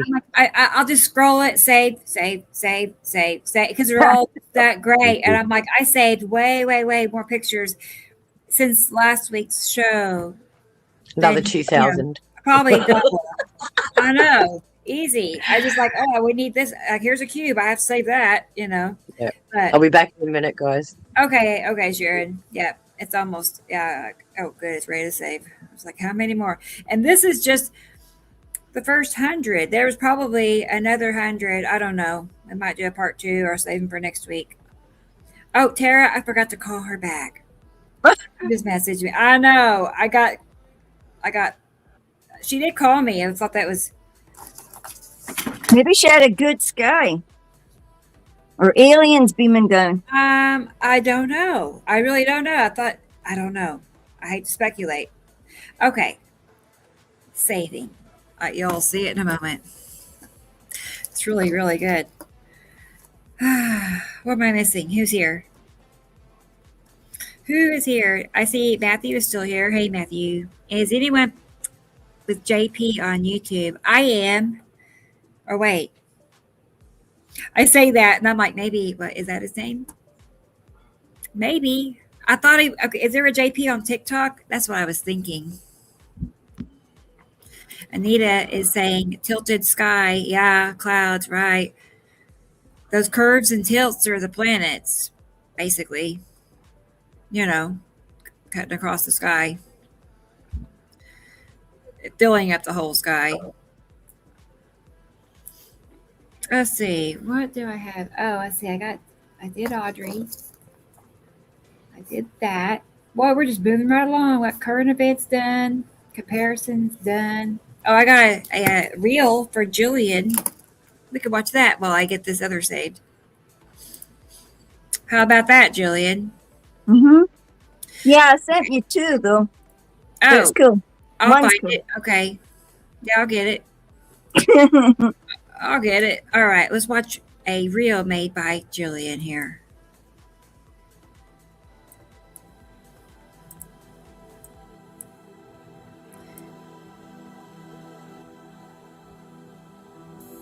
Yeah, I found the one with the witch's hat, didn't I? I know. I figured you'd like that one. I figured it. It looked like something you'd like. I love this picture. Yeah, I like that one too.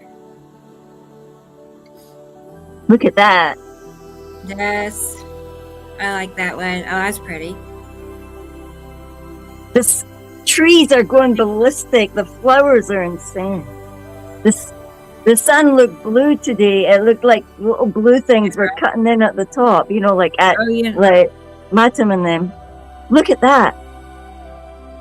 It has to be Matim, yes. Because look. Okay, let's pause. And yeah, go back to that one where you see the peach thing underneath the sun. I know, because let me get back to the very beginning of my slides of the drawings. Because Sam made a point to comment about the sunlight being cut off by Matim. And if you look at the drawing, I'm almost there. I'm going click. All right. If you look at the drawing, sunlight, Matim, I've never seen the sunlight cut off at a slant like that. And look where the blue asteroid is. And see just on the other side is where the blue asteroid is. Yeah, you see, and the sky, the sun looked blue today, but it also looked like on the right there was a very golden color. I'm going to and the edge of gold too. But if you can go back and see how to picture, I'm going to pause your video for just a moment and bring him on, and then we'll pick up right back where we left off. I did not see you, Jesus, or hear you either. Sorry. I was like, sorry. She knows I'm back here. No, so I didn't know you were there. I'm gonna message her because I know that you're running like 10 things at once, knowing you. You're probably making videos and posting stuff on TikTok. Yeah, I was like, I better holler at her and let her know I'm on here.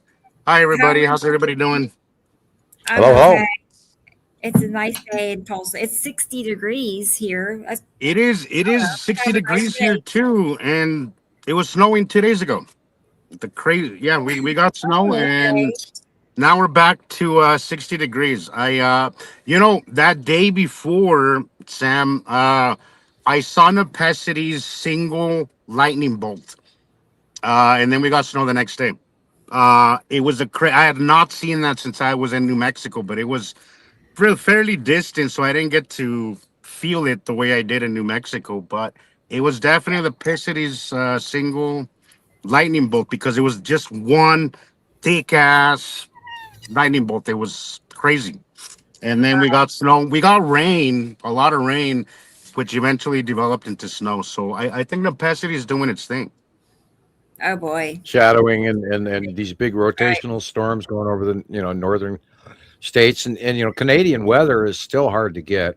They talk about what happens, the American border, that's where it cuts off, but these storms are going up up and through, all the way up into Canada from Mexico, and it's just amazingly large storms.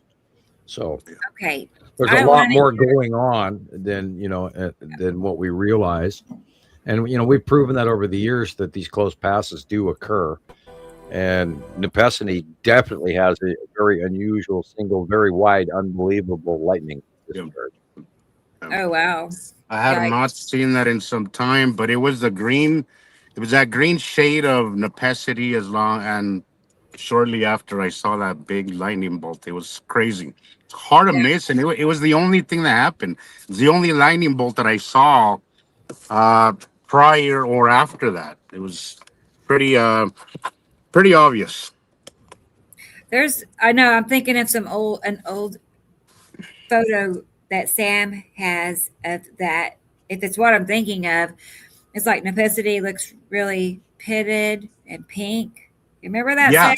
that's the one that came to mind. I know exactly the picture you're talking about. That's the one that came to mind. Because it's just one big, it's almost like you could see it around in the planet, and then there's this big, thick that just connects to the Earth.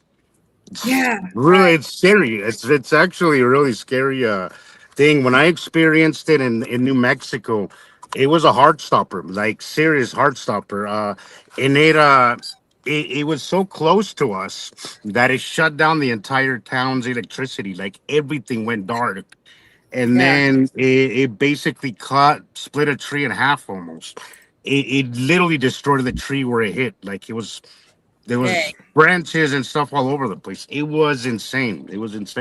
And not to be taken lightly, that's for sure. Right. No, it's powerful. Well, I don't want to. Yeah, let's short, but I'm going to finish up her reels because I know it's getting late for Gillian. I don't even know what time it is. 7, 8, 9, 10, 11. It's like 1:20, I believe. Oh gosh, did I do that? Oh, I want to go back to that picture we were talking about. Cause see, Yeah, look. it is. Uh-oh, I went past it. Back it up. Yeah, look at that. Blue. Because you got Matim at 11 o'clock, and then you got blue asteroid 1 o'clock, and a blue-green planet Saru directly above. So there's all kinds of blue things happening. See, this has been a really common sun effect we've been seeing. The cutoffs, the sun. This is literally what's been going on daily. What's the for the what past was the couple of weeks. peach-colored one? I'm thinking that's Tan asteroid. Yeah, exactly. That's what I thought. Tan asteroid. Because Uh-huh. the blue asteroids there as well made the sun look blue Pretty well. this morning. Look blue all the way around that sun. That's so good. You have another person to say hello to, Awakened Earth Eagle. Thanks for joining us. Oh, wonderful. And Carol Ann said she stepped away for a little while. Hi, Awakened. Hello. Mexico. Nice. Wow. Hi there. New Mexico.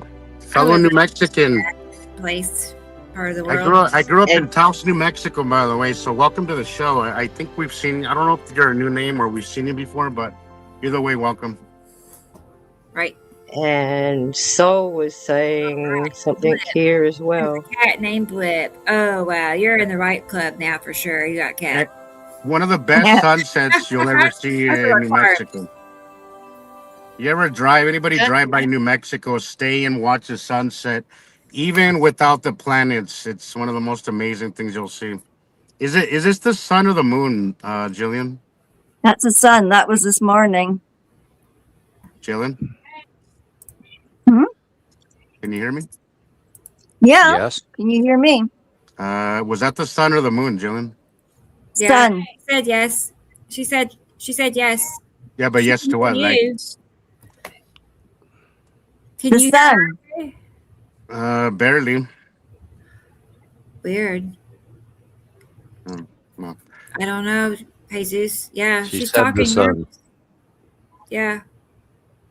We're gonna have that problem again. I hope not. That was strange. Sol was asking a question. If I'm given the task to name a star, should we keep it its historical name of Nemesis? Nah. I think that leads to a lot of the problem with those names is that they lead to a lot of misinformation, and I think that's the point. Same thing with Planet X. You look that stuff up and you're gonna dive into a deep rabbit hole, and it's not gonna lead really nowhere, but with more questions, more confusion, and you're gonna get turned off, and you're just gonna ignore this stuff because it's gonna get that stupid and that crazy that you're just gonna be like, nah, I'm done. They were listening to that's the my bees. problem with those bees. terms. I want to say hi to AV. AV is here. Good to see you. You got here just in time for Gillian's reel. Hi, Yeah, AV. look at the curves on those things. So don't believe everything NASA tells you. Come on. They're the biggest tax organization on the planet. You know, what I've been getting a lot lately, guys. I've been having like people, like maybe 3 people comment on my videos saying, Artemis proves that we're full of shit. And I think that was a point of Artemis, honestly. But how's that? How is that? Because with a handful of pictures that they exactly, Rebecca, exactly. And that is the reason why I think Artemis pointed out the window ever, never, not once. Exactly. Instead, we get pictures. We get the same shit as we got in the 70s. Them eating the food, them all doing all that shit. But what I mean is that my point is that that's the point of Artemis, is to just tell everybody subconsciously everything's fine, nothing's happening out there. You're safe. There's no asteroids running around and every day in our skies. There's no planets. There's no nothing, right? Yeah, it's empty. It didn't do us any favors. That's all I'm saying. I was going to say there is literally they'll stop at nothing to Exactly. hide what we're talking about. Exactly. They'll go to greatest extremes. I've seen it. I've seen them do that. You know, Honestly, I mean, Rebecca, I think that was the whole point of the space program. Honestly, because look at when it started in 76. It was in 76 when they did the first space launch, right? Or whatever. Was it? What year was it? 69. 69. They probably, I don't know. I think the space program was developed to say, we got the skies, we got space under control. You don't have to worry about it, knowing that these planets were going to come in. And that would be a good way to just discredit anybody, because if they've been to the moon, they know what's happening up there, right? And they would tell us. That's my theory. Jesus, you got to remember when they launched the space program, we were right in the middle of the Cold War. We were being taught to get under. We were being taught to climb under our desks at school because of nuclear war. Yeah, we had training sessions on how to crawl under your desk, stop, drop, roll, all of that, and I remember and they those. taught us, I remember. You know, and then growing up through high school, I was always told that I was going to end up in Vietnam. Yeah, I remember those videos in school. I mean, it wasn't in my time, but I remember seeing those videos in school when they were teaching people how to crawl under their desks. Like that was going to actually help you in a nuclear freaking explosion. Well, there's a possibility you won't be blinded instantly, but you're still going to die. I mean, honestly, I would rather die instantly in a nuclear explosion than I have to actually suffer through the fallout that comes afterwards. Yeah, I can tell you from personal experience that radiation poisoning is not fun. Mm-mm. It is uncomfortable. If you are ever in the radius of a nuclear explosion, it's better you die right away, because what's coming is no fun. It is no way to die. It's not a lot of fun. It's uncomfortable, and if you do survive it, then you have a lifetime of issues. I don't want any of it. Moving on, people. Hey, by the way, I just want to say something real quick. I don't know if Thomas is listening to us, but I just want to say he's been tagging me in a bunch of his videos on TikTok, and I was wondering why, but now I don't even care, because ever since he's been doing it, I've been getting like a steady stream of followers that I have no idea where. I'm guessing they're coming from him tagging me, because he's been tagging all of us. But lately he's been tagging me, and I keep getting these notifications. I'm like, does he want me to join him, or what is it, right? But it's just a tag. And then I realized that during those 2 weeks, I've been getting like 5 followers here, 10 followers there. People looking at my profile. So I'm like, all right, okay, keep it up, Thomas. So thank you. This is good to get the information out there. Look at the power, guys, of sharing. This is the power of sharing. Just the name.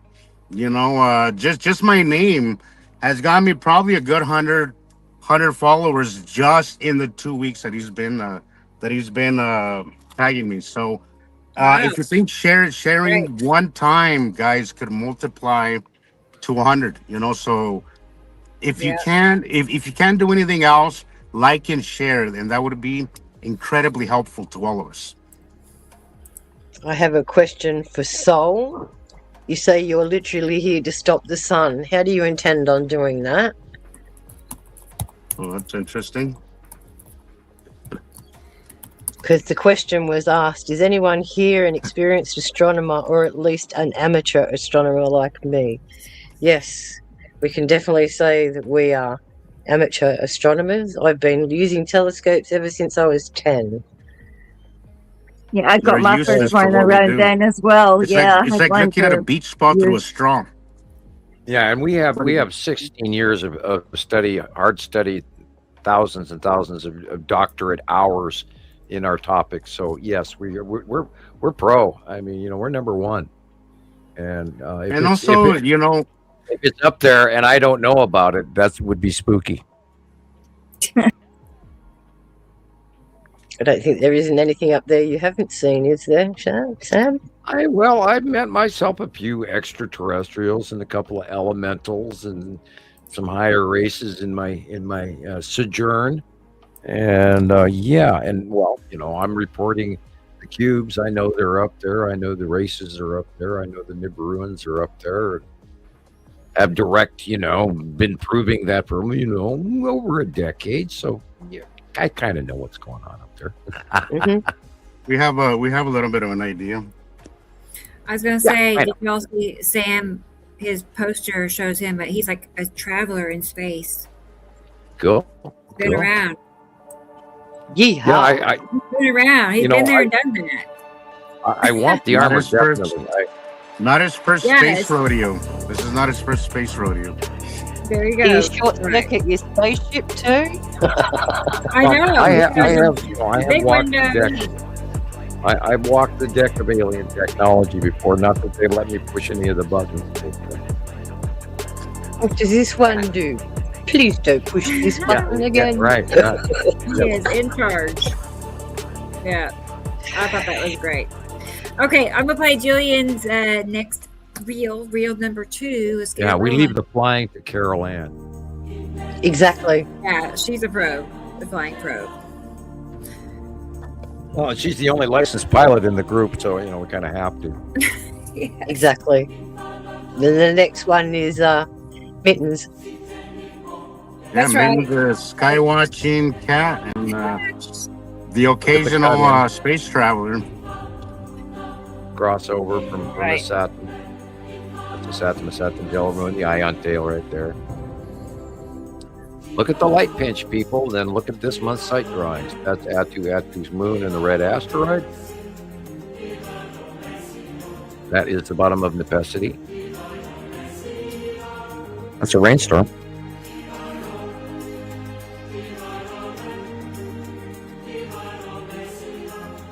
Interesting music score. I've not heard this. It's a different version.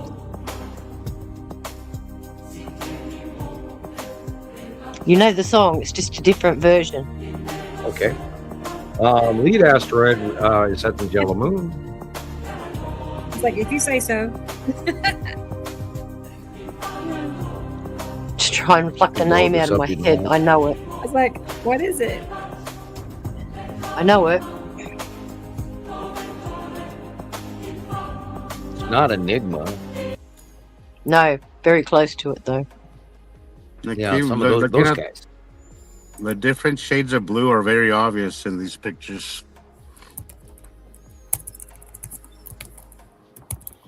God, how did we get to April already? Almost May, Sam. We're almost May. I know, and it's just halfway through April. It's crazy.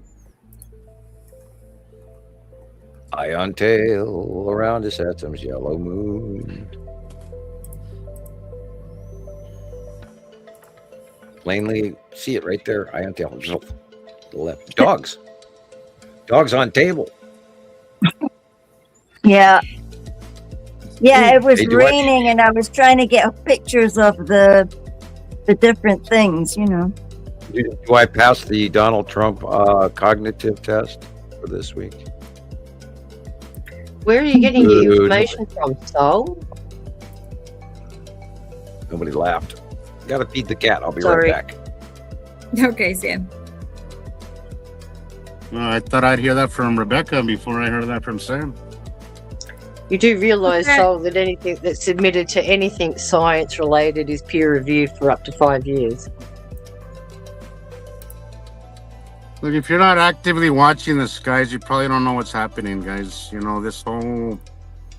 Look, if people want to learn about the world through a book, and that's not gonna, you have to get outside. Yes, you have to go outside. No. That's just it.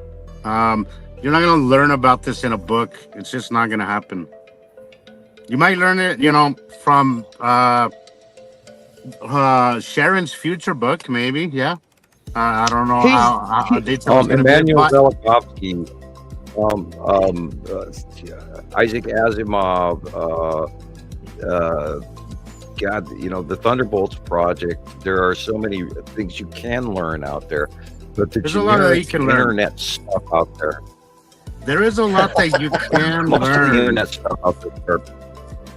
Well, there's a lot that you can learn, guys. But you're not, and Planet X Hunter used to say this one time, and I thought it was spot on. The only way that you're gonna properly see this is to get outside. The only way that you're gonna see this is if you. First of all, the only way that you're gonna believe this is if you see it for yourself. First of all, that's one. Second, there's just no replacing getting out there. Not to mention, like, what do you want? What do you want to get out there and see it for yourself anyway? You know. Well, yeah. Could you imagine not knowing? Can you imagine knowing it's happening and then not actually see it by yourself and then it being gone? Like missing out. And people in the future are going to go, holy crap, there it is right there on television all along. Didn't see it. But they'll read about it. They'll read about us in the history books, Sam. They will teach this in classrooms, even if it'll come up. Whether it's in my lifetime or not. This will be taught in somebody, two kids in school. Given that we don't destroy ourselves before, because let's face it, given what we've been seeing the last few years, that's a huge possibility. But we've got to remember too that we are constantly rewriting history to form our own narratives. I agree. So we are basically changing whatever future is out there. We are actively changing that. And you have to be the change you seek. What's a brown dwarf star song? Are you talking about? I know where we're going with that one. What are you talking about? Yeah, I was just gonna say that, Sam. Yeah, once I hear the word brown dwarf, I'm like, okay, yeah, this is not going anywhere good. That's mythical internet early internet crap. That's internet garbage again. Yeah. Again. Yeah. More internet garbage. Yeah, we have 2 stars. We are a binary solar system. 2 sets. Yes. Be self-taught. Grab a camera, get out there, time lapse, photograph, and you really get a handle on what's really happening. There is no failed son in this. We've been told we're wrong here. Well, he's probably discussing the fact of the Nibiru, which is the electron cluster gas giant that holds the 2 stars. And it's not brown, it's orange. Okay, in your university.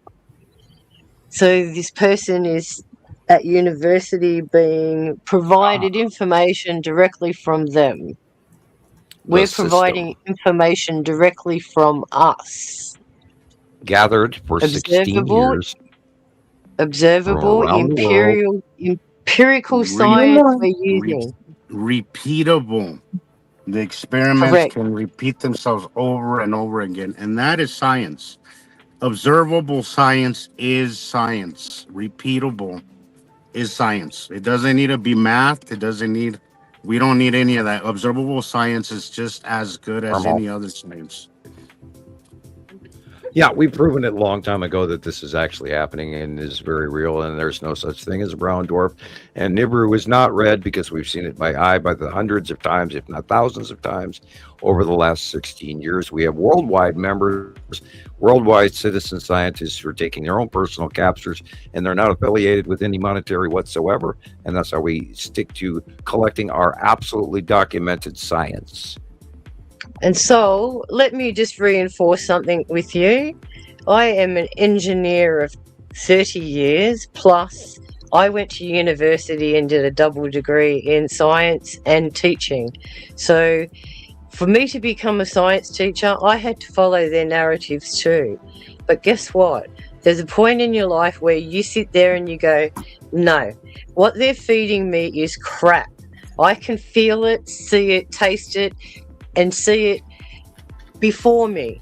And what they've fed me is what they want me to be able to repeat back to anyone. They want me to be a bath parrot. Have all this information in my head and just spit it out and not even question it. Well, sorry, I've come from a different generation where, like Sam said, if we don't understand it, we ask the question, why? Look at that base cloud of Saru. Amazing. Yeah, look at that. That's the ion tail is orange. I love that picture.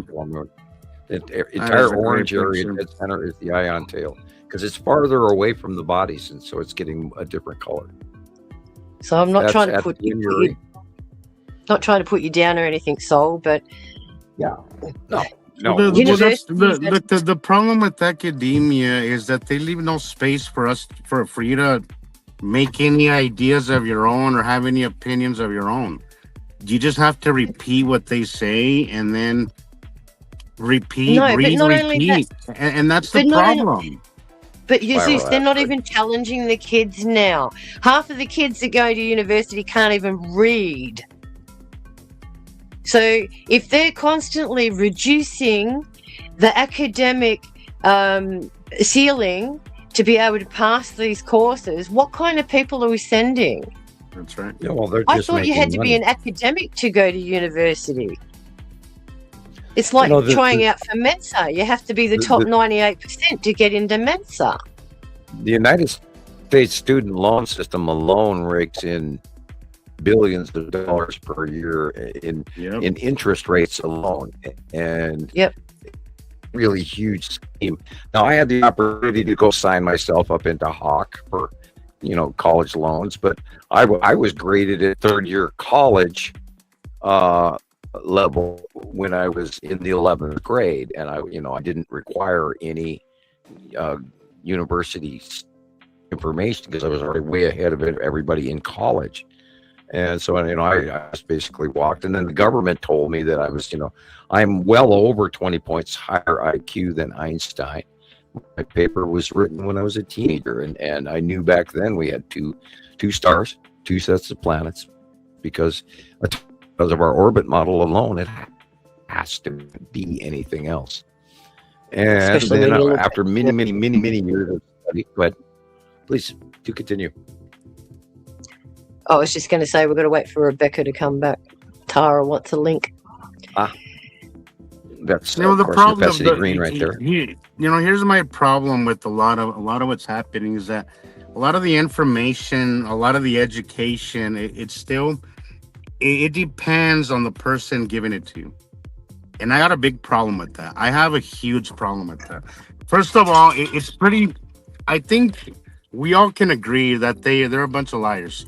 The people who run the earth, the country, the world, they're not here to educate us. They're here to just make sure we have enough education to work the machines and work and pay taxes, but they don't really teach us anything of substance. And I don't. If I have questions, it's better to just observe and make your own conclusions and go and Google it, because Google has just been compromised. Google, along with just about any mainstream information, has all been compromised, and I don't trust any of it. And I'd rather be self-taught, because at least self-taught, I can trust what I see. I can trust what I'm observing, and you learn so much more being autodidactic. If you go seeking the information, you'll find the answers. We can't just expect them to land on our lap. So I don't know about that. The comment was, I'm giving you guys a second chance because I'm aware there's a lot of idiots out there that you have to deal with, but I'm not one of them. You're giving us a second chance? Well, that's okay. That's okay with us, because we've got 15 years here. Sorry. No worries at all. Look at that. Yeah, look at that rounded edge, people. There again, Atu and Yuri, discharging. No, you're 30. Angle. He's a young person. Again, that telescope is useless for what's happening right now. Things are too close.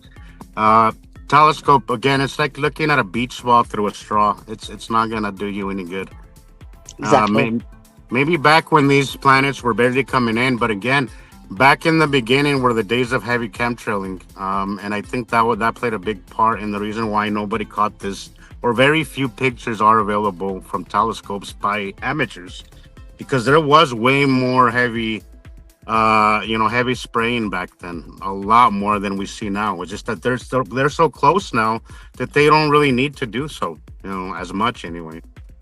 And look at all the FAA cams that they've either turned off or turned a different direction now. Well, the Mexican webcams as well. We had amazing stuff coming from Mexico, and all of it's gone now. All of the equator cameras were the best because you got the straight on view out into space rather than an angle from the northern or southern hemisphere. Look at that. Right, And but we here's my rotate. recommendation, Salt. Why don't you use that telescope in the day rather than at night and see what you come up with? Because there's a lot more action that happens in the day than it happens at night. Most people I know with the Absolutely. telescope, they observe at night. They never observe in the day. And that's when it's all happening. It's between us and the sun. At night, we're facing away from our star. There's nothing there, really. Everything is between us Rebecca, and the sun. I mean, I can, occasionally there There is, are but most of the action, most of what's happening happens in the day between us and our star, right? correct. Rebecca, I sent you a message. At here. night, we're facing Tara's away. waiting for a link. Okay. Tara's I'm waiting busy. for a link. Yeah. Okay. Thank you. You're busy with your pussycats. A kitty cat. I know. Here's Skinny. Here's Skinny. All right. Sit down. Sit down. Or not. All right. Yeah. So this is what we're Yeah, I'm trying to sending teach her a you, link Sol. to her right now. It's what we're trying to teach you here, Sol, is Who's don't- finding them? Are you don't- finding don't them, or try is and somebody rely. else finding them? Because yeah, don't try and rely on the external sources for your Are- are- information solely. if you're not finding it, then I can't take that serious. If somebody else is finding them, then I have to rely on their information, and that right there alone is no good. But somehow I got a feeling you already have your mind made up. We were talking about. Well, what a great learning lesson we've got right here. We're teaching you exactly what's happening here and how to recognize what's above our heads. All you have to do is hang around a bit, and you'll learn more. Hey, Tara. Yeah, Tara, I sent you a link. Rebrand is back. I know, crazy by the minute. Me too. We're here. Thousand- We are still A here. 1,000 AU. 1,000 AU from us. Okay. 1,000. Wouldn't brown dwarfs? AU is astronomical unit. That's the distance from Earth to the Sun. So it would be 93 million miles times. Whoa, that is. So we're talking outside our universe. That would be interstellar territory. We know that Nibiru is out there, and it is connected to both of the stars, and it is considered an orange gas giant. It is an unlit star. You could call it a brown dwarf. That boils down to whether you're talking about a dwarf star or whether you're talking about a dwarf gas giant. I don't know. And I always chuckle over that. And that of course comes also from that guy in the 80s who gave out that information on the internet. And what they were discovering at that time was the orange object in the solar system attached to it, but they didn't include the concept of the actual star that it was attached to, and then all the other little planets. Hey, And they discounted it. Hey, Tara. Was showing. Hey, Oh my Tara's got gosh. some action. Totally. Sorry, Sam. That's okay. I knew that's where you were. No worries. I don't know if This is y'all a little recall, more but I interesting called right it. now. So Even though it was Moving cloudy and on. overcast almost all day, about 2 hours ago it cleared up. I wish y'all could have seen it earlier. Then if that's the case, well, then why hasn't all the other telescopes like James Webb and all the rest of it turned their eye onto it?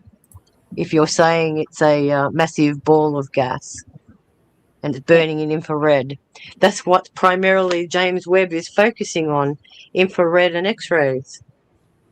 So why hasn't it picked up this big red ball you're talking about? Not to be mean or anything, but this is what we're saying. If all of these things exist, then why aren't we seeing them through the proper channels? Yeah, it only comes from them. They have the authority on that knowledge. Nobody else. yeah, they're probably hiding your brown dwarf as well.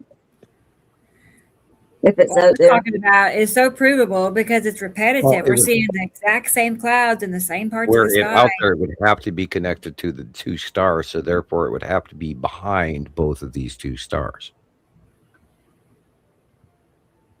That's the only place it could be, and it is not one of these rogue, free-floating objects in the darkness without a star. That's not how things work. Every star has a solar system. Every solar system has a star. And in a lot of cases, you have binary and trinary and quaternary star systems. Hey, Chris. Hey, are we outside with Tara? Yes. Yeah, Yeah. Tara's here. I Tara, can this tell. is awesome. Great timing. Right. Great. What's up, Chris? I wish I Beautiful. could have gotten on earlier a minute ago. It was, about Good 30 night, minutes ago. It Audrey. was insane. Good night, Audrey.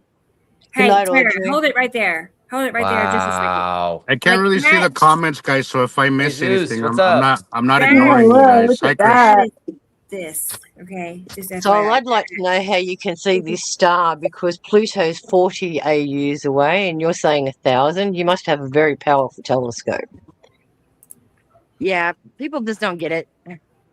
Heck, I didn't get it until Sam said it earlier that when they pass us, that it's going to be on like Donkey Kong because they're going to be illuminated almost constantly. I'm like, that's going to be so amazing. I can't wait to see more red and purple They're skies. just brain dead. I mean, they're never going to see it. They're so programmed Well, that right they're now, going back. Tara, if you were to turn around, put your back to the sun and point it the opposite direction. Yeah.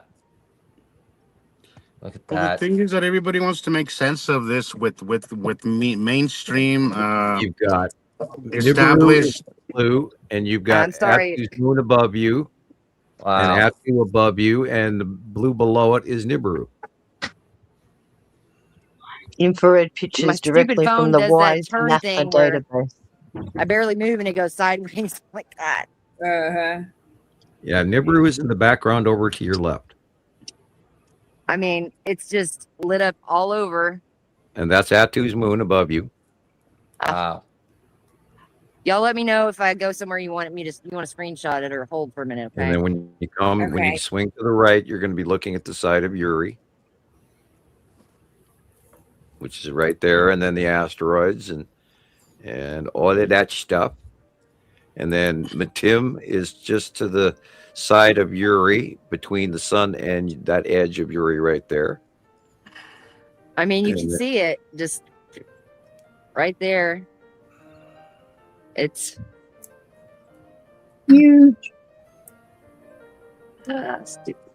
Day after day. Thank you, Rebecca.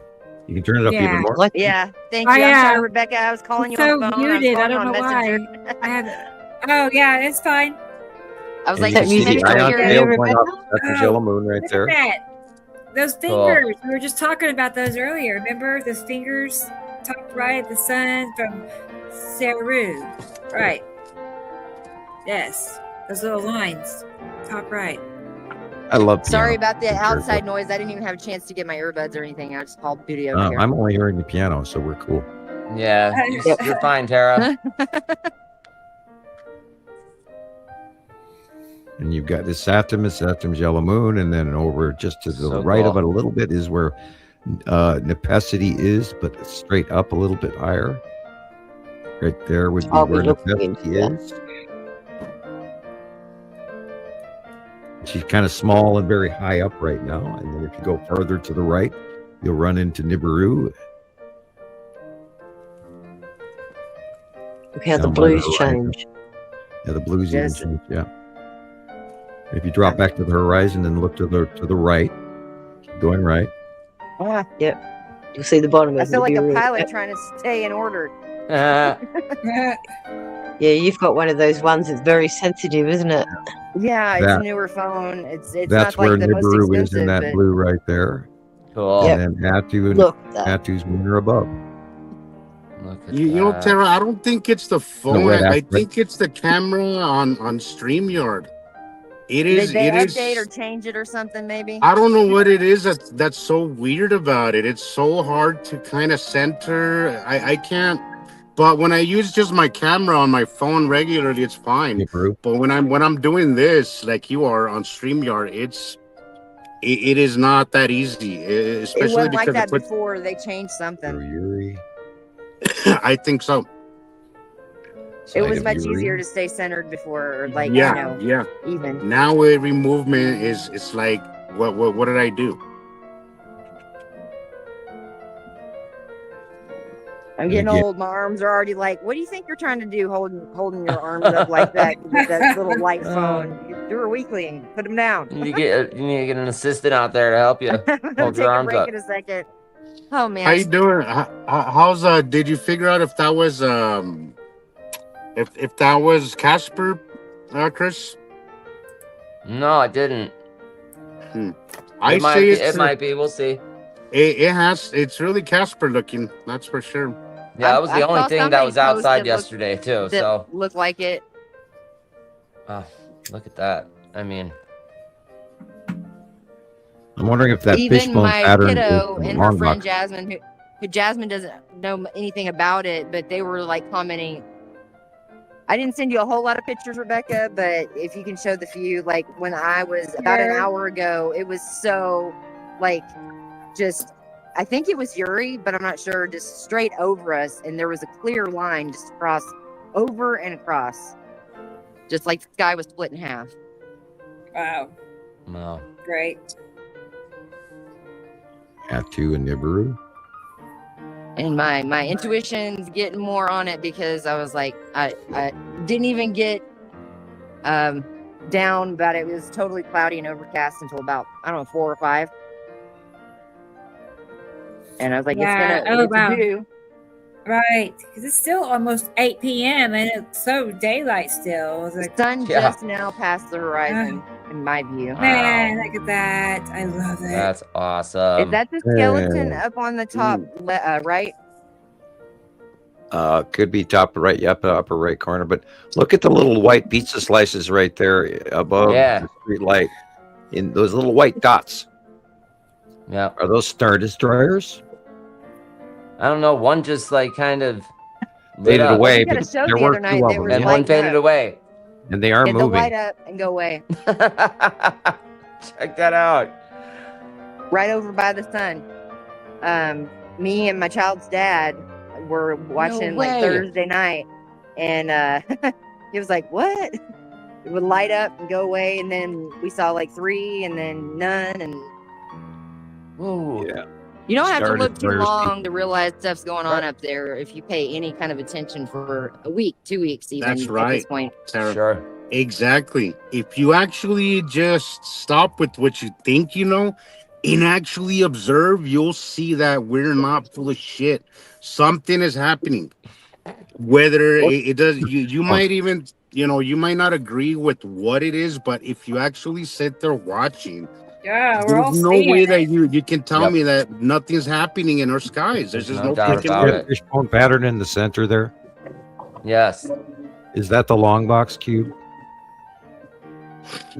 It's where it should be, actually. That's where I'm facing.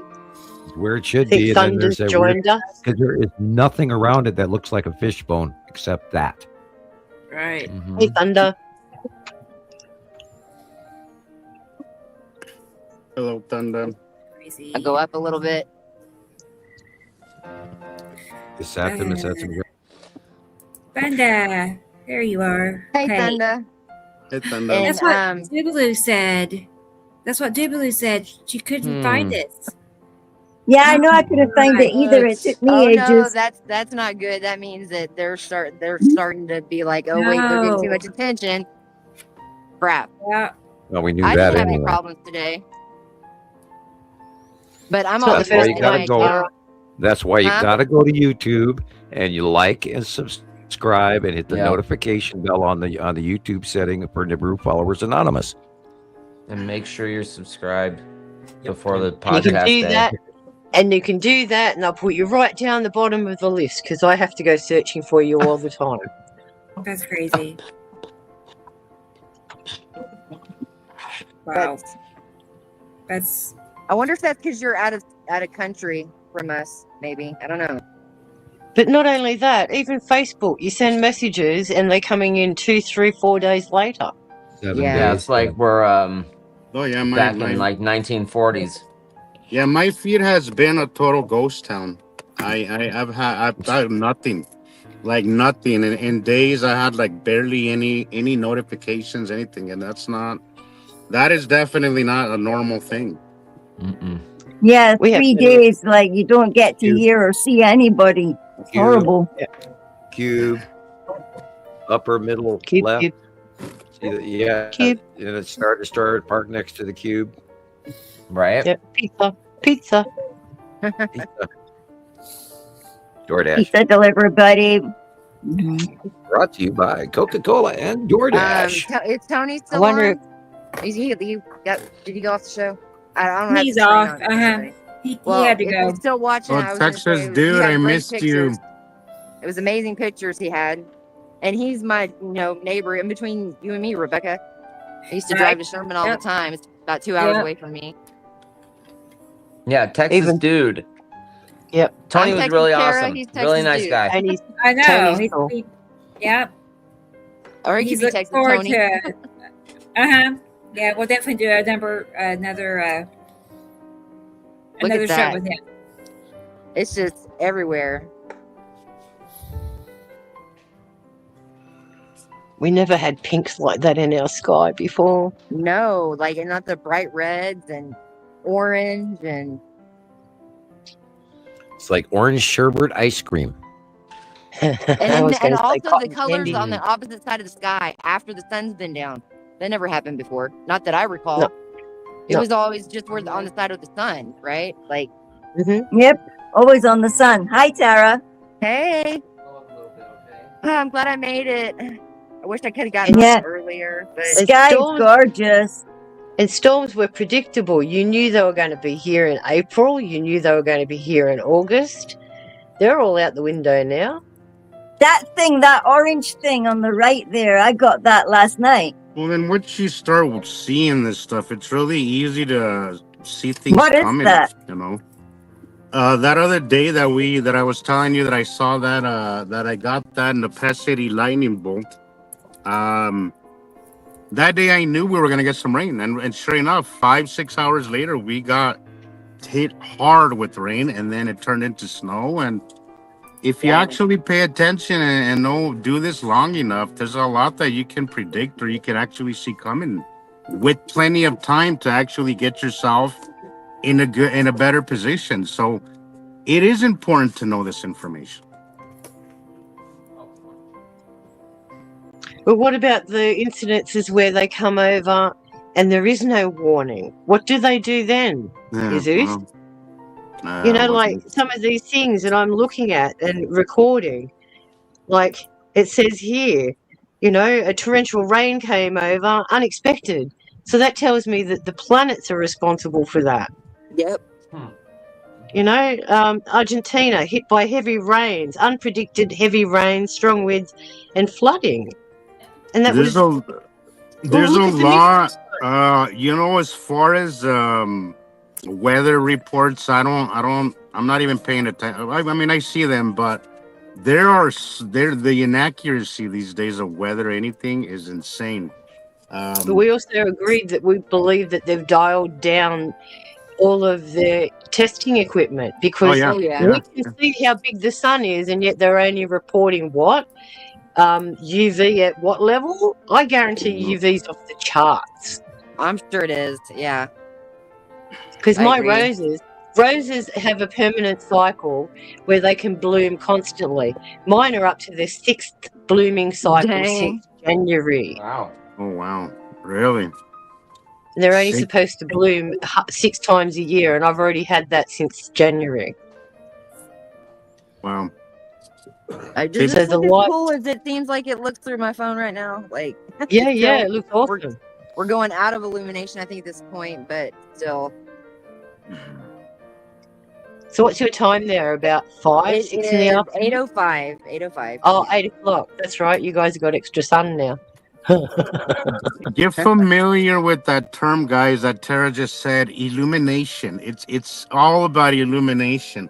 Think what the about light's on. darkness. Yeah. Think about darkness, right? Think everything out there is dark, and when they come into the right angle of the light is when you can see them. That's really how it works. It's dark out there, and if they're not in the path of the light, you won't see them. So occasionally, if the right angle of the sun, like here, you got the right angle right at the bottom, shining on the bottom of this thing on the side. We got a bottom side illumination. You won't see it, guys. That's just like a plain new and moon. simple how it works. Just like a Think new moon, of it's light still and there. dark. There's no light Sol, in it. Sol, if you'd like me to help you with anything, you can contact me. I'm on Facebook. My name is on the screen. I'm in Australia. I'm sure. Right. Wait, is it? I was gonna say her name is not on the screen at the moment, though. I'm telling you, I no doubt they have probably signed their life away in NDAs. I have no doubt they know, they see. We already know that they changed they cut off and changed the feed from the ISS. Oh, yeah. Here we go with what we were just talking about earlier. How Artemis was, in my opinion, there to discredit a lot of this information.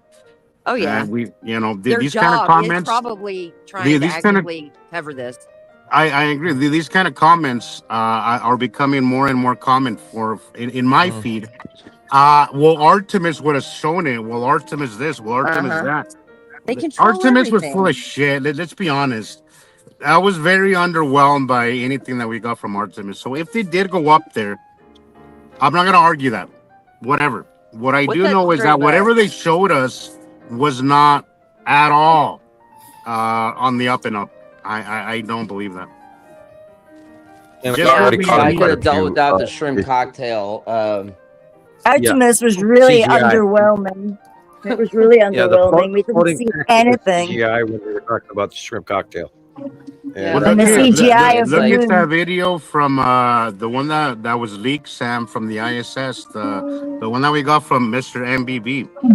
You know that video when we see all those asteroids up there flying? Yep. We see all this sublimation. We see all that. What did Artemis show us? It just showed us a blackness and a planet in the middle.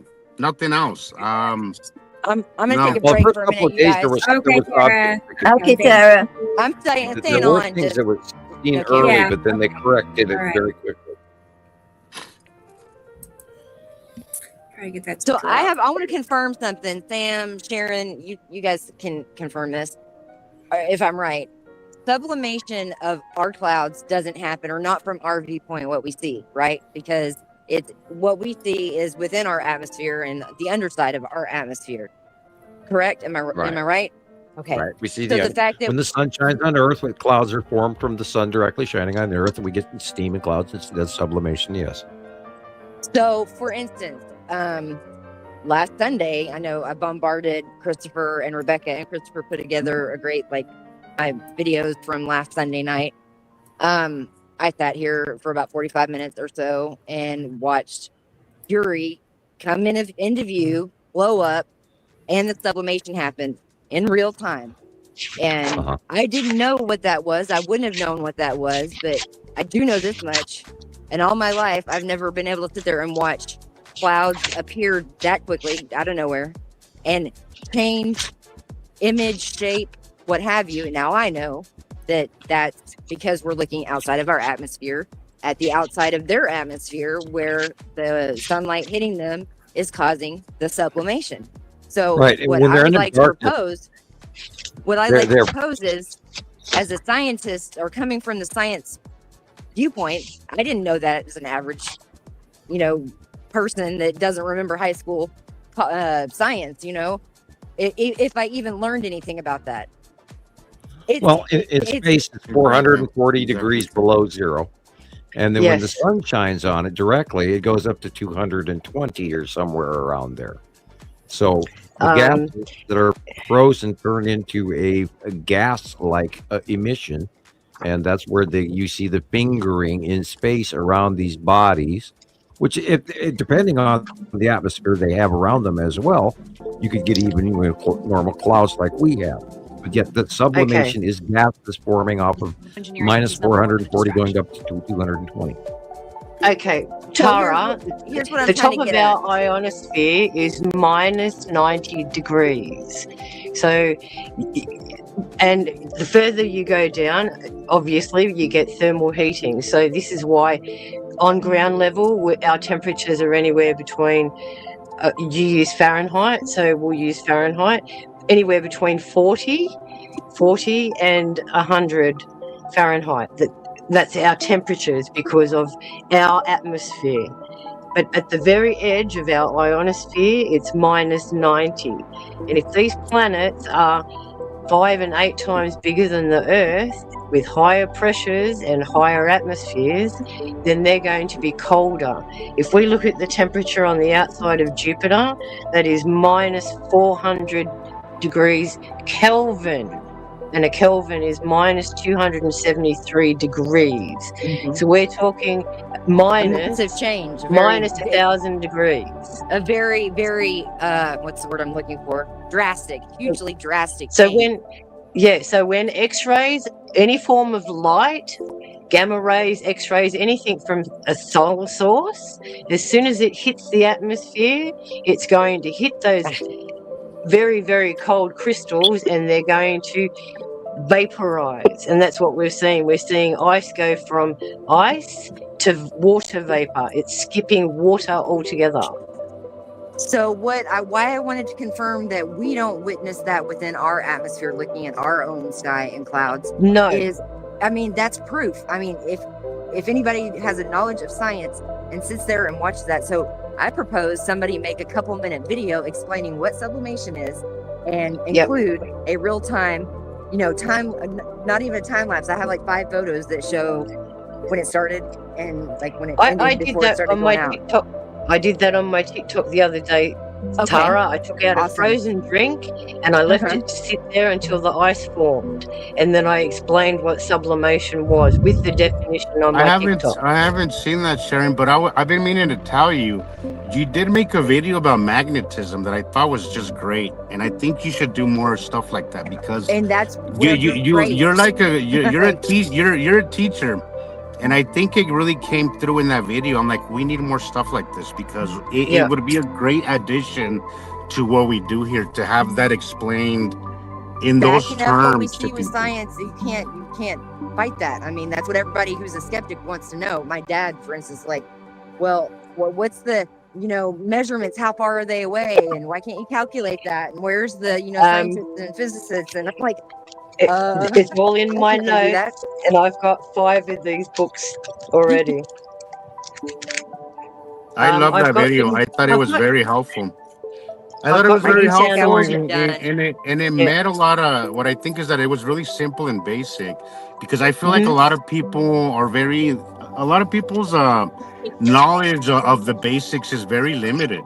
I had very limited knowledge of the basics, if we can just start very meet people where they're at and just start from the bottom and then kind of explain these terms and these things to them, things that we should have learned in school but we didn't.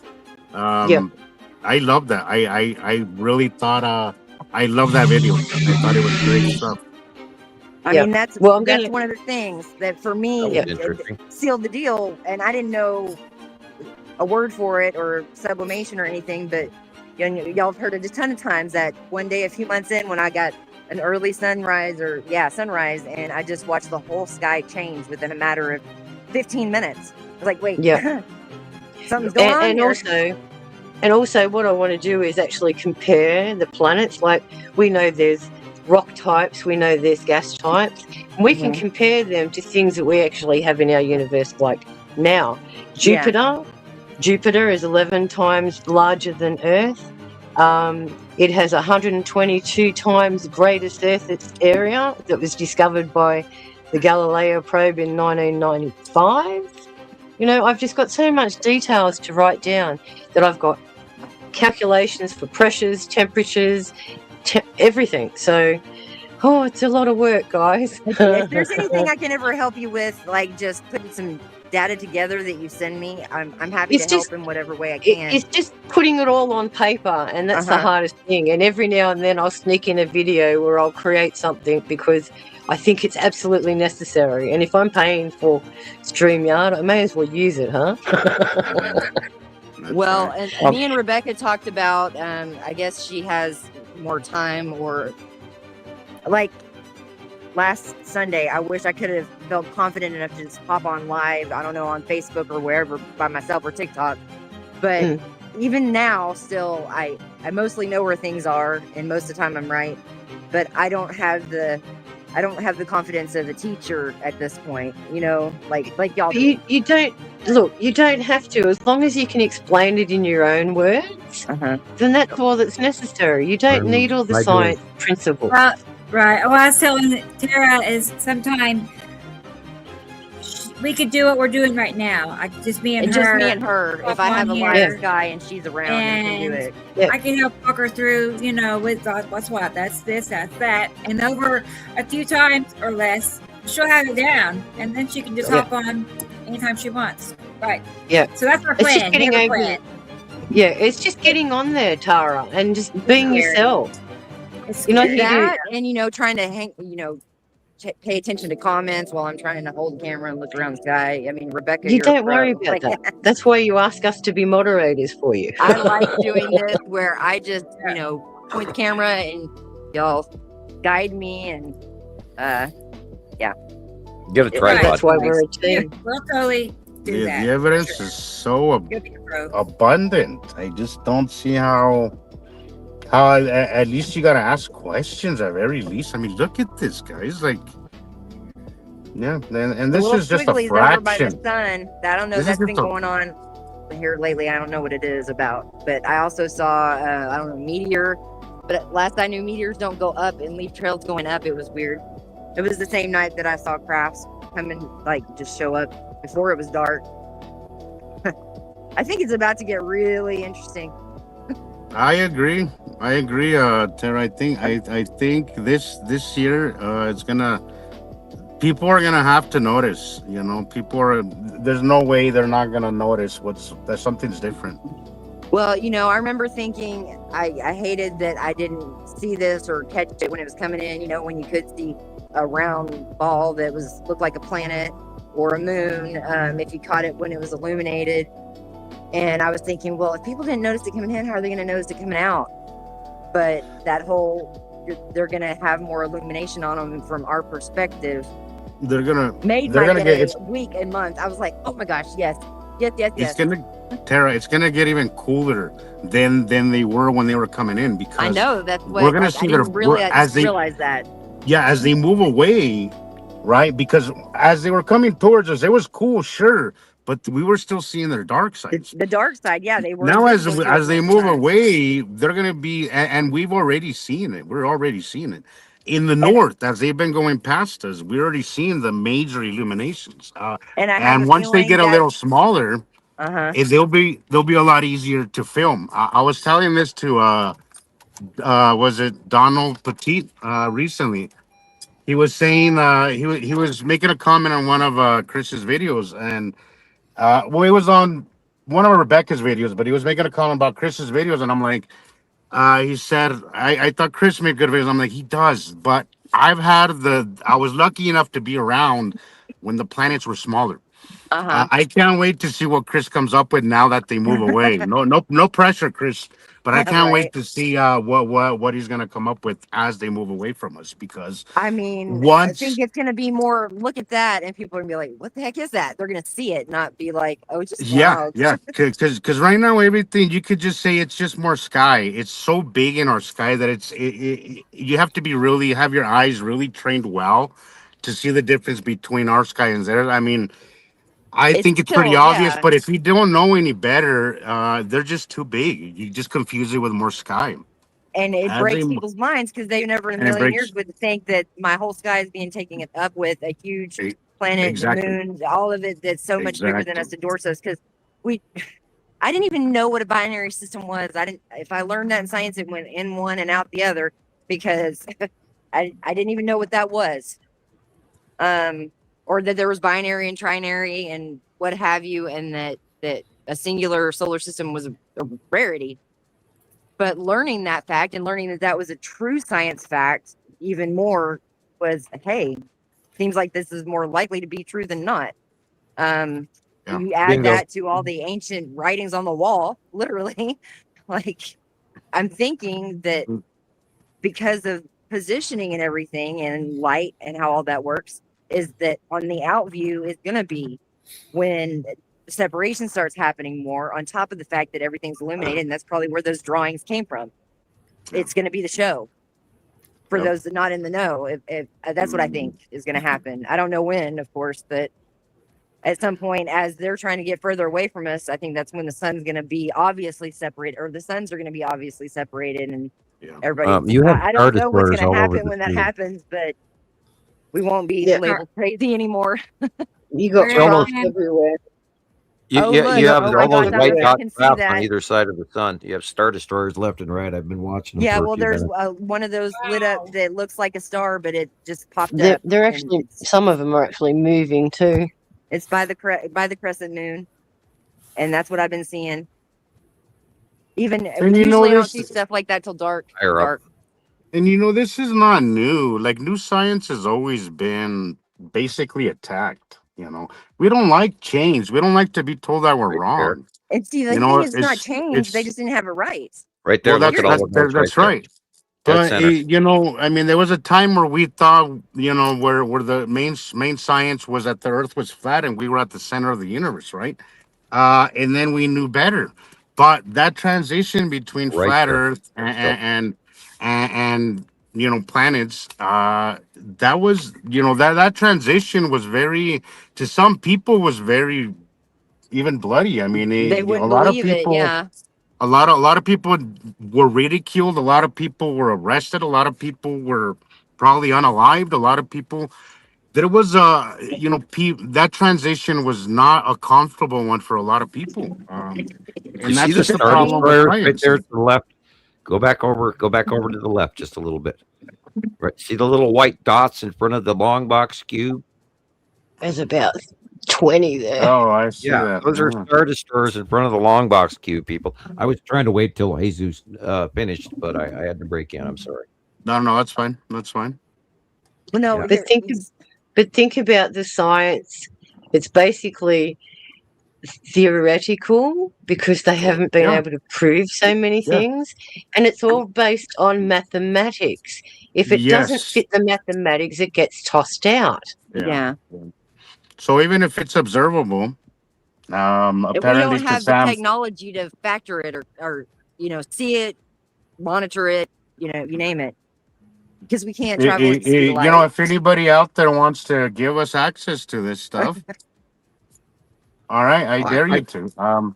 I don't think we're missing out on anything because we have an unbiased group of people sending all the material in. I think we have a huge database that we all got to know and trust too. That right, and we've had if enough it's not background altered, it's not information altered. to correlate past patterns that still fit the process, and so we're continuing our science. I can't believe it's like almost dark out here, and I can't believe I can still see all this. Oh, for sure. That's how it is You'll be when I'm seeing it. out. I'll be out. It is dark, and I still see it. That's a street light. I'm standing under. Yeah, that's what I stay out till nearly 9 o'clock.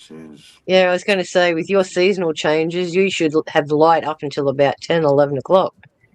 Yeah, The that's planets not are normal there. though. We usually, even in the summer when it gets, after time change and a scribbler just went clear across the sky. A little too late. Yeah. We already saw it. We saw the action. It's funny at this point. They don't even need to be doing it. It's just It's like fun for them at this point because it's redundant, and it's not like people are noticing anyway. People ain't. Oh, go ahead. I'm sorry, Jesus. No, I was pretty much done. Go ahead. Before my brain forgets, I was going to say this earlier. For myself personally, I wouldn't say it was because I was noticing the sky being weird that I didn't realize that there was this huge movement that grew recently about flat earthers, but now I know the reason why that's happening or happened is because they're noticing things are weird. There's something's different. Yeah. But they're trying to find a reason. They're like, oh, well, they lied to us about space and they lied to us about us, being around. I was actually kind of, mystified by some of the explanations that people had and kind of captured for a bit, but that's what kind of led me here. One of many things that led me here. Tara, I went down that rabbit hole too, but a lot of it was interesting. But in the end, it just didn't satisfy my answers. Right. And it did lead me here. In the end, what it confirmed for me is that there's so much that's either wrong intentionally or unintentionally. I agree. That people are starting to realize, or realize that we've just been told lies, period, and that's very true. So that's why our bullshit meters are always on, Tara. It's difficult to be where we are now because news. What's the news? I don't even watch anymore. I don't believe a damn thing they say, and if they say something, I think the opposite's true. Pretty much. You look at what pretty much prove that or verify it. So I'm kind of like Rebecca. I'm so skeptical of freaking everything. Me too. I am. What I see and know and feel. If I can't see it or learn it myself, I'm skeptical. I just am. I mean, we live in a world of lies, and that's just the truth. We live in a world of lies. We live in a world that is motivated by money and greed. It's all controlled. Yeah, everything's questionable, and if you trust the establishment, well, it's no secret good luck anymore, to you. And it's blowing up. That's the good thing. Good luck to you, because I think over the last 10, 20 years, I think we all can agree that they lie about everything, just about everything. Why would this be any different? Yep. Why would this be the one topic where they're straightforward with us? No, I refuse. No, I just don't. I don't believe it. Not for 1 second. Basically, as Rebecca has said before, how can you keep, if you know somebody has a history of lying, how can you take anything they say seriously? Trust. We're done. It's like that toxic ex that we keep going back to or used to go back to. We've all had one of those. We know once you figure that they're going to do it again. We know that they're going to do it again, but then we go back it. But eventually we learn, at least some of us. We learn that the pattern will continue because it's there. So once a liar, always a liar. Yep. Very few people change that much. Yep. Why are they going to suddenly start telling us the truth when they've been lying to us for years and years and years? Exactly. They're just like, they want you to know everything they know, right? That's right. It's like that line from out of wow, that's so cool. It's like that line from Out of a Few Good Men. You can't handle the truth. You can't handle the truth. That's another one too, Sharon.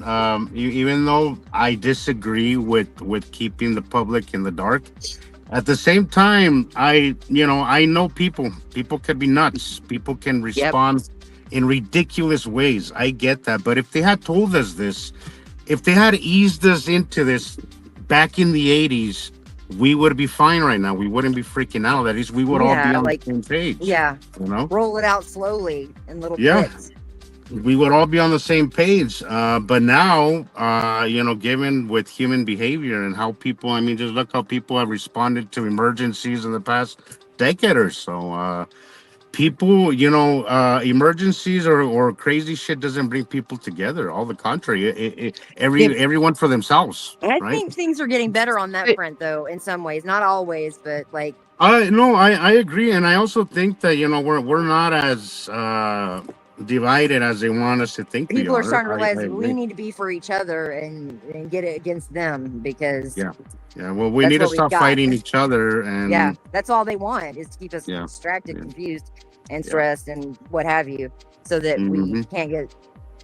But for decades, they made us believe that they were the only holy grail of all knowledge. Yep. Look at that. That is so perfect. Tara, hold it there. Well, guys, I gotta go. Time's up for me. I'm sorry. Okay, Jesus. Yeah. Oh, that's I hear okay. you. I'm about to go too. I mean, I can't believe all this is still showing. I I'll can't keep do my naked eye watching, as but much as I can through Look the at camera. that. I'll be listening. But I gotta go. I gotta go to work. So Well, I'm have a gonna good sign night, off now. Jesus. But you'll have a good Safe. night. Have It's a great nice to week. say hi to you, You- Tara. Always nice to see your Thanks. skies. Yes, Sharon, I was you. more educational videos. I love those. Yeah, I know Okay, you did will one on do. sublimation, but that's like just confirmation. It's proof. It's literally proof because we wouldn't see that happen to our own stuff. That's right. Period. That's right. So, all right, guys. I'm pressing the button as Rebecca says. Have a good night. We'll see you next week. Yeah. Good night, Jesus. There you go. Take care. See Bye. you Bye. later. Love you guys. Bye, Jesus. Love you too. Bye bye. Okay, I'm Yeah. gonna do one more slow round, and then Okay. I'm gonna go. I got my daughter and her bestie over there having a slumber party. Nice. They're good. They're just across the way, but I mean, It's something from the I past. was about Slumber to like parties. go off like 10, 15 minutes I ago. know the good old days. I miss my kids being Saturday home. slumber, Saturday sleepover with your bestie. Yeah. Nice. That's the best. Can't do that. Jillian lives too far away. I know. Somebody's gonna win the lottery or a lawsuit or something, and if it's me, Yeah. I'm getting people I together. know. We need a central happening. location. We're all so spread out. Like all of us. We are so spread out. We'll get Mittens to put a good word in to pick us all up. Oh, I had an idea. I don't know if you saw it. I messaged you, Rebecca. I don't know if this is What? doable or not.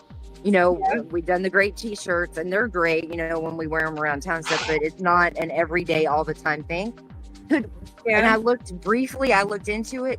Could we, or y'all, design a car decal? Not a bumper sticker. I hate those because they get bad and look trashy. But decals, Oh, I little did see stickers you that. stick on the back windshield and stuff. I did And they're look at those. Yeah. They're not very much, and you could mark it up just $1 or $2, make a little profit, tiny profit for the funds. Yeah. And also, like, I know all of us that drive. I pop one on my car, and yeah. Do I have to cancel my order for bumper stickers then, Tara? Well, Right. bumper stickers, they're paper or they're stickers, and you can't like fix it. You have to our weather's so crazy here that Like something it on wouldn't your last. window. It wouldn't last 2 months. Windows. But the Fair decals, enough. you can pull them off and on. And sometimes the same thing makes some that you can put from the inside too. Yeah. How about And, we all get Nibiru tattoos? I'm getting. Hey, Oh, boy. I had thought Again, about let's have a that. tattoo party, a virtual tattoo party. There we go. Sharon, that's my idea. Sorry, I Well, plucked it out of your let's do head, it. Rebecca. I know. I'm mind reading now. That's going to be a show when we we all all start put it saying each together. other's sentences and words, and it's going to happen. Carol Ann figured in the comments somewhere knowing it. She probably does it already. That's funny. Yeah. I thought about our little alien guy. I was like, what would he look like as a tattoo? Huh? Yeah, no, I'm not going to do it. Don't worry. Yeah, with two suns, above them, and the year that the two suns pop out all the time, like Oh, yeah. somewhere else, a crop circle that matches the planetary alignment. I'm all for merch of all kinds, honestly. I'm like, whatever it is, I'm like, yeah, that, Well, that one's very inexpensive, under $10, and I know all of us that are lifers and family. I wouldn't hesitate, and I know. my car's like out on that the road at least a idea. few days a week, and people are it can't be curious. much. And it's some publicity, some. Here's the thing: I've heard of Nibiru, Planet X, so I wasn't totally in the dark, but I was completely wrong about the idea of Nibiru. And then when I learned about it, I was like, yeah, that doesn't make sense. And now there's this whole rogue planet stuff that just doesn't even make an ounce of sense. Yet they have people believing it. Just like the Skull asteroid is millions of miles away, and we'll only see it every so many years. Yet, however, why has it been in our sky every day and every week for years now? Well, how quick people did they pay drop attention. Atlas? Yeah, and they classified it here. They dropped it like it was a hot potato. They doesn't scream. Yeah, "Oops, we it's should still have in our solar acknowledged it." system. It's nearby Saturn. It supposedly had lit one of the planets on fire, so we don't know what's going on. And Oh, I haven't wow. seen much after that. And One of it the depends on seven what direction moons she's lit on facing. fire supposedly, and I can't even remember which one it was, but anyway. And it's Like supposed to this. be releasing a lot of water right now, the equivalent to 7 buses every minute or something. It's releasing a lot of water into the atmosphere. Ice water. So Yeah. it's Coolant. not automatic or maybe as quick as I thought, but I'm still sticking to what I felt. I feel like it's passing us. It's like flip the switch in people. It might be a subtle switch, but I think that it's amplifying or increasing the rate at which people are ascending, or you know what I'm saying. Waking up. If you were to add another electron to the equation, it's basically amping us up. Yeah, like we're our abilities that have been stamped out of us are coming back online, no matter what. Even with our crappy food and air and we're everything. becoming more crystalline, guys. More crystalline. Correct. And if you're more crystalline, you can put more electricity through it. Better Piezoelectric. conducting. Yeah, piezoelectric. When you crush 2 quartz crystals together, you can create a spark. that's pretty cool. Yep. I mean, just like the fact that we're all carbon and everything is carbon, but we're all different end products blows my mind. Like, how does that even work? Well, think about how the lightning comes out the top of a volcano. If it's all being forced up and that pressure is crushing other rocks around it, that's also creating the electricity that shoots up at the top as lightning. Yeah, just different formations or different organization of different ways for all this energy to travel through substances. Yeah. Okay, well, I think I'm gonna go ahead and sign off. I mean, I probably could stay here another 30 minutes and we'd still see stuff, but obviously it's getting darker and darker. I know. Well, thanks for sharing, Tara. Yeah, thanks for having me. I'm glad I caught you. Sorry, Rebecca. I was like, you're okay. If you are up for it, if you were up for it, show my. I think I probably sent you a total of I don't know, maybe like 20 some pictures, if that. Just from tonight. I sent you all that stuff from last Sunday, but Christopher was awesome and put together that post he did for me. Nice. But yeah, I don't know, for the skeptics that are like, that doesn't make sense with science and blah blah blah, and it would crash into us. Well, okay, go watch your sky and watch what happens in the process that shouldn't be happening within our atmosphere, and then come talk to me. And my favorite thing, what makes it make sense to me also, with us being electromagnetic and the whole, opposite poles. We're just like opposites in every way. They're huge, they're close together, we're tiny and spread apart, and that makes sense. Makes sense that it would work the way it does. Yeah. If and the Schumann resonance, here's another reason why it's going crazy is because of all the lightning too that's happening. So we're more electrically charged as well. Well, if you put it all together, you can backtrack every few thousand years. There being resets or partial resets, even though they've kind of tried to bury it, of course. That's a confirmation. At what point is it not coincidence, folks? Like, anybody with decent intellect can, if they want to put the research in, or at least skeptical enough to think maybe we haven't gotten the truth, or maybe they don't even know all of the truth. I'm apt to believe. Of course they don't. I'm apt to believe that it's very few at the top that are even truly in the know. And of course, others are like, how could they hide that from that many people? And you'd be amazed. Like, it's pretty programmable. He has it. He can explain it so well, but it's compartmentalized. Is how he explains it. I mean, they have people in compartments, and a lot of them don't even know what the other person is doing. The other department, compartments, and anyway, and you keep us distracted and busy and working like a slave. Then I didn't pay attention to the dang sky, and when I did go outside, I didn't look up. Just like the movie said a few years ago, that still trips me out. That they literally made a movie, and it wasn't about this exactly, but it was about UFOs and aliens and crap. I'm like, really? Don't look up. Oh, I better look up then. That's what that said. Yeah, we thought we were doomed when they brought out Armageddon. Yeah.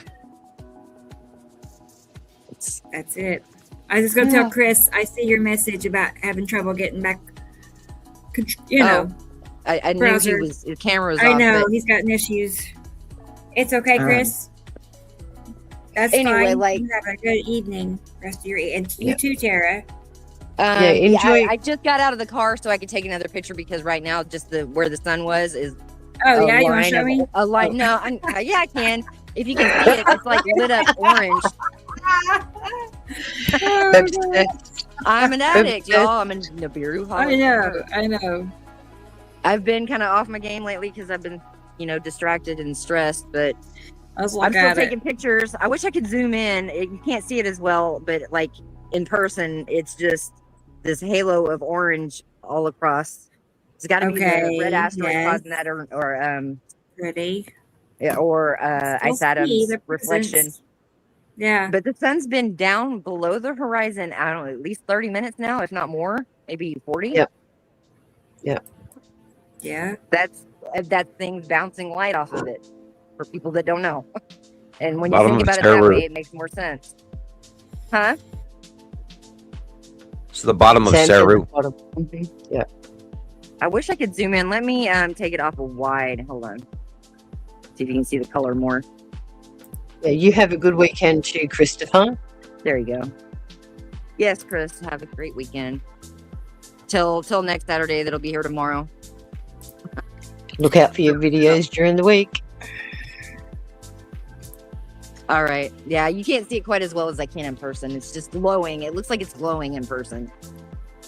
If that makes sense. Y'all know what I'm talking about, where that halo happens and it's every night for a while. Yep.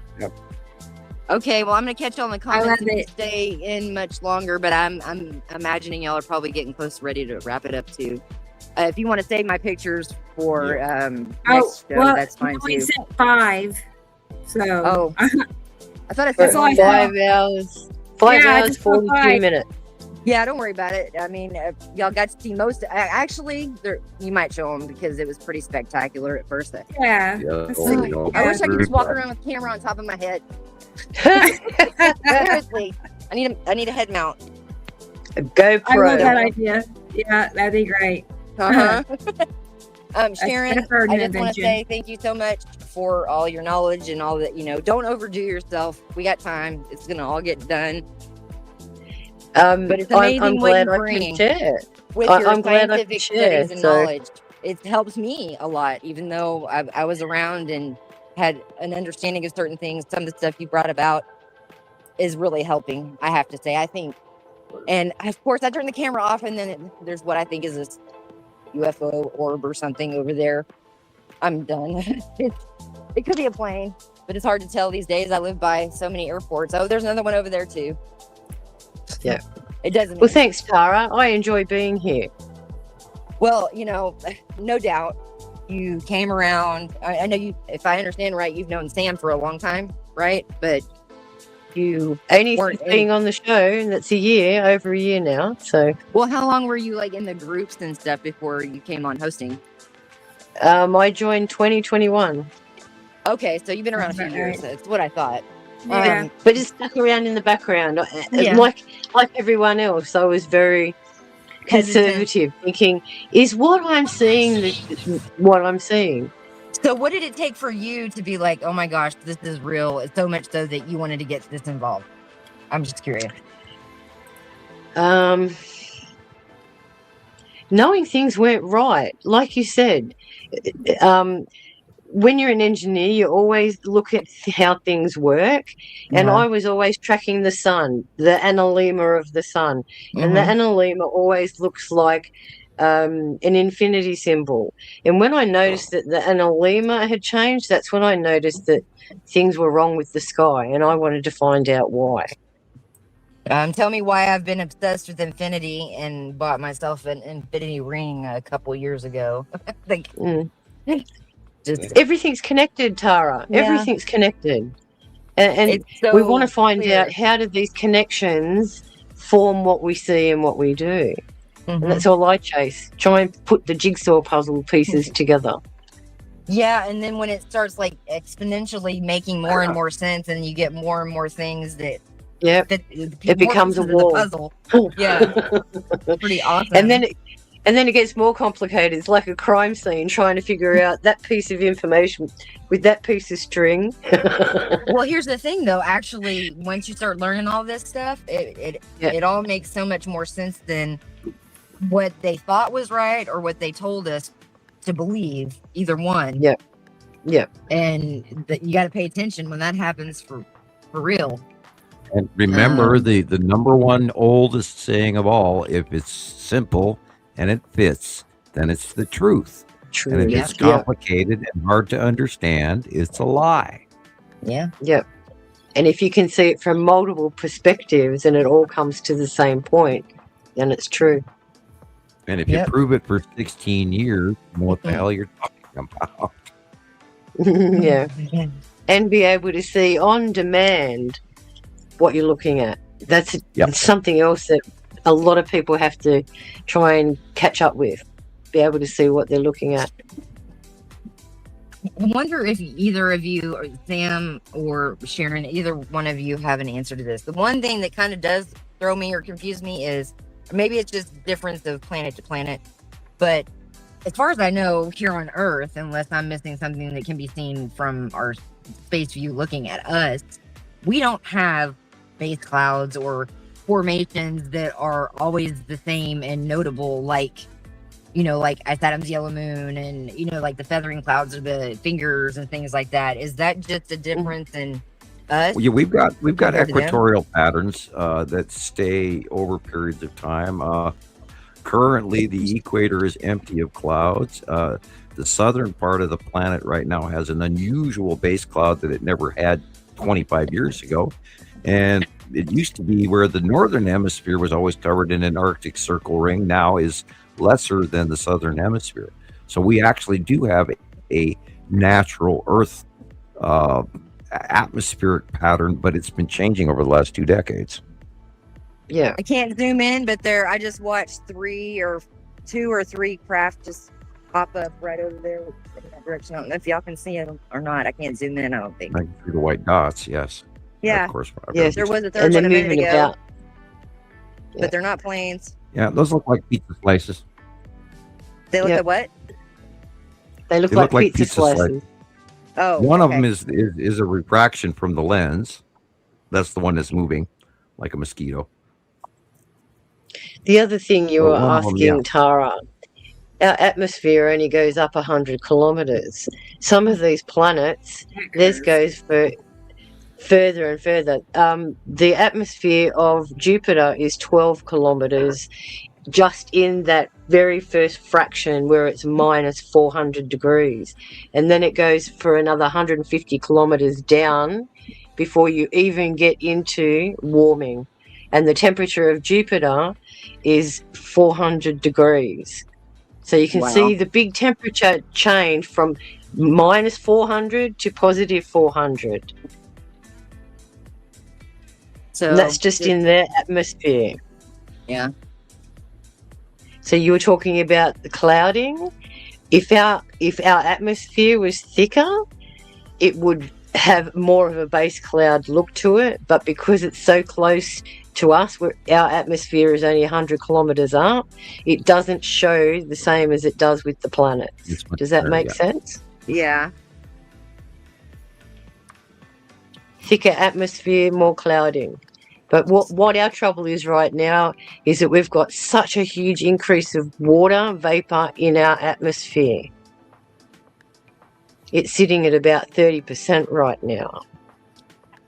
I looked into that. Why is it on a hot day, on a hot clear day, why is it still 80% humidity?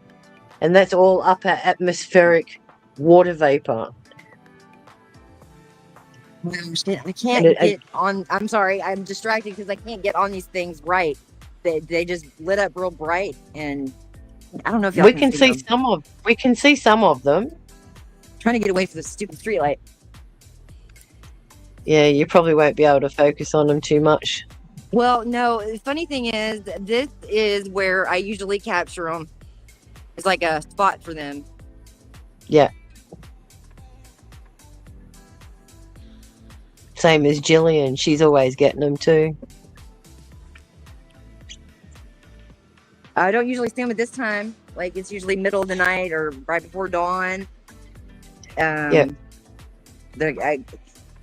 Makes me think sunrise. Sunrise is when I catch them. You know, we didn't get any weird interference like we did that one day. Darn when it! I was facing that was weird, wasn't it? Over that way. Were they saying hi to us? You know, we're here. Yeah. It caught me right before I really signed off. Weird. And they caught my attention enough that I got back out of the car. Okay. I'm really signing out now because I don't know. I've seen them go from 1 to 2 to 3. They've lit up bright. They've gone together, come apart. Like, it's pretty cool. And I wish I could see it better, but I can't figure out how to zoom. Yeah. Something's going on over there. Barely. Barely. I'm now blind. And that's another confirmation. You know, everybody's seeing the plasma orbs, and you know, everybody's seeing aliens, and them trying to finally confirm they're real because they have to. That's the thing. I don't believe them when they have to tell us something because it's in our faces. Attack. You know? You were talking about Yowies last week. Apparently, we're having more sightings of Yowies. I sent you some video clips. Yowies? Is that what Yowies. they're calling? Like the orbs? Bigfoot. Oh, Bigfoot. No, Yowies. Bigfoot. Yeah, I think that's because of the frequency changes and, you know, everything being on steroids, essentially. And not only that, the veil is lifting. Uh-huh. You know, we're different densities. We're merging. Well, if we're all uncomfortable, they are too. Here is you know, the merging animals, together. Sorry, go ahead. They hear the harmonic in the ground. They hear the ringing. Their ears are ringing just like ours are. They're getting sick to their stomach. Their head hurts. Their back hurts. Yeah. Yep. My daughter, she's, you know, usually pretty energetic as long as she gets the normal amount of sleep at night. Last couple of days, I was worried she was getting sick because she took a long nap. She slept extra long. She was just lethargic. I talked to her about it today. That's part of the upgrade. Yeah, you will feel lethargic. Yeah. Because somebody was talking about the feeling, Gillian was talking about the feeling of just being weighted down or pushed down and just heavy. And I asked her if she felt that way, and she was like, yeah. Yeah. It's like you got something sitting on your shoulders permanently. Yep. Something everywhere. On my feet, on my legs, on my hips, on my back. We just discounted. We're all feeling it. Yep, my ribs, my back. Yep. I mean, I'm older, so I'm like, well, is it just I'm getting older? I'm going to be another year older, and everything that always aches worse. Even Taylor, he's only 35, and he is like suffering. His feet are killing him. His back is hurting. I'm sorry. I'm like, when I was 35, I was on the go. Not me. Never hurt, you know, never. And I'm like, he's too young for that. Yeah, same. I feel. Yeah. I used to look back and go, how on earth did I fit in uni, full-time work, 2 kids, competition bowling, tutoring, right, dancing, or whatever, you know, just anything. Yeah, and now it's like 24 hours, you blink and you miss it. I know. Yeah. Seriously. Yeah. Well, I'm going to have to run away too, guys. So. Okay, sure. Is that time of the day? Good to see you all. Yeah. Thanks for staying on extended with me. Extended. Sorry. Yeah. Take care, Happy Sky family, and we'll see you all next week. Cool. All right. And to you, Sharon. Have a good one. I'm gonna hit the button too for real this time. Let's be a blink of an eye. Rebecca. Thanks for having me on. I'll be back in the comments if y'all stay on for a little bit longer. Otherwise, if you sign off, you know. Yeah. Okay, Tara. See y'all soon. All right. Well, keep me posted when you got a cool sky. All right. Bye. Yep. All right. Bye, Tara. Look who's here. It's Dennis. There's Dennis. He's in the house. we are almost 5 minutes away from hitting our 6th hour, and it's a good time to say, you know, send us a postcard, send us a donation, holler at Rebecca, holler at me. And if we don't have anything else, we can wind her up at 6 hours, which is fine by me. Sure. Yep, we can do that. We've covered. Well, you know, we everything, put our, yeah. you know, we make our show so long that I think we are sort of hurting ourselves in the long run sometimes. But then is to our a lot. hardcore listeners, thank you for staying to the end. Right. It is a lot for anybody to tackle. And it's overwhelming. But Yeah, unless you like us.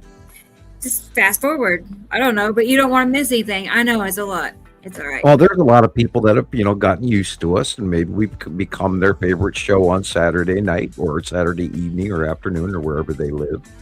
Now, last week, our last show, we got 700 viewers by 1 a.m. my time. So that was an uptick in our view count overnight. Yes. On the first day. So that's awesome. Thank you all for being here and like and subscribe and notify and all of that. And drop me a line. Donations are important right now. We're still in trouble trying to pay for everything because, as you all know, our economy is in horrible trouble, but every dollar helps. And, buy me a cup of coffee, as they say. Send me $5. Send Rebecca some donations as well, people. Send us your pictures, and then we'll be back around next week to fill you in on all the cool things that we're learning each and every week. I know we didn't even see half of all the eye candy pictures. And would you believe I have already started saving pictures for next Saturday? It's like that's the pictures are just pouring in of amazing sky captures. Yeah, I tried to avoid sending you stuff today because you would have so much, and there's a lot coming in, and I look forward to all of it. But it's amazing what's happening. And Carol Ann is in the background doing all the work. I see. Hi, Carol Ann. Good night, Carol Ann. She's doing great. And I know. Working away. Everybody out there, share the fact that we are boycotted. We're blockaded by extraterrestrials. They are here. They are here. They are here. And comment on the YouTube, tomorrow after it's posted, so that we and so we can get the algorithm up, because we need to get the silver plaque for Rebecca. That's it. Love you too, Caroline. I know. I need a little YouTube plaque.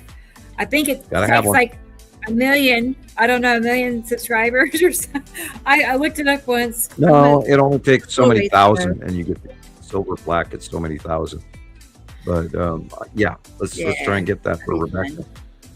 And we'll just keep plugging at it and keep watching the planets.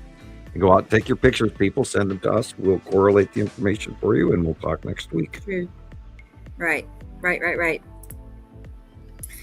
I know. We got it all figured out. Finally. So now we only have to talk for a minute and 50 seconds. You're going to make it to 6. Yeah. Make it to 6 hours. I appreciate all of our listeners being here. And then we had several new names in the chat today.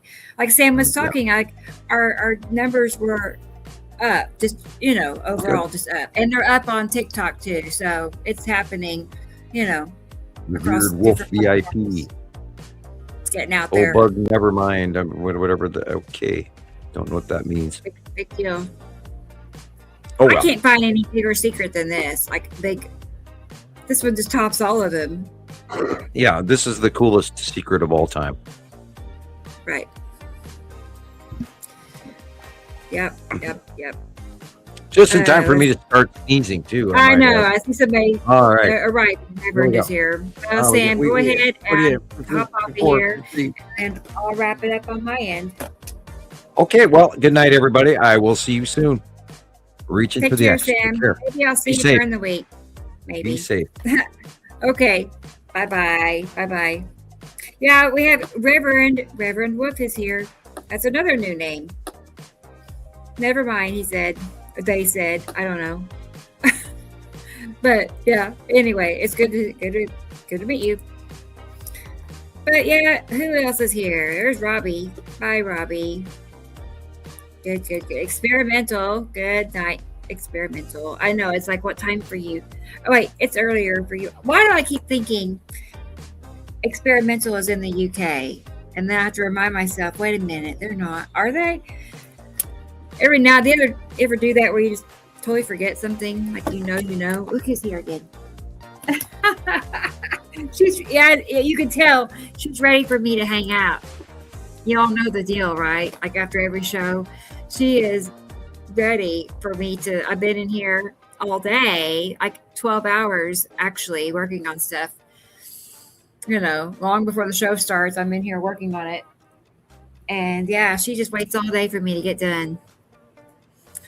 There's Tara. Bye, Tara. Thanks for doing that again. We'll have to have our little, I don't know what to call it yet. We're going to have a, where I'm guiding Tara, and this is that. It's like something in training. You know what I mean? So, yeah.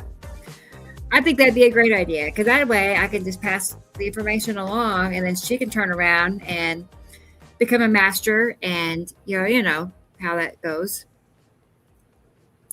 Let's see here. Let's change that song real quick. And back to see who else is here real quick. There it is. Yep, Awakened. I'm glad you were here this evening. That was a nice surprise. Good night to you too. Don't forget, of all things, hit the like buttons and, of course, share. Yeah, you are. Okay, see, now who am I thinking of? That's embarrassing because I'm like, oh, anyway. Because then I'm thinking, I'm second guessing myself. I should just go with my gut feeling. Of course, it's the UK. Hey, Tara, do not worry. We got a nice sized donation from Matthew earlier. So you're covered. You're covered. Yeah. Good night, Rodney. Oh, that's nice. That is nice. Wow, that's a really nice compliment. I'm too, a little bit. You know what I mean? Do you ever surprise yourself with what you're able to pull off? That happens every now and then. So, AV, it just clicked. It just clicked all, slowly, not all of a sudden, very slowly. And it's like, it wasn't because I was trying to. I wasn't ever trying to get to this point. It wasn't like one day I want to do a show about that. No, you all know the story. Isn't that cool how that just happens? Hey, Thunder, good night. Good night. Good night. I'm glad you made it. I was wondering about you. I saw you message me. I haven't been able to get to all that yet. But I have a video started for you from a couple of weeks ago. So I'm going to add to that. So we'll get it caught up. Carol Ann. Of course, I'll be in touch, right? We've been talking for already. So who else is here? BS Dodger, you might be still here. This person, they know we're like on the same wavelength, I believe. The Soul, I'm glad you found us this evening today. That was a nice for a change, new conversation. I learned something new about, I don't even remember what we talked about. What did we call that? I have to go back and look it up. I'm like 10-second Tom, I guess. Oh boy. About light and let's see. Robbie, that was so nice. Thank you, Robbie. Thank you. You know what? Just for that, I'm going to show you a video of me patting on Mittens because it's so darn cute. And she loves this. Let me turn this down so you can hear the patting. This is what we do after I leave this seat. This is what happens. You'll be in the know. Hang on. Don't laugh. She loves for me to sing to her.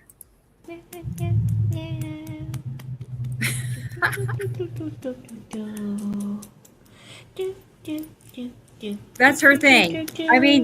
You would think if she hated it, she'd take off running. But this video is like 2.5 minutes long. She just the whole time her tail is wagging and her paws are doing that and she's purring. See? Anissa, thank you. I didn't see your name till just now. I'm glad you run to the front. Thank you too. Thank you. Yeah. She purring. Yeah, She I purring. know she was. She's Like, going. that feels good. She's like the most interactive little kitty cat. Yeah, that's what I thought. Interactive little kitty cat you could possibly want. Like when you make eye contact with her, she is just, she got cat ESP. So, right, she just loves it. It just keeps going. We're not even halfway through it. But I'll go ahead and take that down. But look at that. I'll have to share it in my Facebook page so you have to watch it over and over again. I have. I'm like, she's so cute. T. Racy. There's T. Racy. Good night, T. Racy. I know, Tara. I have. She spoiled me, actually. It's been usual for sure. I mean, she just makes me so happy. I just love her to pieces. It's kind of interesting how the turnabout of how we got her, how Taylor met a certain couple years ago, like years prior, and he just happens to run into them. And they needed a home for her. It's just interesting because I don't think she would have made it much longer if we hadn't got her. Honestly, not much. Not in the condition that she was in and the circumstances. She was homeless, living in a little wagon in Little Round Town, of all things. Yeah, that was Mittens. So I know. She's a tough little kitty cat. If you know, you know. I mean, she's, a little strong will to keep going, get to feeling better. And as you can see, she feels really great now. Do you, Carolyn? Yeah. I know. I sent that to Carol Ann right when I took it. I was like, you got to see this cat. Yeah. I'll just pat. And I'm not hurting her, obviously. So it's just kind of loud. Yeah. Ask the fairy godmother. Furry. Not fairy. Very, very furry godmother. Wow. I know. We're all hooked. Hooked by Mittens, that's for sure. Oh, I think, I'm not thinking, it is next Saturday. That's the last Saturday of April. And April, I know she was born in April. I don't know when, but I know by when we got her that she was, really young. Anyway, we're going to have her birthday party next Saturday. So stay tuned, right? We're going to have a little birthday party for Mittens. We're going to celebrate. She'll be 2 years old too. Mittens will be 2. So you think that's funny? My cat's gonna have a birthday party. I know. Y'all are invited. There. Right. And I don't even do birthdays, but she's the exception. Yeah, we have to do a 2-year-old birthday party. Yeah, that'd be fun. So be there. Oh boy. Anyway, guys. Well, I guess I'll go ahead. Hey, Doobaloo. There she is. Good night, Doobaloo. I'm glad you found us. You and who else said that? Somebody else. I forgot. But somebody else said they had trouble finding us on YouTube. I wonder what you're searching under. Normally it comes right up. There's Tara again, still. That was always fun. I always look forward to seeing her view. Yeah. Yay. Party. You all love a party. I know. So I think we got everybody. I feel like we did. Looks like we did. At least for a long while. Cool. Well, guys, that's what I'm going to do next is hit that little red button. And then the show's over and we'll go our ways, right? But it's going to feel like a blink of an eye and we'll be back here again. And maybe I'll see you all during the week, if the sky looks amazing and I don't miss it for reasons. Maybe. That's my favorite thing, to go live outside and look at the sunset.